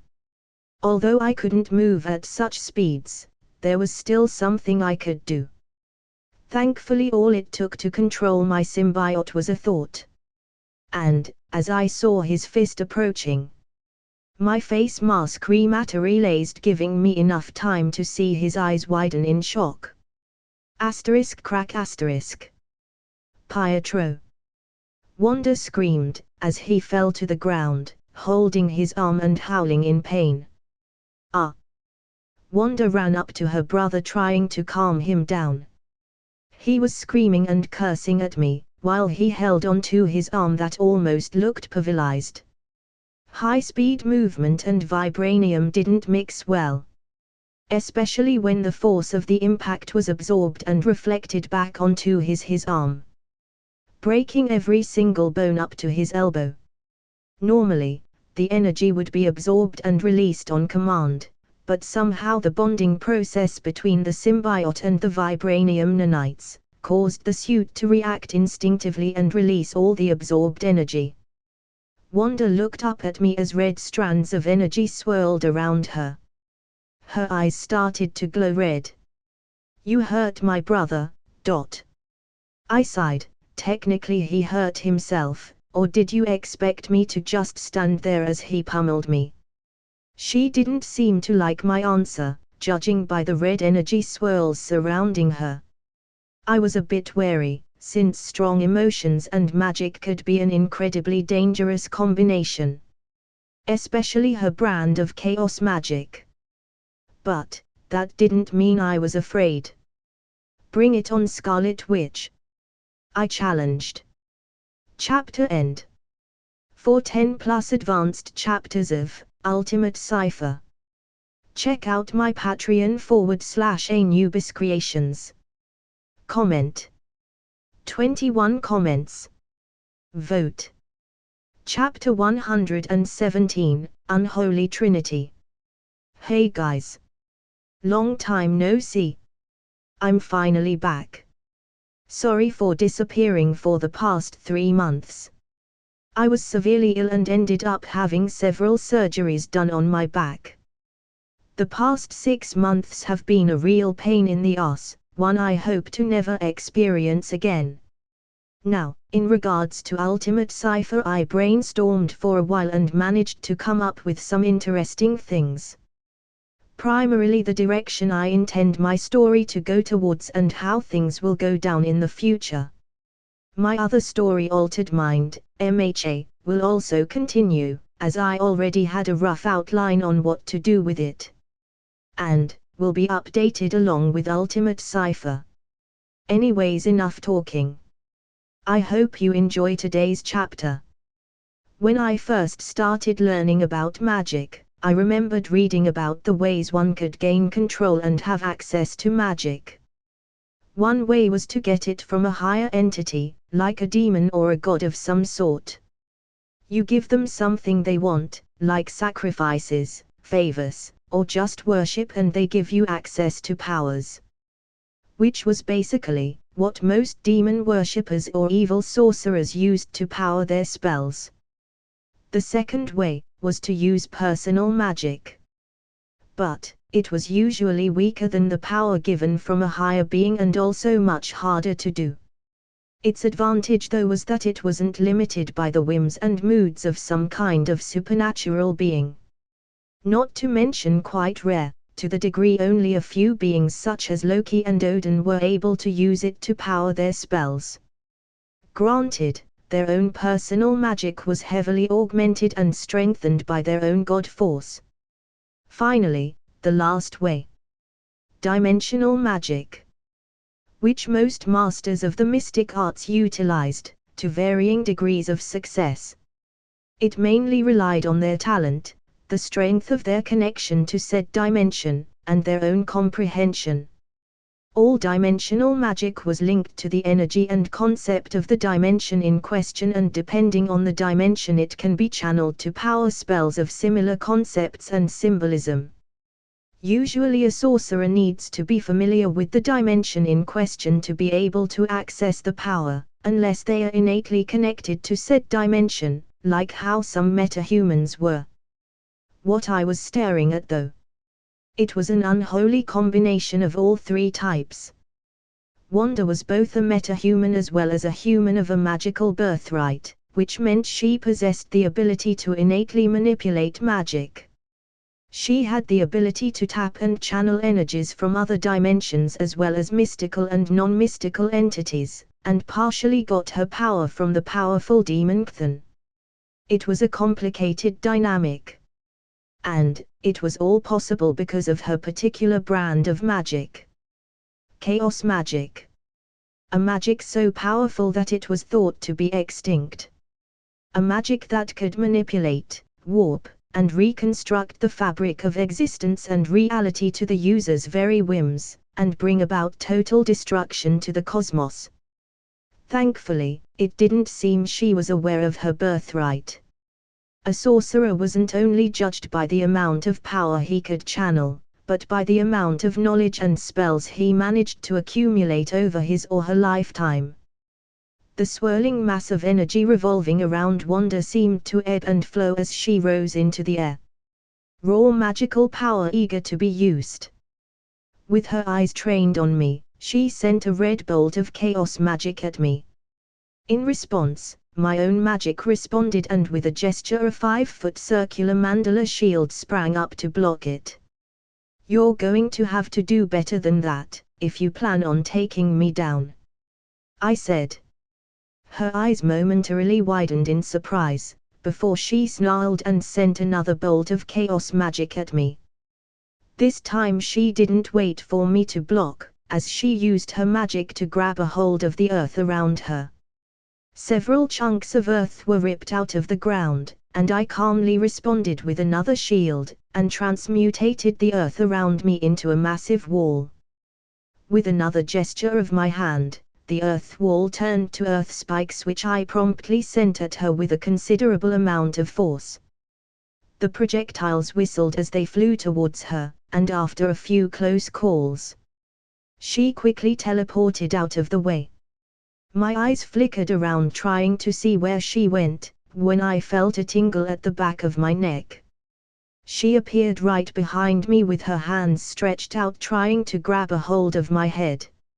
Instead of dodging, I let an overcharged venom blast run through my body. And, as soon as she tried to touch me, she screamed in pain due to the immense amount of electricity running through my body. Her muscles convulsed and her magic responded by blasting me away. I was flung a few meters away, after being hit by a blast of chaos magic. My symbiote was vulnerable to dark magic, and it seems her hexes were enough to harm it. My endosim armor was glitching and convulsing, clearly affected by her counter-attack. While I was still recovering, Wanda was on the ground, holding her head in pain when a sudden telekinetic force swept towards her. An invisible force surrounded her and held her up in the air, constricting her movement. At the same time, she felt pressure on her mind trying to force itself in. "Doug, are you okay?" Jean said. "I'm."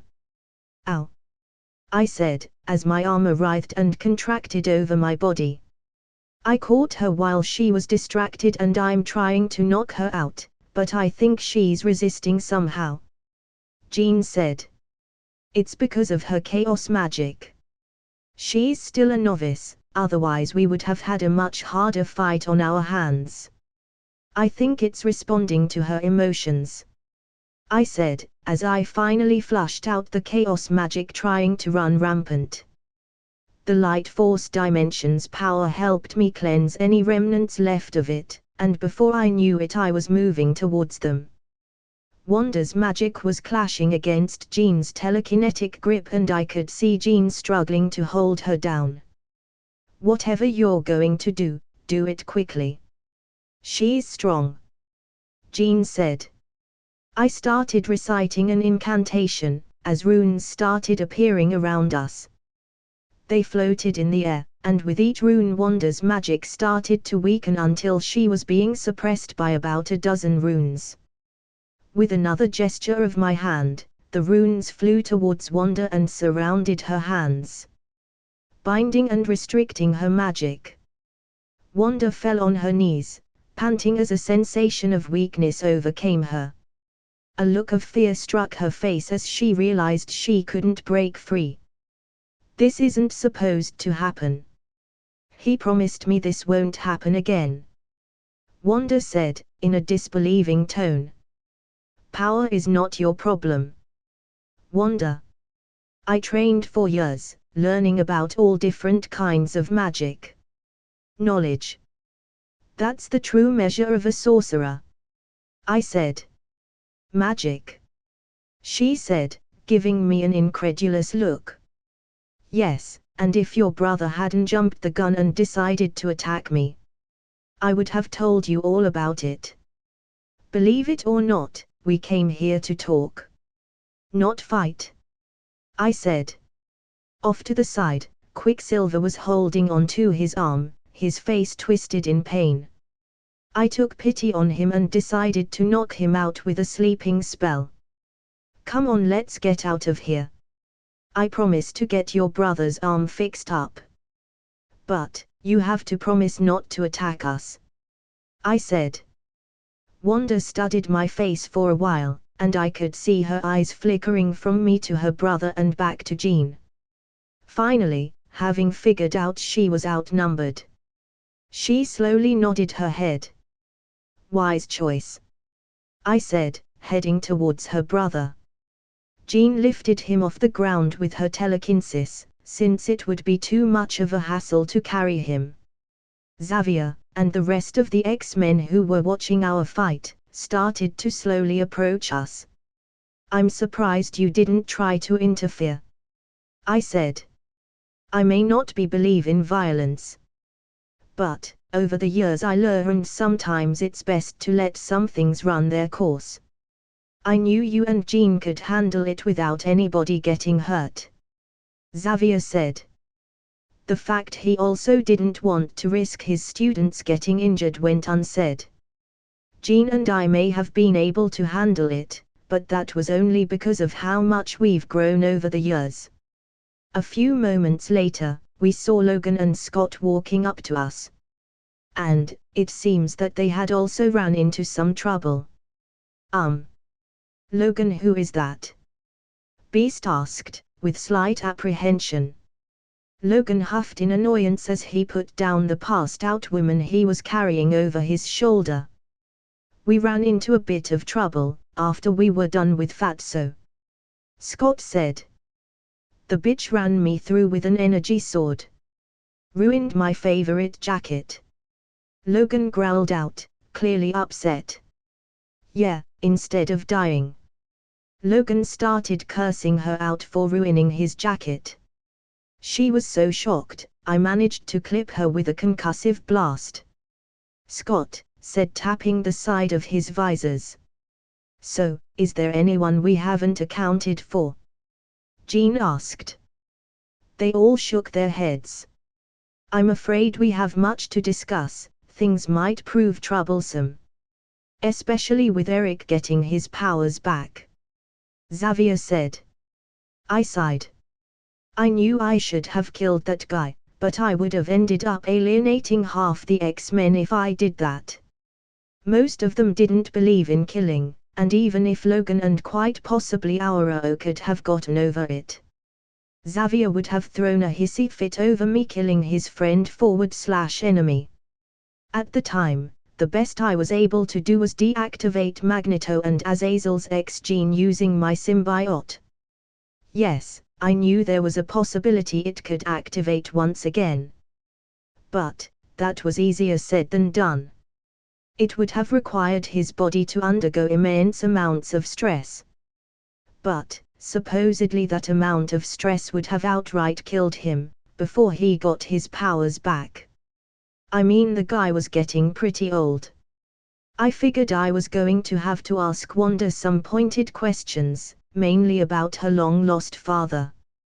I was also considering having Jean do a mind walk on Piotr and the woman who attacked Logan. Who, by the way, suspiciously looked a lot like Cyclops from that X-Men movies. My thoughts were suddenly interrupted by Jean when she said, I heard something about an emergency back at the mansion. Yeah, Kurt's been hurt, we gotta get back to the mansion and check up on him, Bobby said. Is he okay? What happened? I asked. He kinda got run over by that asshole over here, Bobby said, pointing at Pietro. Don't talk about my brother that way, Wanda said, trying to defend her brother. Bobby got up in her face. Well, maybe he shouldn't go around attacking people without a reason. He almost killed him. As his body temperature fell, the surrounding moisture in the air was similarly lowered. A chill ran through the air, causing whoever was close enough to shiver. It seems some of his potential was unlocked by today's encounter. Wanda scoffed, but didn't say anything back. "That's enough, Iceman, I'll take a look at him as soon as we get back," I said. That seemed to placate him a bit, but he was still giving her a dirty look. We ended up taking Wanda and Pietro along with Cyclock. Wanda confirmed her identity, back to the X-Mansion. I opened a portal for us to get back, since Ororo had already used the Blackbird to return with Kurt. A few moments later we arrived in the mansion. But, as soon as we stepped through the portal, Jean suddenly grabbed my arm. She had an alarmed look on her face, and before I could ask her what was wrong, we all felt it. A deep voice sounded out from behind us. "Ah, I see our hosts have arrived." We all turned towards the voice, and standing beside the entrance was a man with a grey-blue complexion that seemed almost inhuman. Standing beside him was Magneto, and judging by the amused expression on his face, and the power emanating off him, I had a few guesses on who this was. "Apocalypse," I said. Chapter end. For 10+ advanced chapters of Ultimate Cypher, check out my Patreon /Anubis Creations. Creators' thoughts. Anubis_creations Anubis_creations. My newest story, Zodiac, DC, is something I started as a sort of a trial run. I have been meaning on writing a DC Young Justice fanfic for the longest time, and this is my first crack at it, so to speak. Obviously it will be eventually posted here on Webnovel as soon as I have enough chapters stockpiled. I currently only have 8 chapters written. I'm also still conflicted on whether I should follow canon to some degree, or just say fuck it and throw canon out of the window. Comment. 16 comments. Vote. Chapter 118, The Time for Change. Apocalypse. His eyes shot towards me, then swiveled towards Pietro's passed-out form and Wanda, who was bound by my magic. "Ah, it seems you have met my horsemen. I'm afraid I'm going to have to ask for them back," he said with a booming voice. With a wave of his hand, Apocalypse broke Jean's telekinetic hold on Pietro, and we all watched as he floated towards him. I had to admit he looked more menacing in person than the depiction shown in the movies. Standing at 7 feet tall, blue-gray skin with his ornate armor, he cut an imposing figure. Apocalypse touched Pietro, and a moment later his arm was repaired. I think I have just the thing. From now on, no one will be able to break you." A reddish glow emanated from Apocalypse's hand and was transferred to Pietro's body. Magneto turned to him. "You gave him Shaw's ability." "Yes. His ability shall be used to protect your son," he said. Watching Apocalypse casually gave Pietro a new power. I was filled with consternation, but on the bright side, Pietro was still under the sleeping spell and won't be waking up for the next few hours. "Who the fuck are you two?" Wolverine growled out. At that, Magneto turned to us and a sudden look of recognition briefly passed over his face. "Why am I not surprised it's the mutt who's barking?" Magneto said, and waved his hand, and all the X-Men froze. "Eric. Is that you?" Charles asked, recognizing his friend. "Wait. That's Magneto, isn't he supposed to be super old, ? Bobby blurted out. Growing annoyed, Magneto shouts. "Enough." I took a moment to survey my surroundings. The rest of the X-Men seemed to be paralyzed. Their eyes were moving around in panic. Only Jean and I weren't affected. What are you doing to them? Jean said. Ah, Jean, my dear. I see you're still running around with Charles' castaways. To answer your question, I just controlled the iron in their blood. The mutt in particular has a considerable amount of it. Magneto said. You can do that. Jean kept him talking. Magneto smiled. I can do a lot of things now. His eyes moved to Wanda. Come, my child. I stepped forward. She's not going anywhere. I laid a hand on her shoulder. I'm not going to hurt you. But, he's got my friend's dot, I communicated telepathically. At my voice in her head, she gave me an imperturbable nod. Meanwhile, Magneto's eyes narrowed. So, he's the one? Apocalypse asked. Yes. He's the one who took away my powers. He said. Apocalypse examined me. You're a magic user, aren't you? He asked. Magic? Magneto said. In my time, there would be a priest chosen by each generation to enact my will. It was normally passed down from father to son. He turned to Magneto. Your daughter has the gift too. Even more powerful than his. He said. I frowned. I didn't like where this was going. It felt like they were up to something. The only reason I hadn't attacked yet was the fact Magneto had taken everybody hostage. Magneto's powers weren't actually restricted to controlling metals. It was electromagnetism, which was one of the 4 fundamental forces of the universe. It gave him a much larger scope of abilities, and allowed him to perform much more impressive feats. One of them was organic iron manipulation, which gave Magneto the ability to control the traces of iron within organic matter, which allowed him to have full control over an opponent's body. Theoretically, he could manipulate the iron-enriched blood flow to one's brain to induce aneurysms or unconsciousness, alter thoughts and perceptions, or blank a person's mind completely. He could even remove ferrous compounds from the bloodstream entirely through a person's skin. Only Jean and I were safe from him directly affecting our blood. Mainly due to Jean's psychic ability, which passively counteracted his magnetism.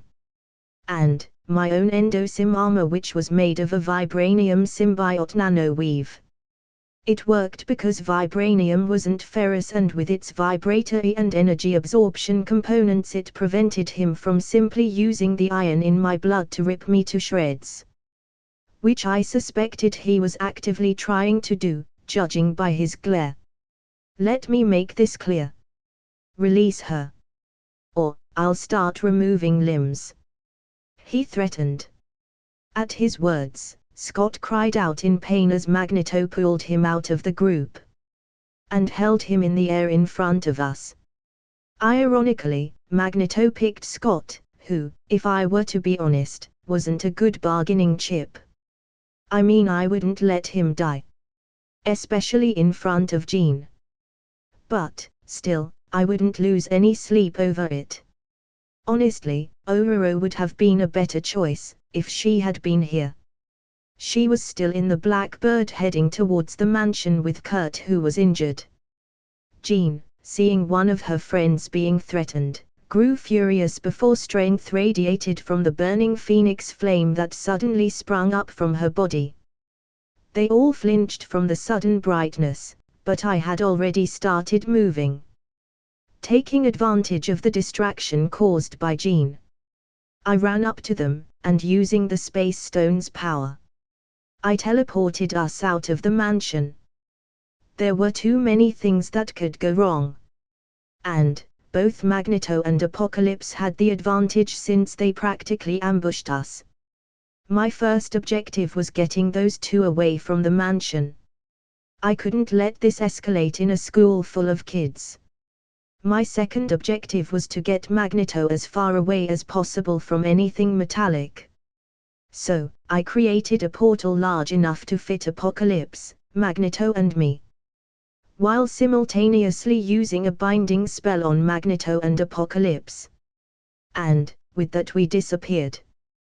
The Sahara Desert.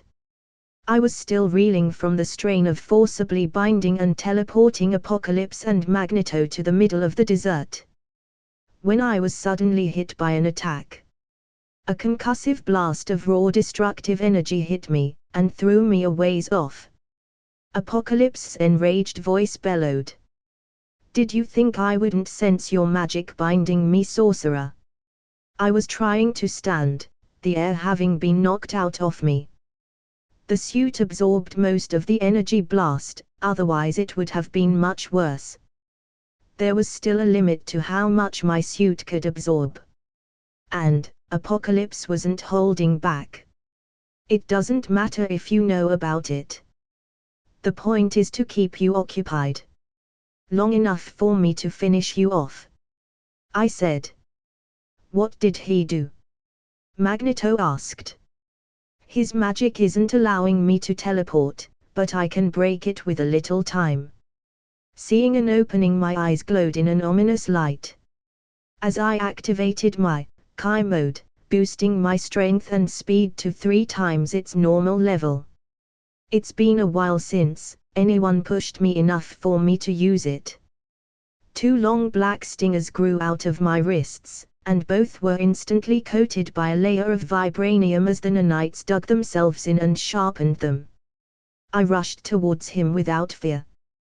When Apocalypse evaded, he suddenly moved behind me and waved a blade that sprang up out of his gauntlet. I slipped to his right to dodge his strike, and at that moment, I suddenly opened my hand wide, turned around and shot a venom blast.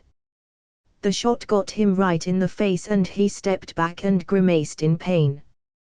Deciding not to give them room to recover, I immediately began bombarding them with spikes made of earth, to the point one could hardly make it out what was happening through the cloud of dust that formed. Moments later, they emerged unscathed. A semi-transparent force field surrounding them. Sage's mutation worked overtime trying to decipher what was happening, only to discover they were surrounded by a large electromagnetic force field. An old dog can really learn new tricks. Finally figured out your powers weren't strictly limited to controlling metals. Did you? I taunted. Magneto snarled as he flew into the air, still surrounded by his shield. Meanwhile Apocalypse was still on the ground looking particularly pissed off. Magneto raised both his hands in the air, his palms facing upwards. "I'm going to make you curse the day you decided to go against me." He summoned large chunks of earth, letting the earth's electromagnetic force flow through him and shape the earth around him, and threw at me chunks and pieces of earth. I could feel his powers affecting the very bonds that held the earth. All held together by electromagnetic forces. While some were blocked, other pieces were enough to destroy my hastily put up mandala shields. A beam of blue energy shot at me, but I blocked it with no problem. Then I looked at Apocalypse, who just tried to sneak attack me with a beam extending out of his forefinger. "You think yourself our equal, sorcerer? I'll show you what happens to those who go up against gods." As he spoke, his form began to grow and expand, reaching truly massive proportions. "They get stepped on like ants," he finished with a booming voice deep enough to rattle my very bones. I gulped as I contemplated how to end this, preferably within the next few minutes.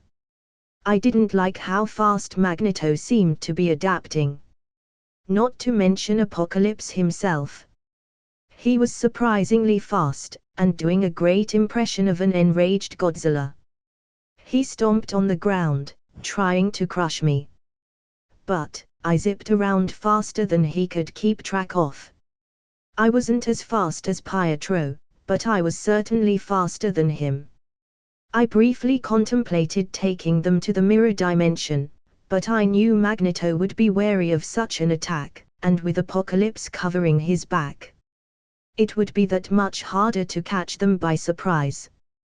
Taking them both on was proving to be a challenge, with each of them covering for the other. Apocalypse was extremely versatile as I was, and had a plethora of powers and abilities to draw upon. Magneto was essentially a flying tank, one ready to exploit any opening I left and defend against anything I threw at him. It seems I was going to have to reveal one of my trump cards, especially if I wanted to come up on top. So, I summoned an earth hand that I used as a platform and jumped to punch Apocalypse's head off.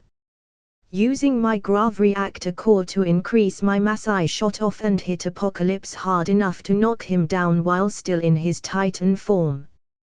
The Titan shook the very ground, as he crashed down on Earth, digging trenches into the ground. His form began to shrink, returning to his normal size. He was slowly getting up, never having taken his eyes off me. "You are strong. But I think you know you can't take us both on." I sighed. "Can't you guys just fuck off from wherever you came from? I don't see what's the point of all of this. My goal is simple. It's to eliminate the impure and be ruler of our kind. Peace does nothing to test, to increase mutants' strength, to force them to evolve into the strong." I rolled my eyes. So genocide, followed by world domination. How original. As the pace started to pick up, and we fell into a rhythm of attack and defense, our fight started to cover more of the desert. A natural consequence of us both being as strong as we were was that when a hit landed, we'd be knocked back a fair ways, and we could clear that distance just as fast. And while I had gotten used to that type of fight over the past few years, Apocalypse had a lot more experience than that. Magneto was still floating in the air, surrounded by his shield. He had his eyes closed the whole time, as if meditating. My healing factor was allowed to catch up. The sensation of having my bones rearrange themselves and the muscle tissue reforming was beyond uncomfortable, but at least it kept me awake. I was starting to grow exhausted from our prolonged battle. All whilst making sure I kept something in reserve in case Magneto suddenly decides to attack. I cursed. It seems I'm going to have to opt for the nuclear option. I let Apocalypse's next blow knock me back, increasing the distance between us. My hand goes up to my ear. "Sophie, is it ready?" "Yes, payload should be arriving in 3 minutes," she said. My eyes focused on Apocalypse, who was charging up for another energy blast. And Magneto, who was still standing in the air with his eyes closed and his arms stretched out. My enhanced senses picked up on faint tremors coming from deep underground. Coming closer by the second. Whatever Magneto was trying to do, I had a feeling I wasn't going to like it. "Make it 1," I said, before my spidey sense warned me to take to the skies. I did it just in time to see a geyser of molten lava shoot out of the ground, turning the surrounding sand to glass, a byproduct of the sweltering heat. The molten lava kept pouring out, seemingly without end. When Magneto suddenly opened his eyes. "The time for subtlety is passing. Now is the time for dot," he said, as the lava started forming into humanoid shapes. Chapter end. For 10+ advanced chapters of Ultimate Cypher, check out my new DC fanfic called Zodiac, DC. My Patreon /Anubis Creations. Comment. 13 comments. Vote. Chapter 119, The Beast. Dodging one of Apocalypse's attacks, I swiftly changed my direction and flew straight up into the sky. As soon as I felt my senses warning me. Looking down, I was shocked to note that a large fissure suddenly appeared as sand began sinking into it. The sea of sand split, revealing a large chasm that kept growing by the second. Moments later, the large fissure started spewing lava at the space I was occupying a second before. I was immediately on my guard as Magneto let out a self-satisfied grin. Even in midair, Magneto stayed perfectly steady in the air courtesy of the nigh impenetrable spherical shield that surrounded him. I observed. While I had a thing or two to say about him being turtled up inside his shield, I couldn't deny its effectiveness. Magneto was proving to be a tougher opponent than even Apocalypse himself. I understood that even with his newfound power, he still feared my retaliation and knew that unlike Xavier, I won't be pulling any punches and would kill him if I was presented with the opportunity. He kept all his focus on maintaining his electromagnetic shield around him, and attacking me with lava. None of my attacks were able to penetrate through his shields. And, every time I tried teleportation, he would sense it somehow and move out of the way. Obviously growing frustrated, I saw him trying to do something different. The lava suddenly congealed and I could see it bubbling as if something was trying to emerge out of it. The melted metal in the lava began taking shape and soon a vaguely humanoid form was before me. Magneto was using most of his concentration on controlling the lava humanoid. But, it was slow. I kept harassing Apocalypse with my attacks all whilst making sure I kept my mental defenses up. He has been trying to invade my mind ever since we started this battle. And, I had to split my focus between the psychic battle we were having and the physical one I was having with Magneto. Seeing as his efforts were useless, and I wasn't losing ground, Apocalypse abandoned our mental battle and suddenly shot off an orb of light that embedded itself into the slow-moving lava humanoid. It shook as something happened, and a few seconds later it began moving on its own.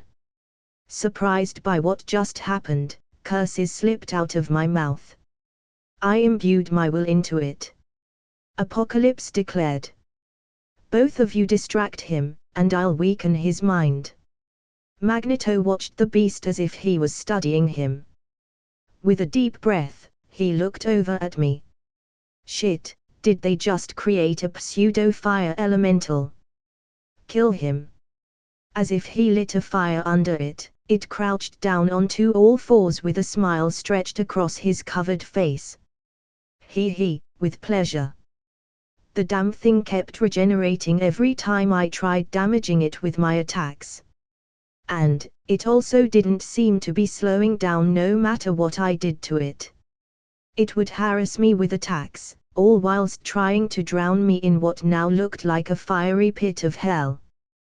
Thankfully, the special blood platelets I took to handle the extremis virus's heat also worked to keep me from being cooked alive. Sophie, this is getting a bit out of hand, I said, as I dodged an attack from both the fire beast and Magneto. Meanwhile, my symbiote was screeching in pain as it took most of the psychic battering Apocalypse was throwing at me. ETA 10 seconds. She said. I involuntarily grinned in anticipation. Apocalypse wasn't the only one who could command beasts. You could even say this particular one was an abomination. I was saving it as a distraction for Thanos, but I might as well take it out for a test drive. 10 seconds later, the sound of a whistling object coming out of portal in the sky at high speeds was the only warning Apocalypse got as a giant fist rammed straight into him. Our fight was interrupted by a heavy impact that shook the very ground. The package had finally arrived. *raw. After that, the only sound we all heard was the sound of the sand-turned glass breaking. The heat from the lava turned some of the surrounding sand into glass. The wall Apocalypse had hastily erected to protect himself collapsed, revealing the abomination. Magneto followed my line of sight to the crushed part of the wall, or more exactly, in the small crater. A gigantic pair of horn-like claws erupted out of the ground. Out of the cloud of dust a giant creature emerged. As the dust from the blast began to settle, the creature's form was revealed to us. The silhouette made a deep growl, a growl of ugliness and violent urges. The giant creature jumped out of the crater and right in front of me. The creature bended down. Shockingly, the giant creature lowered his face to the ground, showing his dark green fishy skin, fishy ears, sharp teeth, and frightening green eyes. With a deep growl, the beast spoke. "You summoned me, master." "Emil." I acknowledged. The beast, happy at my acknowledgement, smiled. It was an ugly smile filled with fangs and sharp teeth. To anybody else it would be unsettling, but I knew he was quite happy to be called for battle. The beast was 3 times as tall as Apocalypse. Its arms were as thick as tree trunks, equipped with a pair of claws on each hand. It had armor covering only its reptilian-like legs and runes burned onto its skin depicting a screaming soul. Bones sprouted out of each side of its elbows, with the spikes sprouting bent downwards like from its back. Black spires of bone pierces its back. Its burning orange eyes focused on Apocalypse. It took me a while to fix the mess Emil's transformation did to him when he turned into the abomination. The damage inflicted upon both his mind and body was immense. But, with Jean's help and with the Life Force Dimension's cleansing power, we were able to heal a lot of the damage. Some of it stuck though, like his desire for power and his propensity to serve. It was a fundamental part of his psyche and couldn't be touched, otherwise his mind would collapse. I contemplated taking away his powers, but that would have ruined all the work we did to fix his psyche.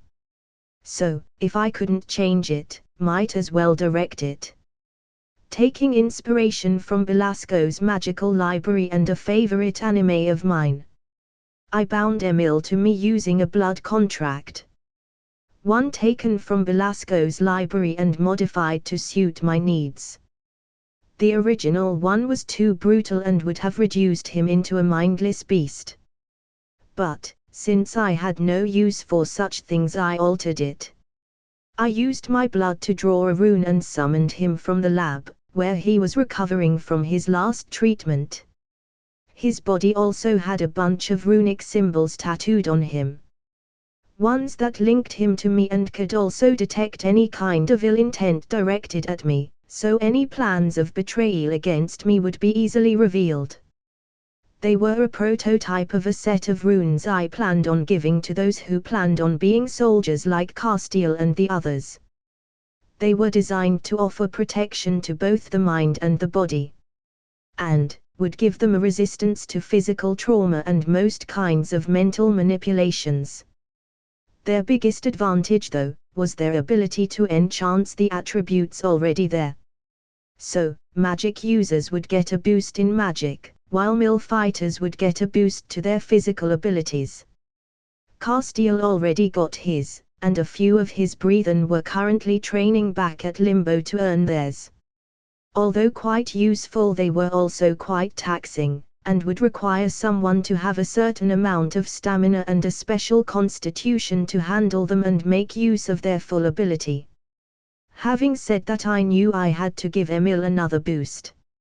Especially if I planned on having him be truly useful.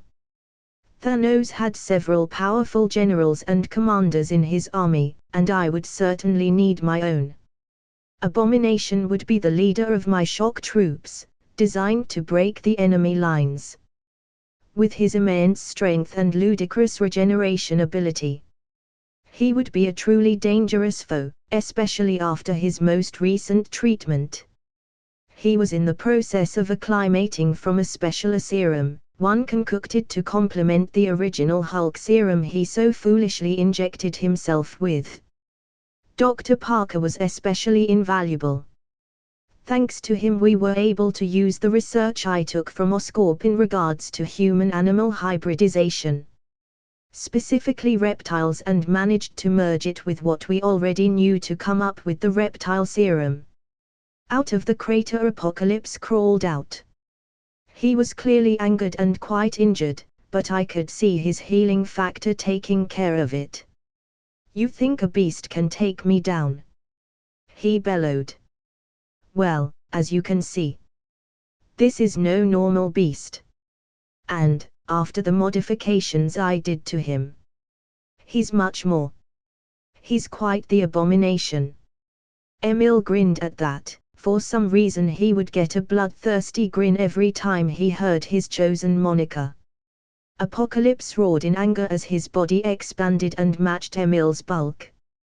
He charged all whilst roaring, intent on tearing us apart. The abomination grinned as he returned the roar back with his own screech like one.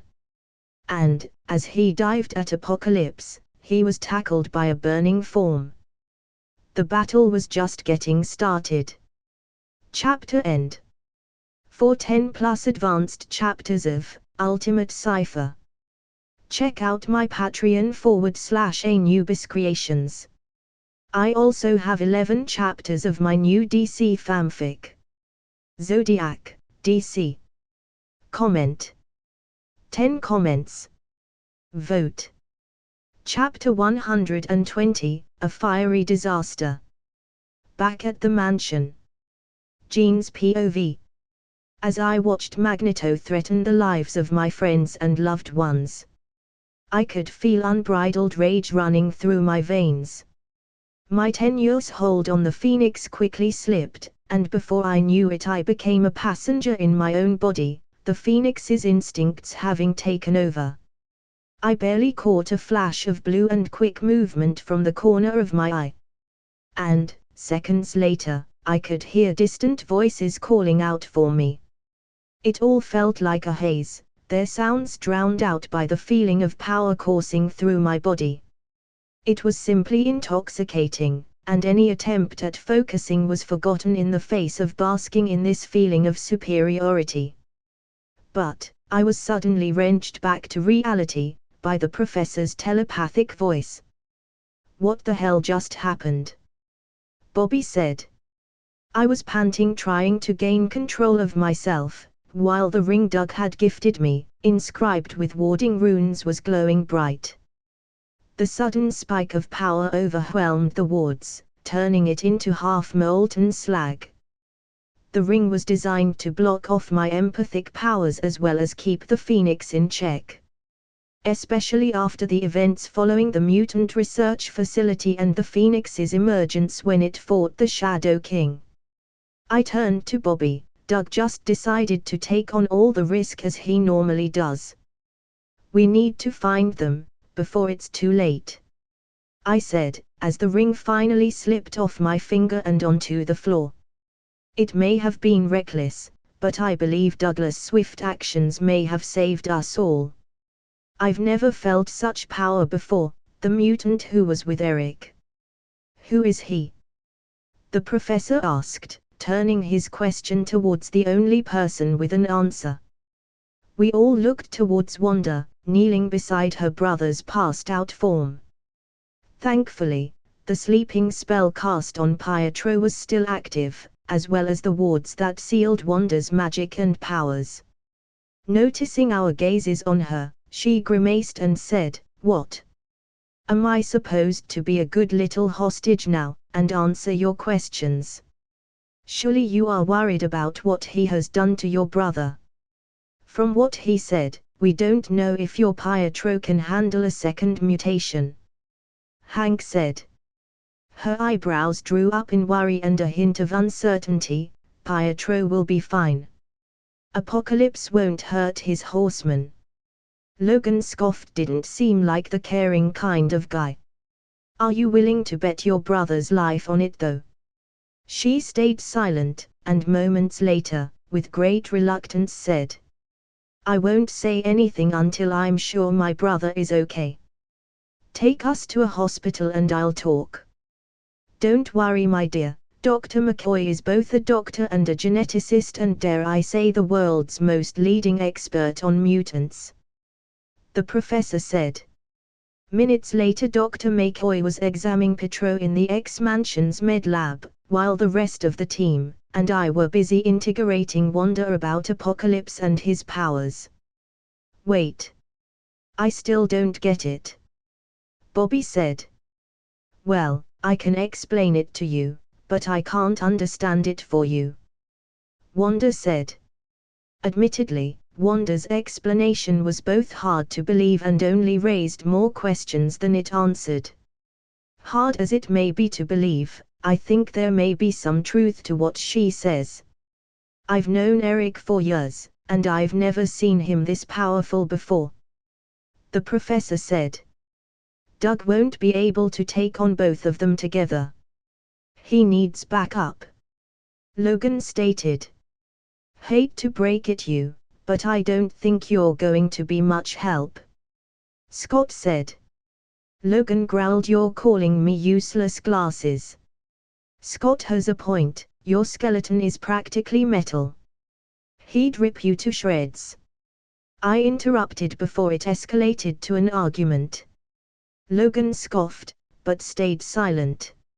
He knew we were right, but I knew it grated on his pride to be considered a liability, especially in a fight. We have to find them first, I said, as I closed my eyes and tried to focus on finding Doug. I don't think he's on this continent anymore, unless he teleported to the mirror dimension, I said, after scanning for his mind. Your telepathic range truly covers the continent. How marvelous, the professor said, clearly impressed.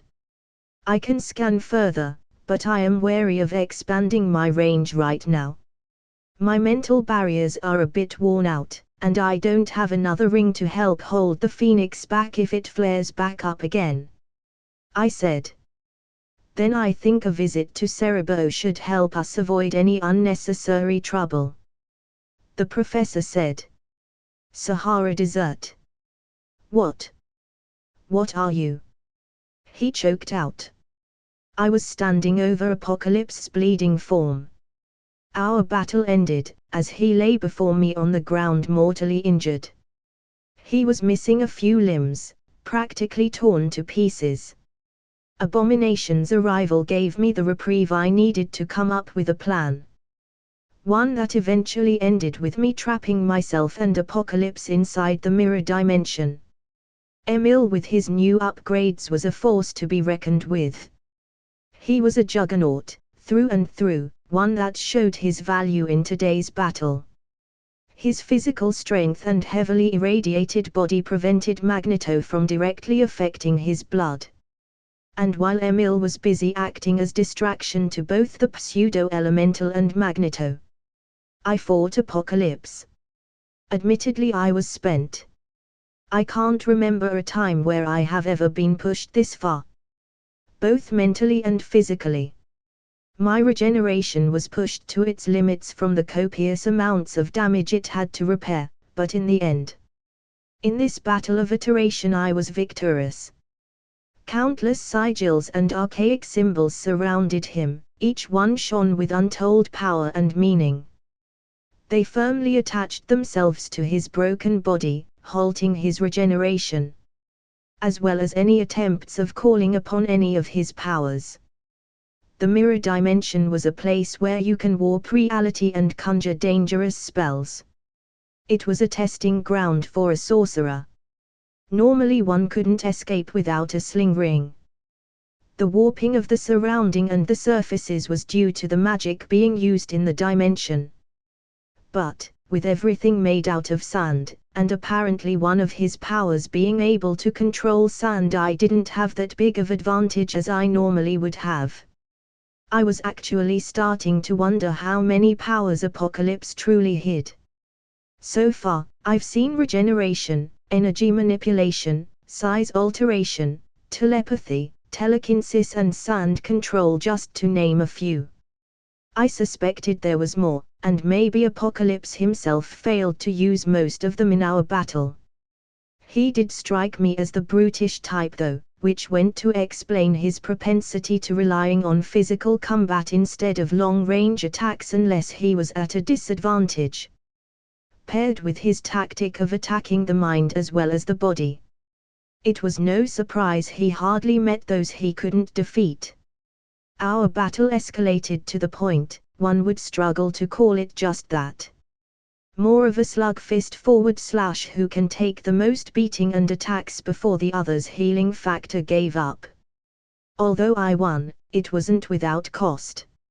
In a final act of desperation, Apocalypse slammed me with a Feskick blast so powerful it practically crippled my symbiote. I quickly had to separate it from myself, leaving me in my nanosuit armor. My suit still functioned, but it had seen better days. Abrasions and gashes could be seen all over the now dull armor.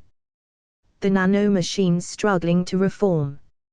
I concentrated and tapped into the power of the time stone, and a few seconds later I was in a better condition, although not by much. It wasn't much of an improvement, and sadly I wasn't able to save my symbiote. After the mental attack it separated too quickly from me, and since I had to be touching it, I wasn't able to save it by reversing its time, since I could only rewind it to 30 seconds in the past. I was saddened by its loss. It served me well, and has been a part of me for the longest time. It almost felt like losing a limb, and although there was possibility I could create another one, I was still upset. I knelt down and decided to take some of Apocalypse's blood.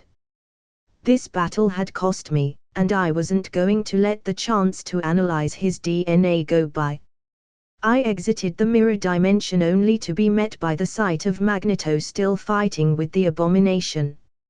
Emil was doing a splendid of distracting Magneto, but it was obvious he was losing badly. Magneto had managed to trap Emil in a giant sphere of molten metal, alongside the pseudo-fire elemental.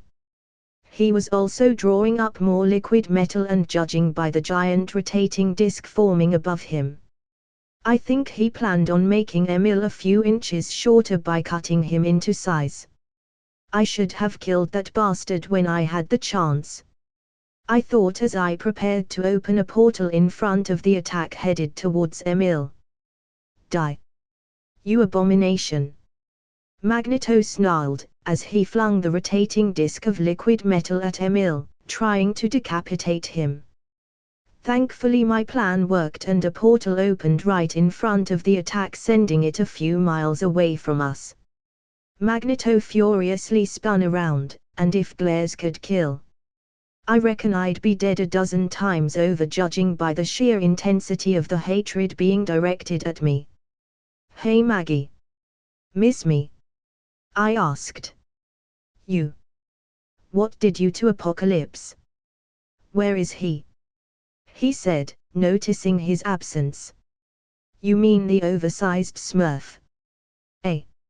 I shrugged. I poked him full of holes till he keeled over and died. Wasn't easy, mind you. Had to burn him to make it stick, I said with a bloodthirsty grin, conjuring up a ball of flames in my hand to drive it home. I was bluffing, of course, since unfortunately I didn't have anything that could truly beat Magneto as he was right now. I decided to go for the intimidation act. And, judging by how quickly Magneto's face paled, it seems he was buying it. You fool! He was our salvation. The first mutant to ever live. He would have ushered in a new era, one ruled by our kind. But, he bit out with so much venom. A lesser man would have flinched. You had to ruin it. He accused with a finger pointed at me. Over and over again, you're always in the way. He said with rage, and at each word his anger-fueled rant seemed to shake the surroundings. Warning! Warning! A Class 7 volcanic eruption has been detected. Sophie's voice blared out in my helmet's HUD. I swore as I ascended into the air towards Magneto. What the hell are you doing? Only the strong shall inherit the earth. I won't stand for a lesser species being in control anymore, he declared, with madness dancing in his eyes. This was bad. The maniac was giving me the if I can't have it, then no one can speech. Essentially flipping over the table, and telling everybody to go fuck themselves. If I had known he would react this badly to Apocalypse's supposed death, I would have heavily reconsidered taunting him. Last time something on this scale erupted was 500 years ago. And the damage was simply devastating. To put it simply, it claimed the lives of up to 120,000 people, sending volcanic ash 40 kilometers into the sky. Until now, it was the most powerful eruption in recent history. The pyroclastic flow caused the creation of a series of towering tsunamis, its final eruption being 15 times more powerful than the largest bomb that humans have detonated. Its airwaves traveled 7 times around the globe, producing a series of tsunamis that devastated the region. Even if we considered that most of the initial damage would be somewhat mitigated by the fact of it being in the middle of the Sahara Desert and away from civilization, one had to remember most of the damage caused by a volcano was due to volcanic ash flows as well as toxic gases that can travel hundreds of miles from the volcano. Thanks to the last eruption that happened 500 years ago, enormous amounts of sulfur were emitted, and the world experienced a severe temperature drop that led to global crop failures. Thousands starved to death in China while typhus spread across Europe. In the 2 years after the explosion, the price of grain in Switzerland more than quadrupled. Sophie, what's the estimated loss of life if Magneto goes through with this? I asked. Taking several factors into consideration. Judging by the temperature, wind speed, population density and overall ecological ramifications like air and water pollution, the total loss of life will amount to 400,000 within the first month, and 4.5 million over the course of 2 years. She said. I cursed once again, as my mind ran through different scenarios. I gritted my teeth. Any ideas on how to stop him? He still has that damn shield around him. And he can sense whenever I try to open a portal or teleport to him. Even if you were to stop him right now, the reaction cannot be stopped. The most optimal solution is to try and mitigate the aftereffects of the eruption, she said. I was drawn out of the conversation by the sudden appearance of a portal, when Jean, Kitty and Bobby came running out. Kitty had Mandala's shield at ready, Jean had a fiery aura surrounding her, and Bobby was sporting a new look, having chosen to use his ice form. Ha, didn't know he could do that yet. I was shaken out of my thoughts by Jean's telepathic voice in my head. Doug, are you okay? What the hell is going on? Where's Apocalypse? Hey, babe, glad to see the ring worked. Sorry for not coming to welcome you personally, but I'm having a bit of an issue here. Let's just say things got a bit out of hand after I defeated Apocalypse. Guys, don't mean to interrupt, but is that a freaking volcano in the middle of the desert? Kitty said.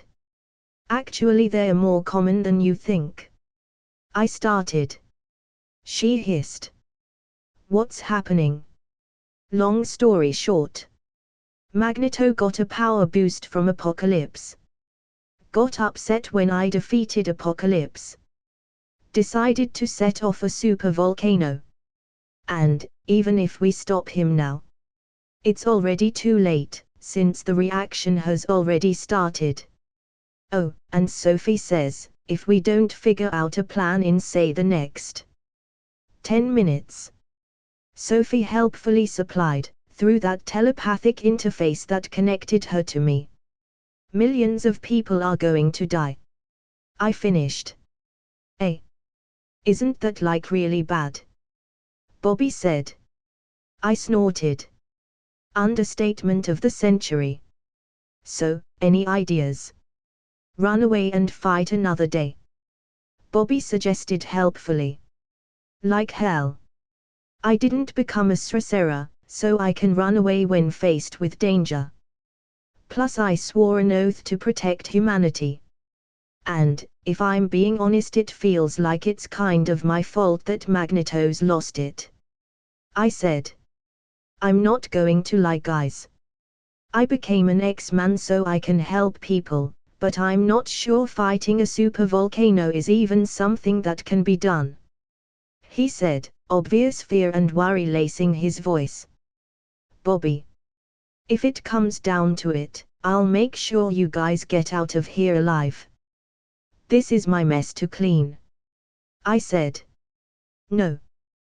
Doug, I won't let it happen, either you come back with us or I'm staying.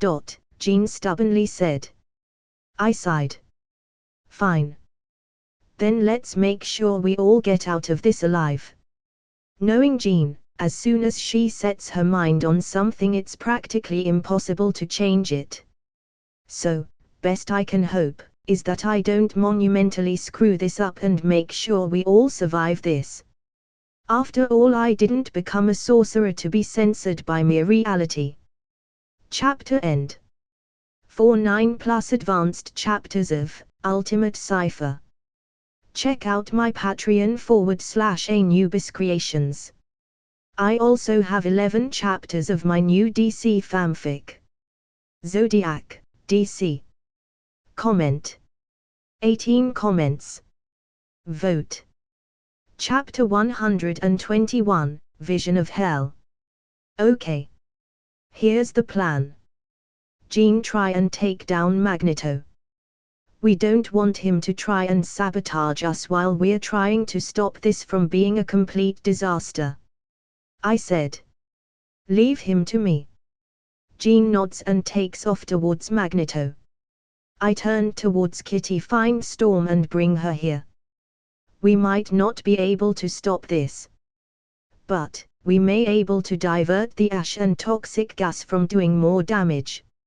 She's still on her way to the X-Mansion along with Kurt, but I'll bring her here as soon as I find her. She said. I gave her a nod. Be quick though, we don't have much time. Kitty opened a portal and only me and Bobby were left behind. Iceman. Go help Emil take down that thing, and then rendezvous back with us when Storm arrives. Which of them is Emil exactly? He asked, as we watched the fire elemental launch spheres made of lava, while Emil shrugged them off, his regeneration easily keeping up with the intense heat. He's the lizard-looking one. Just support him with your ice, so he can finish this fight faster. I said. In response, Bobby ran off to their fight, and I could already feel the surrounding cooling off to a smoldering heat instead of the literal hell we were in a few minutes ago. I then pulled out the telepathic ring I had used in the fight Thor, Loki and I had with Malekith, and closed my eyes for a second as I concentrated on finding the one I had left with Thor. The tracking spell locked onto his location. It seems he was on Earth. Good. Sophie, contact Thor. I'm guessing he should be with Dr. Foster. I said. *ring***. Hello. This is Dr. Jane Foster, who am I speaking to? Jane's voice came over the communication device. Dr. Foster, this is Enigma.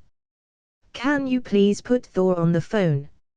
I need to talk to him. I quickly said. Yeah, sure. Just a sec. He wants to talk to you. Well, I don't know, ask him. I heard her muffled voice over the phone. Enigma, my friend. How are you on this fine evening? You should really come and visit. Jane and I are on this splendid Midgardian invention called a cursed ship, which is strange since I haven't noticed any curse so far. I cut him off. Ah. Thor buddy, I don't mean to interrupt here, but I've got a bit of a situation here and could really use your help. Of course, I shall leave right away and come to your aid. Where? The words died in his mouth, when he saw me staring right at him through an opened portal. Ah. You. Nice shirt. I raised an eyebrow as I examined Thor and Jane. I took a moment to examine their surroundings and the dumbfounded looks being sent our way by the people standing a little way off. A cruise ship really? What are you guys 60?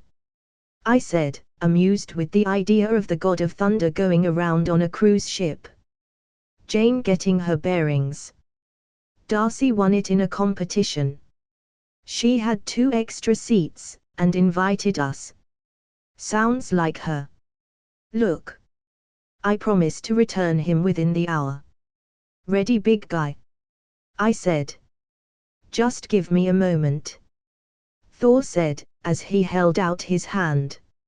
A few moments later, the sound of crashing and a hammer going through several walls sounded in the distance. Thor's hammer came flying in and right into his hand. Now, I'm ready, he said. Jean's POV. I flew over towards where Magneto was floating in the air, his arms spread open with his eyes closed in concentration. He was surrounded by some kind of invisible bubble of electromagnetic force. He was also wearing that infernal helmet that had resistance to sneak attacks wired into it. I was told, Magneto was one of the people who helped Charles build Cerebro. And the helmet was wired with circuitry similar to that contained within Cerebro, which helped him ward off mental probes and attacks. When I was finally close enough, his face twitched as if sensing someone. When at last a confrontation was inevitable, he frowned. Jean Grey, he intoned evenly. Finally, he opened his eyes. I did not realize you had come. My face tightened. I didn't realize I had to be invited, I replied, and Magneto clenched his fists. You won't be able to stop me, my powers grow stronger every minute as my conviction does. Soon, we will have our rightful place. We both know he won't let you. Even now he is working to stop it. You won't get away with this. Eric, stop this madness, killing everyone is not the answer. What you are doing will hurt us. If the world finds out you caused this, the backlash alone, they won't take it out on you, it will be on the heads of young metahumans. You may as well be the one pulling the trigger. I said. Magneto glowered at me. You know nothing, girl. They've been killing us for years. And the only way to stop it is to give them a warning. An understanding that we aren't as helpless as they might think. This is a call for rally. As soon as the world realizes we are here to stay, they won't be able to ignore us anymore. Whatever foolhardy notions you've toted with you today, I am telling you right now to forget them. My mind will not be changed. They will never accept us. He bellowed out. Then you leave me no choice. I said, hoping what I was about to do would be worth it. Cypher's POV. It almost felt surreal, seeing the ash fall, lava bombs the size of cars crashing down. The ash burying the sand under it, animals choking on toxic gas, burning their lungs to a crisp, and then the worst yet, a wall of searing hot gas and rock, a pyroclastic flow. Petrifying any living thing in its path, a vision of hell. I hope that no one has to ever experience this.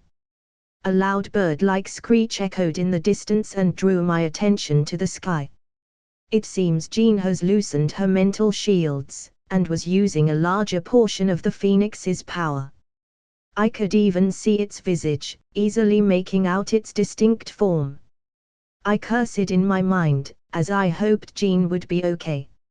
Sophie told me that the volcanoic reaction stopped getting any worse, which meant Magneto was sufficiently distracted, but for some reason I didn't feel any better. Are you sure this is our best course of action? I am not sure I ever attempted anything on this scale before. Storm suddenly said from beside me. Kitty had arrived with Storm a little while ago, just as I was filling Thor on the situation. Currently the four of us were busy going over the plan I came up with. I turned back towards her. I know. Just try your best, that's all I can ask for. Do not worry, Lady Storm. You're more than strong enough. We have fought side by side before, and I haven't found you wanting in the least. Thor said, trying to reassure her. At her hesitant nod, he gave her a beaming smile. I hope this works, otherwise we're screwed. Kitty said. I nodded in agreement, hoping the plan we came up with would be enough to divert most of the damage, or at least keep it from becoming a worst-case scenario. I had already sent Emil and Bobby back to New York after they had destroyed that pseudo-elemental creature, since they couldn't do much to help in this situation. Emil excelled at punching things, and although Bobby had ice powers, it was a far cry from the comic book version of Iceman in terms of raw power. He still had a lot of growing to do, and this wasn't the place nor time to do it. The supervolcano was practically minutes away from erupting, and even though we were miles away from the thing, none of us felt safe in the slightest. I had erected a semi-transparent energy shield around us, and it was already taking one hell of a beating from the projectiles exploding out of the volcano. So, are we all clear on what to do? I asked. Yes. Thor and I will try and contain the ash and toxic gases and guide it to the portal you're opening. Storm said. I'll stay with you in case anything goes wrong. Kitty continued. I nodded. Remember, if anything goes wrong, run away. We can always try later. Kitty shot me a look. You should probably take your own advice. Jean tells me you have a tendency to do the opposite. I can afford it to some degree. I can always recover given some time. But, I do admit, this last battle has left me spent. I said. We both didn't mention the fact that I still had some cuts that were still healing. The time stone had made them somewhat better, but I was still pretty badly hurt. I reckon I must have regenerated enough body mass to last me a few lifetimes by the time my battle with Apocalypse was done. My regeneration was already stressed with having to channel the power of 3 Infinity Stones through my mortal body. As resilient as my body was proving to be, I still had to fight an equally immortal super metahuman, with an infuriating amount of superpowers just a few minutes ago. My thoughts were interrupted by a very massive explosion, and Kitty quickly grabbing onto the 3 of us, and using her powers to phase us. Just before a semi-truck-sized piece of debris came hurtling towards us. Thanks. I don't think my shield could have took that on without breaking. I chuckled nervously. Kitty eyed me carefully. Are you sure you can handle channeling that much power to open the portal? You're talking about opening one a few kilometers wide. Another explosion sounded out. I don't think we have another choice. The next few hours saw us, trying to contain the ash and toxic gas being released. Thor used his hammer to summon a storm, that I had no doubt would be recorded in history as once-in-a-lifetime phenomena. After all, storms as well as volcanoes didn't just spring up in the middle of the desert. While Thor was the one to summon the storm, Ororo used her powers to create wind funnels large enough to keep everything contained within a few miles radius. Even though she didn't have the raw power to summon a storm of this proportion, she had far more control. The denser cold air was pushed over the warm air, and the warm air rose through the colder air, causing an updraft. The updraft began to rotate sharply in speed. We all watched with bated breaths as a violently rotating column of air descended from the thunderstorm to the volcano itself, portended by a dark, greenish sky. Black storm clouds gathered. A funnel suddenly appeared, as though descending from the heavens, and as soon as it did, it hit the ground and roared forward with a sound like that of a freight train, tearing up everything in its path. Meanwhile, I was channeling enormous amounts of the space stone's energy to sustain a gigantic portal that led to space. What would normally require Dr. Selvig a device to open a portal this large, I was doing through mystic means and through my own body. My healing factor was working overtime to keeping me from burning out and collapsing. Just a little longer, Doug, they're almost done. Kitty said. How much is left? I said, through gritted teeth. Not much, the rest should harmlessly disperse, but I think someone is going to have to redraw some maps, she said, trying to inject a bit of humor into her voice. I almost sighed in relief when I heard a sharp intake and Kitty's panicked voice. Oh my God! My eyes quickly darted towards where Kitty was looking, only for all color to drain from my face. My eyes could hardly perceive what I was looking at, and my thoughts ground to a halt as my mouth closed and opened in shock. It seems I had once again underestimated the lengths that Magneto was willing to go to try and kill me. Because if I wasn't mistaken, it seems like Magneto had just summoned a meteor through the portal. And it was heading right towards us. Chapter end. 49+ advanced chapters of Ultimate Cypher. Check out my Patreon /Anubis Creations. I also have 11 chapters of my new DC fanfic, Zodiac, DC. Comment. 20 comments. Vote.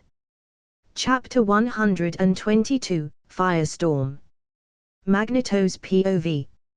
I dodged another blast of flames and quickly shaped the raw metal floating around me into hardened spikes before flinging them at her. With a swipe of her hand, the spikes were seemingly repulsed by an invisible force, which knocked them out the sky. Seeing as this strategy was proving ineffective with a flex of my hands and a mental nudge, the metal easily responded to my commands and turned into fine dust. I still marveled at how much my powers had improved. My control was leagues above what I was previously able to do. It didn't matter the state of the metal. It simply obeyed my commands. Even the scale was different. I could feel Earth's magnetic poles humming in the background, the movement of the metal moving around deep inside the Earth's core. It almost felt like I could tear this planet to pieces and none of these fools would be able to stop me. I grimaced and with enormous effort I nullified Jean's telekinetic attack. Her attacks were getting harder and harder to defend against, and even with all of my newfound strength I doubted I would come of this unscathed if I didn't think of something. I could sense a change in the air as an enormous storm started forming out of nowhere. If I didn't know any better I would have thought it was Ororo's doing. This was different though, the storm was on a completely different level and moments later a tornado had even appeared. The wind funnel descended from the sky straight into the volcano, creating something I never thought I would see in my lifetime. A firestorm. Things didn't end there as an enormous portal appeared in the sky. One that was far larger than what happened in the alien invasion back at New York. My eyes almost shot out of their sockets when I saw the tornado funneling all of the volcanic ash and toxic gas released towards the portal. My senses tingled as I felt a new scourge of metal coming from the distance.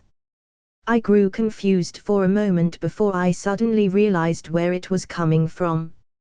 It was from space, and I was suddenly aware of the thousands of tons of metal trapped inside the floating masses of debris out in the middle of space.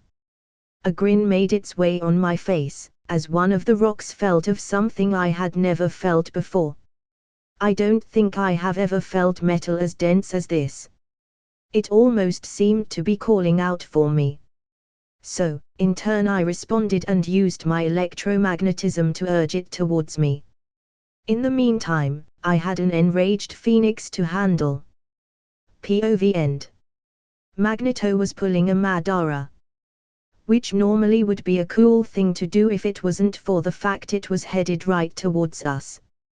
And, let's just say the sight of an asteroid a few miles wide in diameter, coming out of a portal was as awe-inspiring as it was terrifying.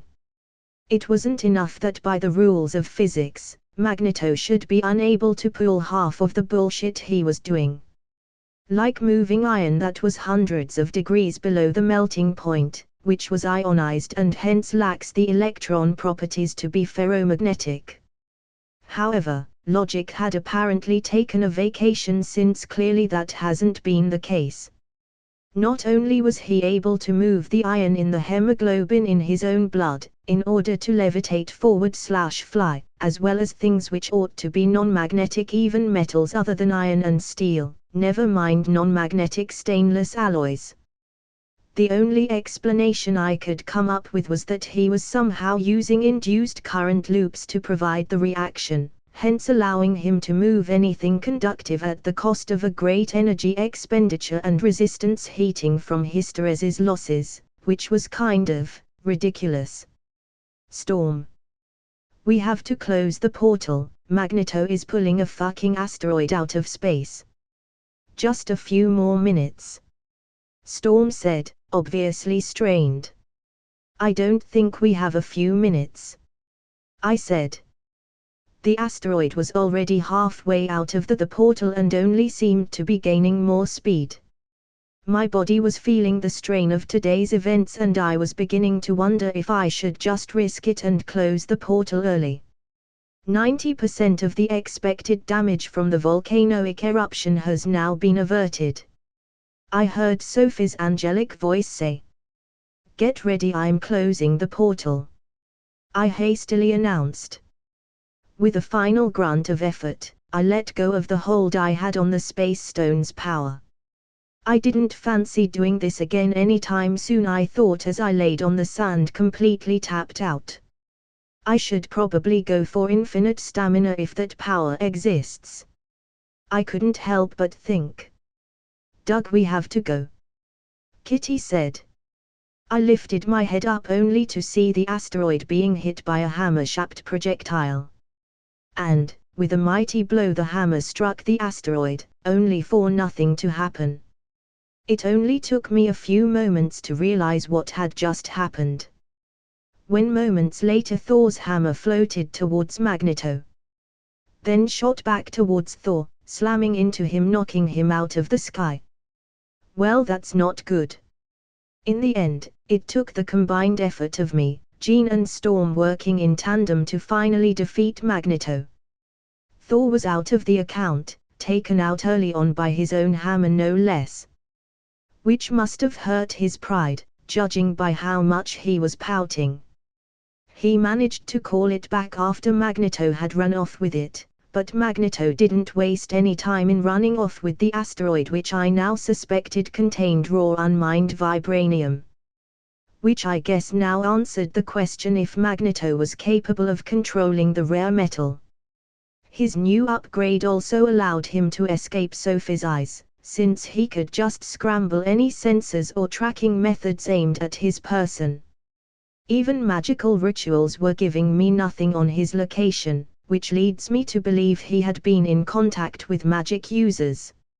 I had some speculation over where he was headed, and since apparently this version of Magneto managed to get his hands on an asteroid, it wasn't really a question if he was going to use it to construct a space base, but a matter of when. After all, Asteroid M was a famous storyline back in the comics. I just hope he doesn't go too crazy on us and drop it on our collective asses.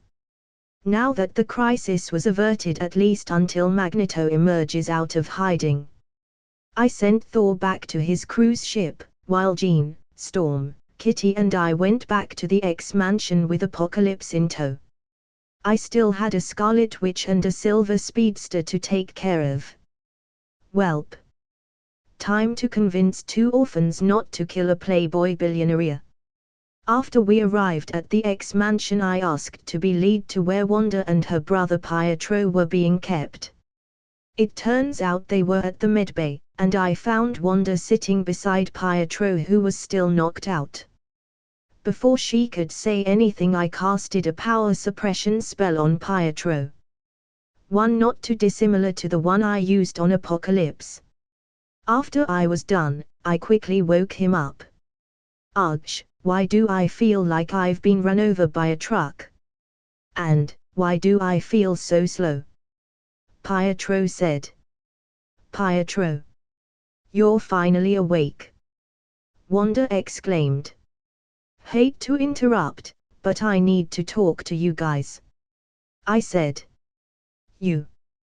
What are you doing here? Pietro said. Standing. I said, slightly confused by the question.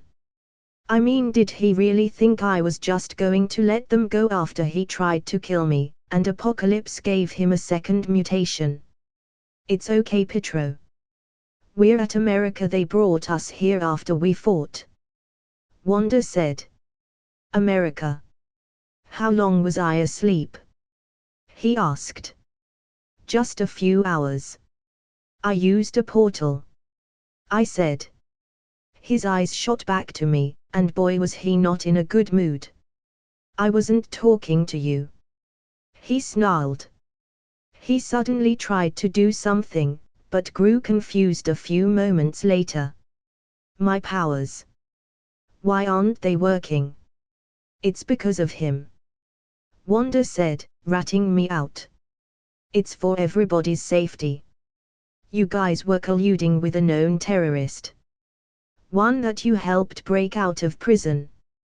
You're lucky I haven't turned you in yet. I said, matter-of-factly. They both gulped, probably recognizing how much trouble they were in. What do you want with us? I assume you haven't for a reason. Wanda said. You assume correctly. I know why you guys joined up with Magneto and Apocalypse, and I also know who you're after. I said. So, you're doing all of this to protect your Avenger buddy? Why? Afraid we're going to escape and he'll get what's coming his way? Pietro said. Why would you protect that monster? He killed our parents, destroyed our lives. If it weren't for him, we. Wanda said, trying to hold back her tears. Tony Stark never killed your parents. People stole Stark's technology, and Obadiah Stane sold his inventions off before he shut down the weapons manufacturers. He isn't blameless, but at the same time he isn't the one personally responsible for their deaths.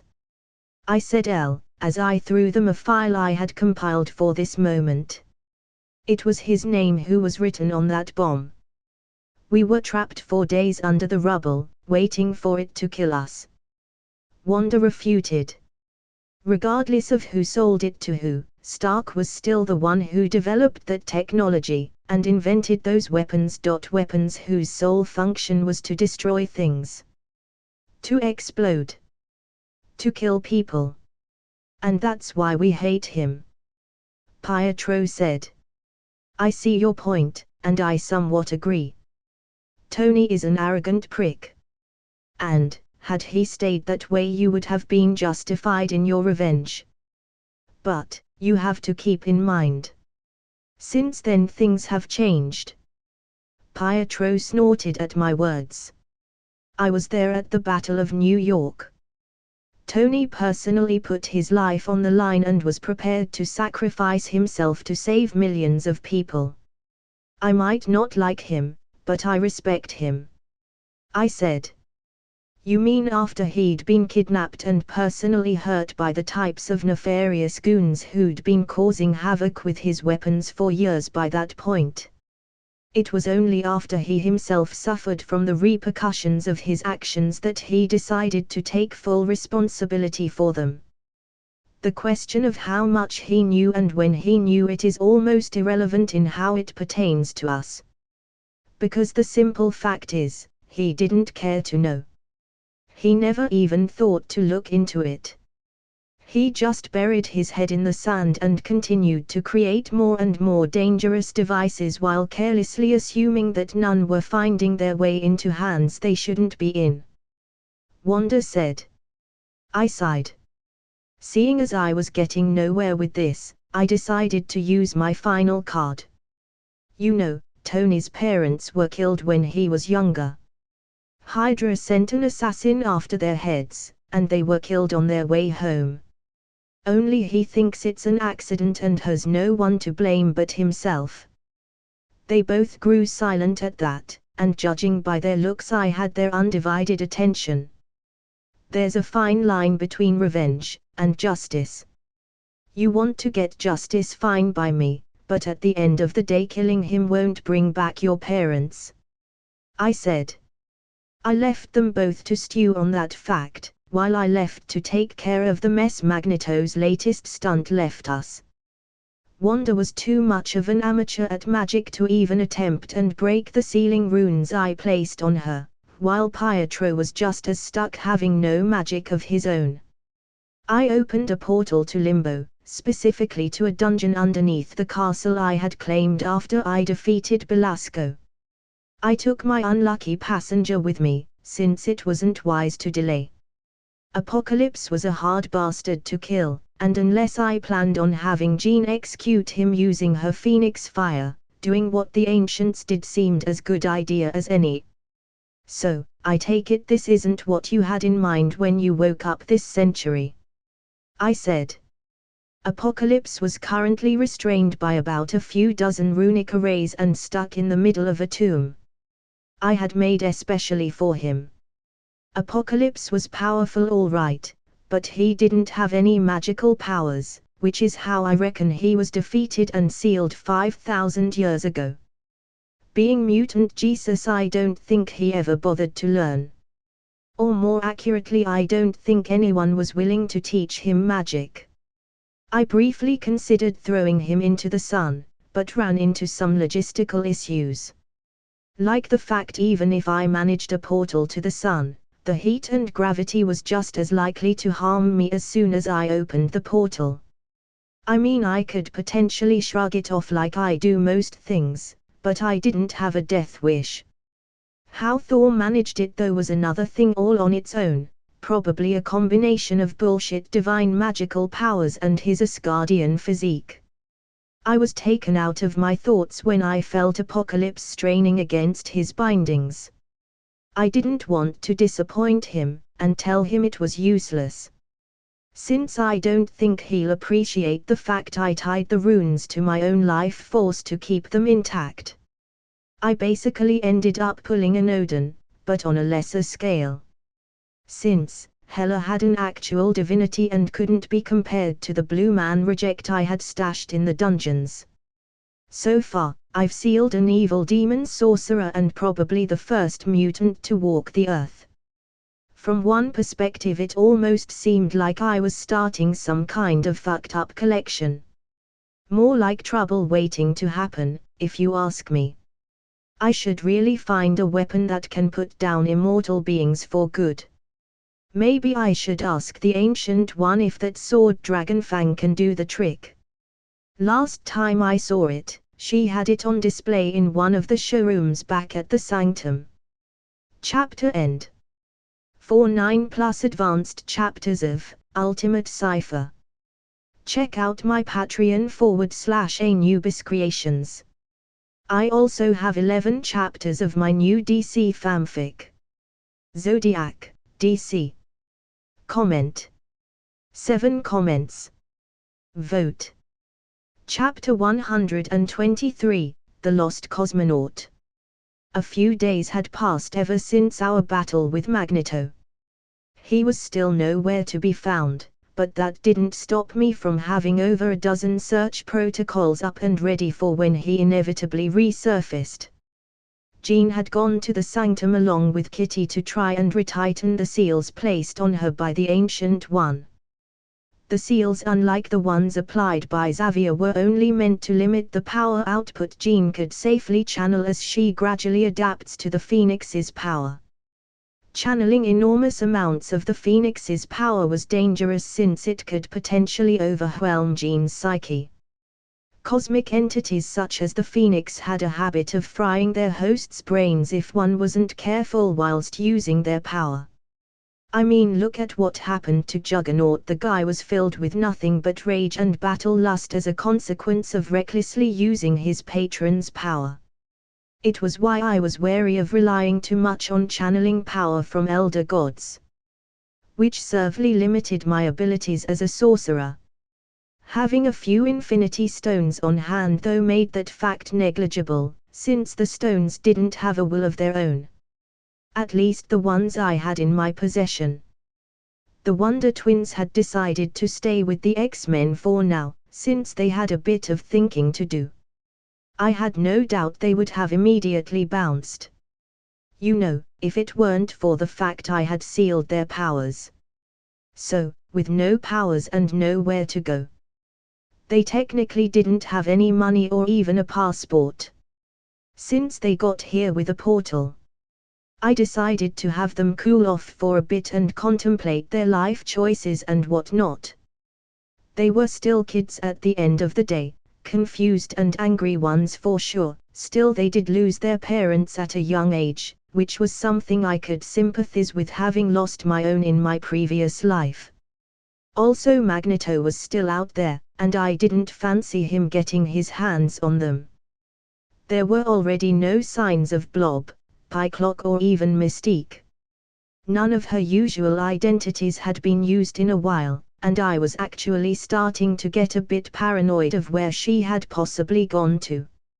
After all, Sophie had finished going through the intel we obtained back at the mutant facility, and it turns out Trask had managed to get away somehow.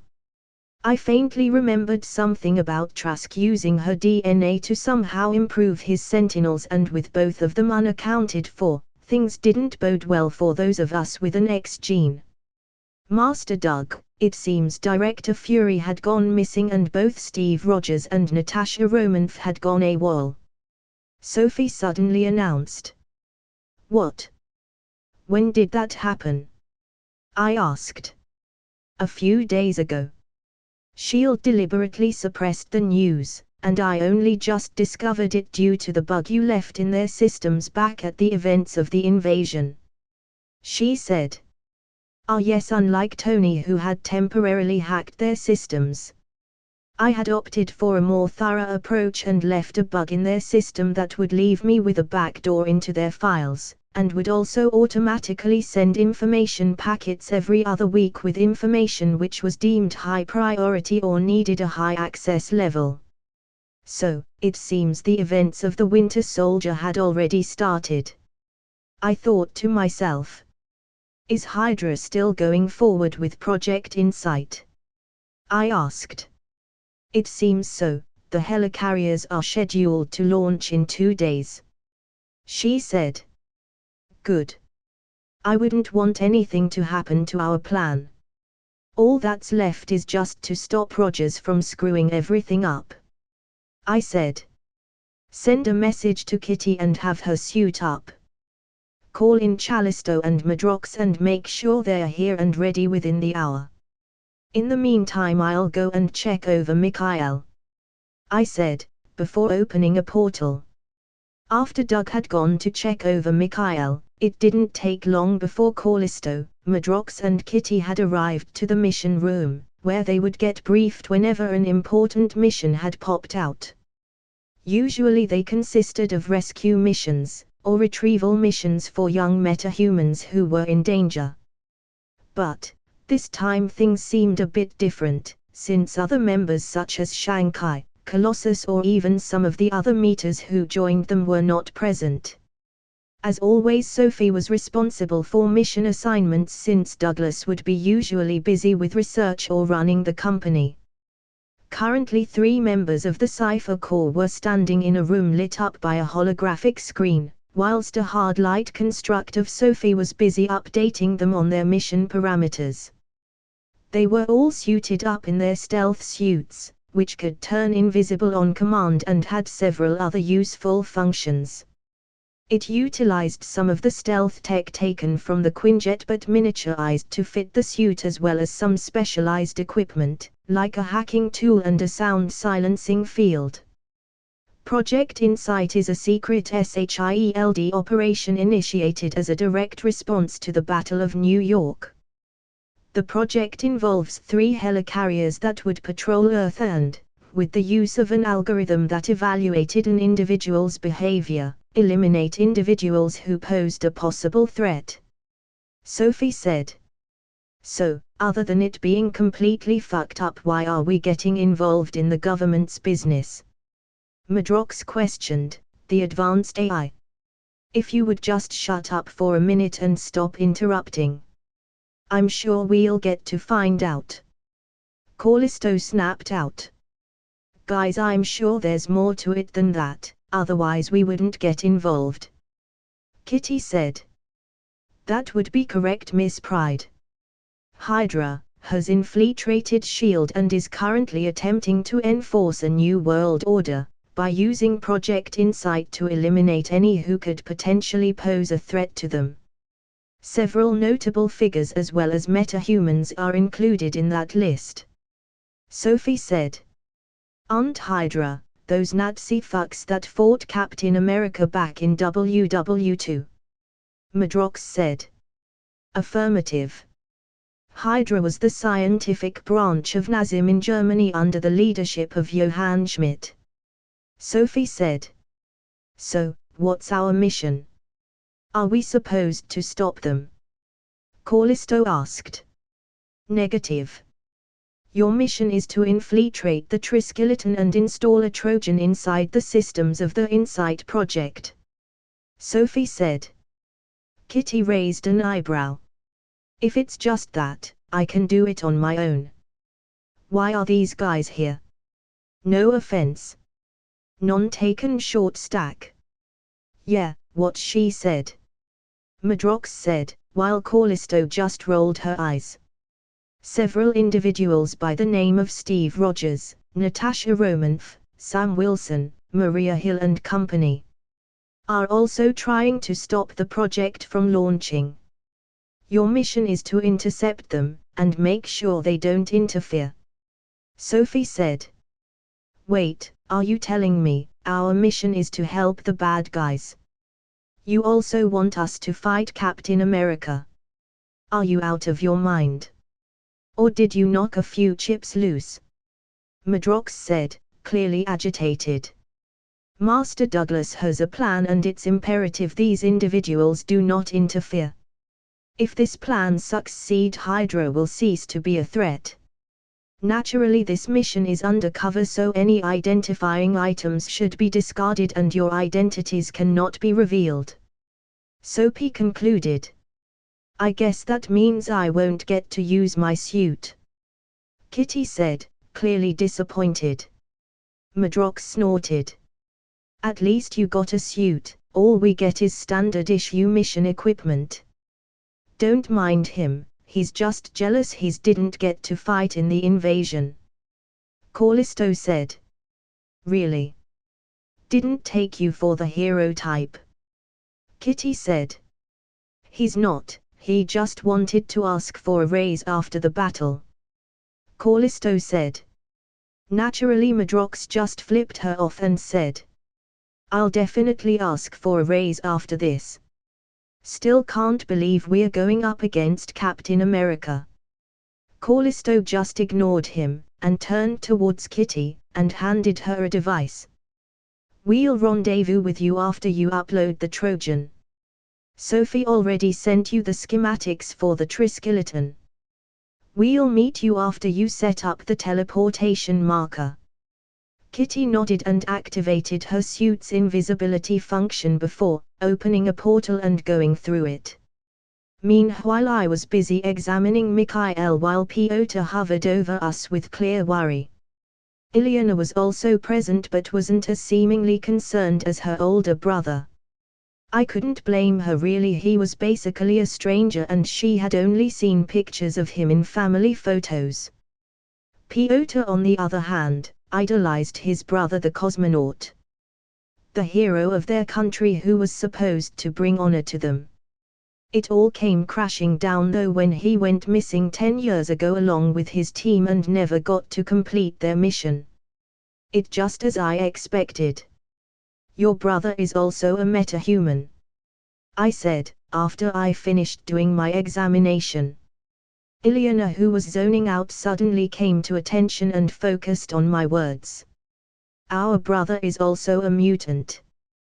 Pyotr asked. I nodded.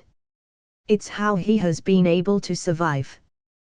The strange language he was speaking. It seems he had landed on some alien planet, and had stayed there for years. I was able to understand some of it, but it seems his mind is in turmoil over something that happened before he was summoned. Is that why he attacked you? Ilyana said. I believe so, I said. Isn't there something you can do? I cannot bear to see him like this any longer, Pyotr said. Seeing his worried gaze, and hearing his almost pleading tone, I sighed. I'll see what I can do, Pyotr. This requires a delicate touch, so to speak. Jean and I aren't experienced enough to go through his mind without making things worse.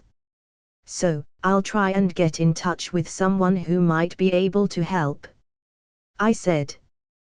Thank you so much, Comrade Douglas. This is a debt I won't ever forget, he said, as he gave me a bear hug and lifted me off the ground. Easy there, big guy, I haven't done anything yet, I said. After Pyotr calmed down a bit, I immediately got in contact with Xavier. I want to call in that favor. I have someone who needs help. He's a metahuman, then should I bring him right now? Okay, see you in a bit, I said, hanging up the phone. Let's go, he agreed to help us, I said. So, quickly. You made it sound it would be difficult, Pyotr asked. The person who's going to help your brother. Him and I aren't on the best of terms, but he owes me a couple of favors, I said, as I opened a portal. The portal opened up, and on the other side I could see Hank wearing his lab coat along with Xavier and Logan, who was standing behind him. Hey there, you big lug. Miss me? Logan said. A smile broke on Pyotr's face as he ambled over towards them. Comrade Logan. It's great to see you. As Pyotr was busy greeting Logan, Hank, who was standing next to the professor, came out of the portal with measured steps. I must say I find the fact you can freely use these portals to be fascinating. How do they work exactly? He asked, as he examined the portal. The portal acts as a mystical wormhole, by creating a gateway between two locations in space-time. The masters of the mystic arts have the ability of opening these portals using sling rings. It is also possible to create these portals using either science or other types of magic, I said, as I showed him the ring. Fascinating. Can anybody use them? He eagerly asked. Not exactly. You have to have some type of mystical training, as well as a connection to mystical energy. I know I make it look easy, but there's a reason not everybody is running around with one of these, I said. What about Ilyana though? I've seen her open portals without them, he asked. Ilyana, who was listening to our conversation, said. It's because of my powers, and the Ancient One says, I have a connection to Limbo which makes it easier. Limbo? Hank asked in confusion. It's a pocket dimension that used to be filled with demons. It's also a part of the nexus of all realities. I answered shortly. Hank gave a sigh as if exasperated. I'm beginning to think every time you answer something it will only lead to more questions. I shrugged. I don't mind answering, but the world is bigger than you think, so you're bound to have some of your preconceived notions shattered if you truly want to know what's going on the mystical side of things. Doug. I might be mistaken, but did you just say formerly filled with demons? Ileana asked. I turned towards her. Oh yeah, didn't you know? I decided to wipe out all of the demons and purified their souls to create new life forms. I also renamed it so it's now called Albion instead of Limbo. Ileana's sweat dropped a bit at my nonchalant attitude. I see. She said, with a strange expression. As interesting as this conversation is turning out to be, I think we should get started with Mikhail's treatment. Xavier said, interrupting our conversation. I nodded my head in agreement, and led Xavier towards Mikhail's comatose form. I updated him on what I managed to discover so far, and after listening to what I gleaned from his psyche, the professor nodded his head as if contemplating something. It seems something has caused him some mental trauma and his mind is refusing to let him wake up and face reality. There isn't anything wrong with him physically, and I'm guessing his own powers have exacerbated the situation somehow. Xavier said. I was slightly impressed by his quick deduction. When he gave me a look. Don't look so surprised, after all I've been doing this for years. I'll have to take a deeper look, if we want to get to the root of the problem though. He suddenly closed his eyes, and lifted his middle and index finger to his right temple, as his face scrunched up in concentration. A few minutes passed as we all stood there in silence waiting for him. Xavier, who still had his eyes closed, suddenly started to speak. It seems he was pulled into a dimensional rift during his space mission. He was also the only survivor. He was taken in by the locals and fell in love with their princess and married her. Piotr couldn't help but ask, I have a sister-in-law. Wait, there's something else. His father-in-law was a tyrant and there was a civil war. During the fighting his powers got out of control and a rift was opened. He tried to close it. He did so, but the backlash killed hundreds of his people, including his wife. Xavier said, while heavily frowning. As Xavier was speaking, Mikhail began to slightly convulse. An expression of anguish was etched on his face, as he began to shout out for someone called Tremiazath, which if I had to guess was his wife's name. He seems to have some sort of spatial ability similar to Ileana. He can manipulate subatomic matter and warp energy to some degree. Xavier finally finished before opening his eyes and gasping out for air. Hank was immediately by the professor's side, asking if he was all right. Piotr had a shocked expression on his face, while Ileana frowned in worry, but it seems it was directed towards Piotr more so than it was towards Mikhail. Logan was outright scowling, as if remembering some ill-forgotten memory, while I had a thoughtful expression. It's all right, Hank. I'm fine. His mental anguish and guilt was overwhelming and some of it seeped through. I haven't felt anything like it ever since. He grew silent at the end, and closed his eyes again. He didn't say who he meant, but I had a guess it was probably Eric. After all, Xavier had a hard time of letting go of his misguided friend. I wasn't exactly happy about being reminded that he was still out there plotting something that was going to inevitably screw us all over.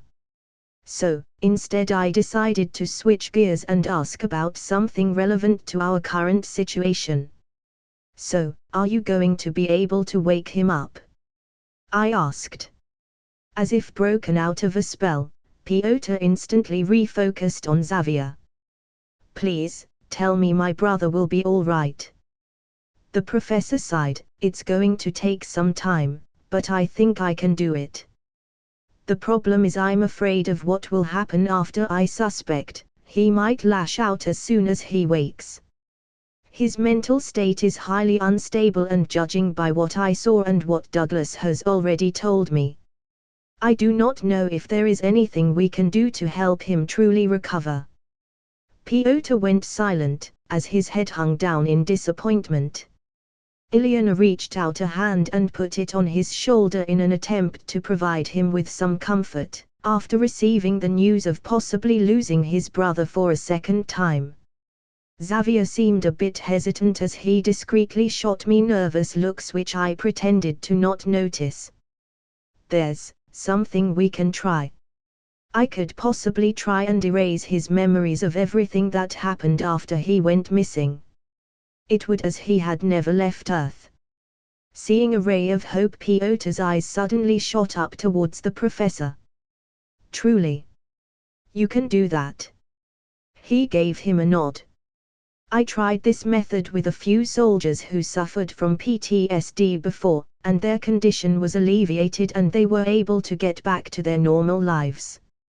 Of course I had their consent beforehand, which makes this situation a bit delicate, since Mikhail can't give his right now. Piotr's eyes swiveled towards me, who was heavily frowning. His excitement tapered off a bit as he noticed my expression. What's wrong, Comrade Douglas? Do you not think it will work? I eyed him carefully. Sure, it might work, but at the same time nothing good ever comes from messing with someone's mind. Stuff like this have a tendency to bite us in the rear when we least expect it. And the professor knows my stance on using telepathy in this manner. Douglas, I understand your reluctance, but I assure you things won't turn out that way. This is Mikhail's only chance at having a normal life. Let me help him, please. Xavier said. You mean like you helped Jean? Give me a break, Professor. I know you mostly mean well, but the road to hell is paved with good intentions. Mikhail is a metahuman and we don't know how his powers could react to a memory wipe or if it will even work. I said. At being reminded of his failure with Jean, the professor grew silent. It was at this moment Hank decided to speak. I think something like this should be decided by Mikhail's family, seeing as they are the ones who are responsible for him. Our eyes were suddenly drawn towards Piotr and Ilyana. Piotr had a thoughtful expression on his face, probably thinking about what the professor and I were saying, while Ilyana was just looking at her brother the same as us. Whatever you think is best. I'll agree with it, Ilyana said, to Piotr. Seemingly coming to a decision, Piotr nodded his head once before giving Xavier a resolute look. Do it.